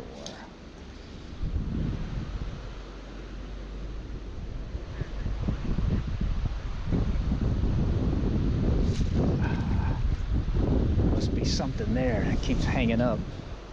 Let's try it in the middle.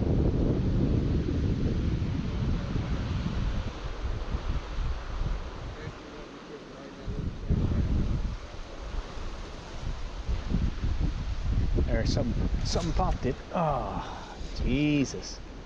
It's killing me, Smalls. There we go. Oh, it's twice now.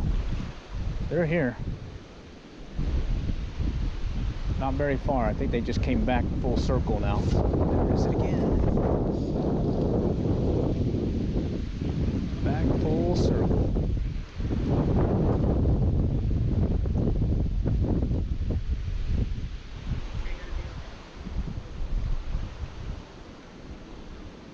It's like 3 strikes in a row.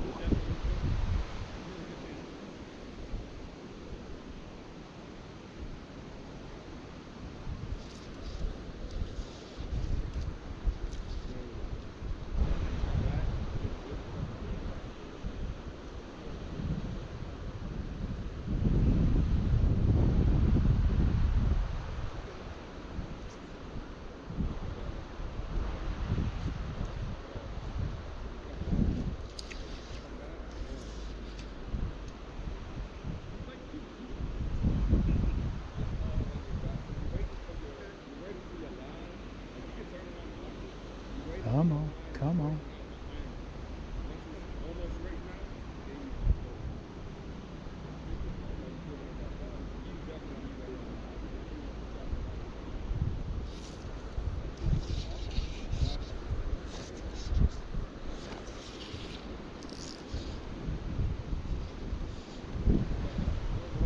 Come on, let's go. One more and then we're gonna call the trip and head back to the casa. There we go. Something tapped it briefly. Saw it go under.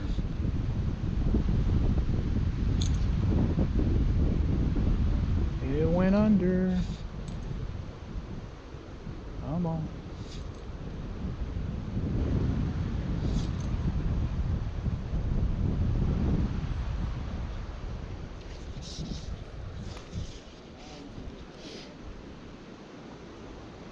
Okay, just kind of let it drift along. There he goes. Oh, he took it under. Took it way under. Way under, and I still missed him. That one hit. Oh. Okay, okay.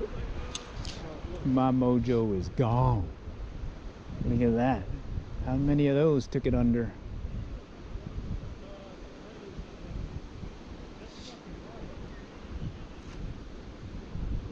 Come on, come on. Took it completely under twice and I missed them.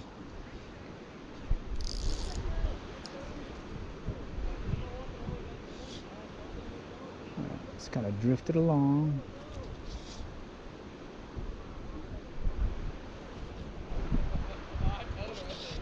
Oh, shoot. Something was on there as I was lifting. He hit it. Wow. Denied on that one. Holy cow, I can't believe I missed that. Do notice my indicator's a little bit higher than or lower than I want. I need to make it higher. Fishing it too shallow, I think. Go take it back up here. There's like a couple of hits already. Close. Jumping right in front of me. Jumping right in front of me.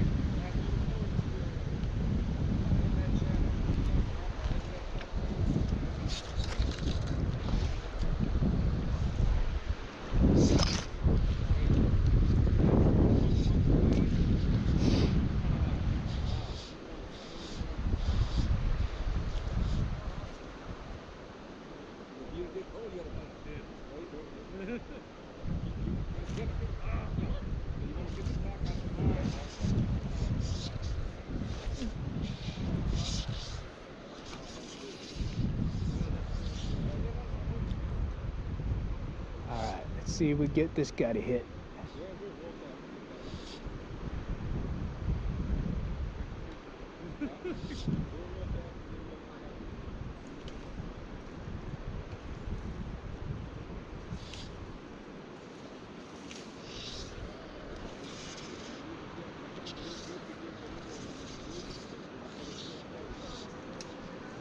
Okay, let's go right in the middle.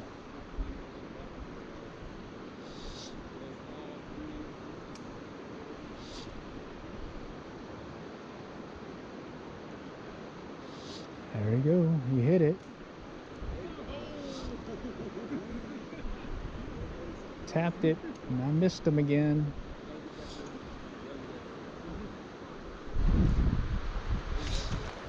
Alright, I missed that one again.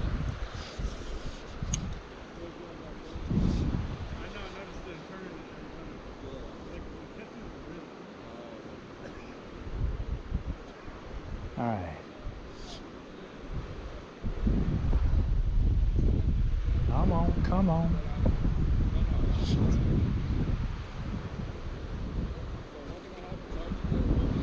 Come on, come on. Right here, right here.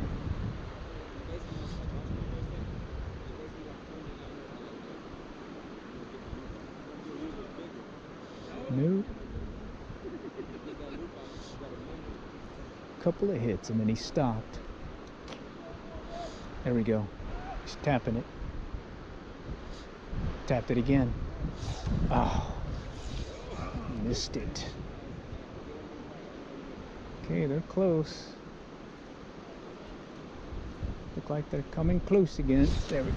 Oh man. It's 2, 3, 4 in a row now. Oh, there we go. He's got one. Nice. Okay, they're coming back. Oh, I missed that one. Okay, they're here. I'm getting hits. I'm just not hooking up. Look out there. Got one jumping way out in the distance.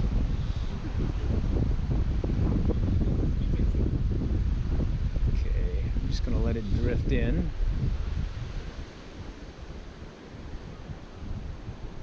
Come on.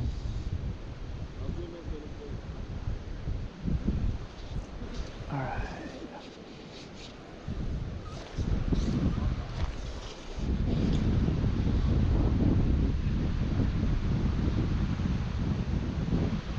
Just kind of drifting. Wind's kicking up. A little chilly.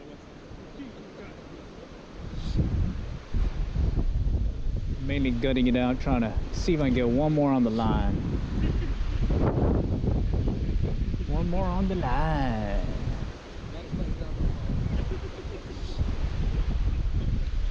Getting some good action with all that wind, tell you that. It's really making that indicator jump up and down big time. Okay.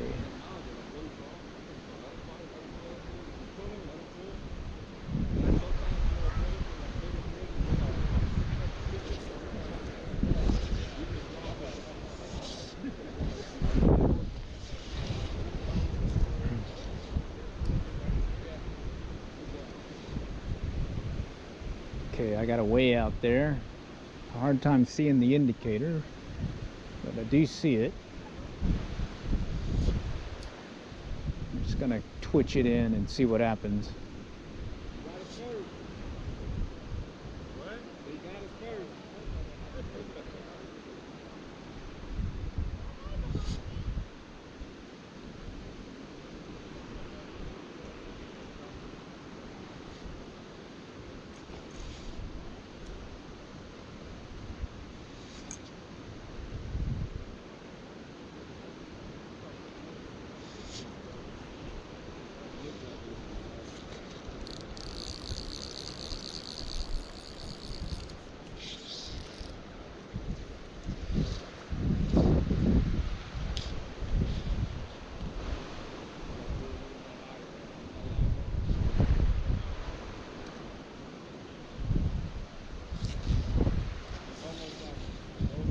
getting more hits.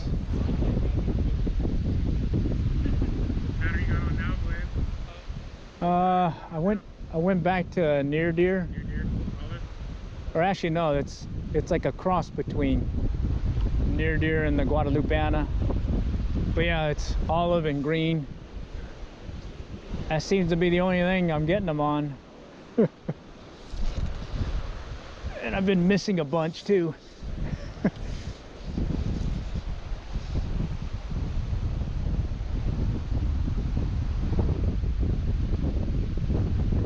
Coming back, coming back.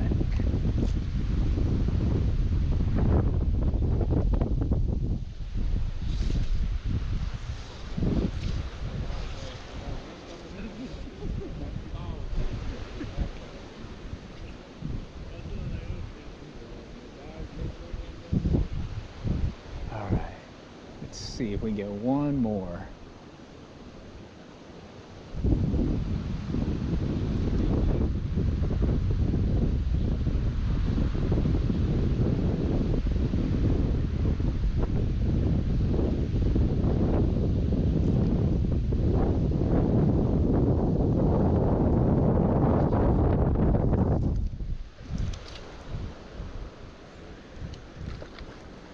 Ooh, nice.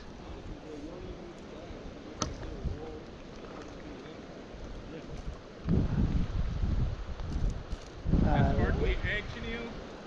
Sparkly egg. Chenille you told me about? Yeah, that's what I got. Sparkly one with the larger one?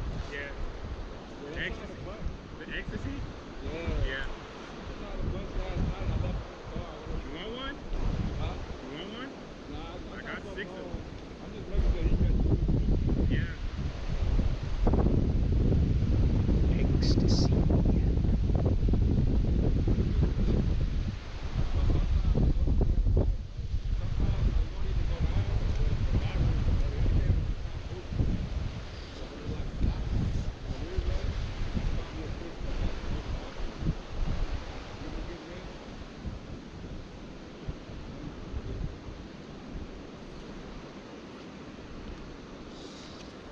Current's moving weird because the wind's going one way and the river's going opposite.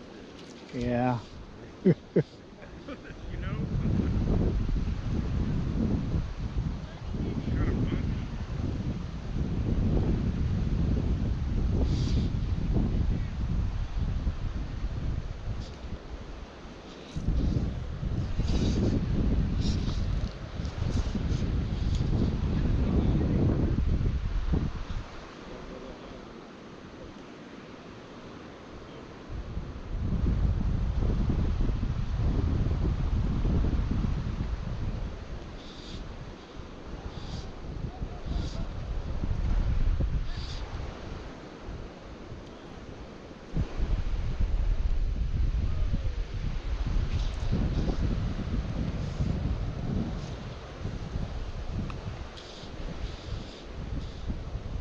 Try close and see what happens. There's a tap. Another tap.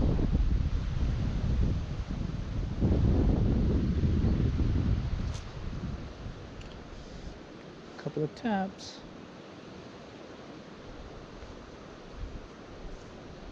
Ah, shoot.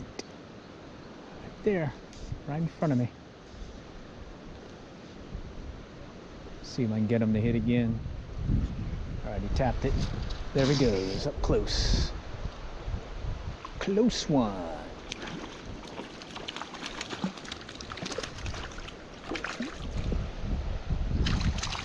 Alright. Alright. Fun stuff. Alright, we're gonna call this one our last one and we'll go get some lunch and go and hit the road back to the casa, get this rendered, and we'll get a live stream going on tonight. All right, and this is the Blue River in Oklahoma, by Tishomingo, Oklahoma, and we're just having a good old day here on the Blue River, Saturday, November 16th. GoPro stop recording.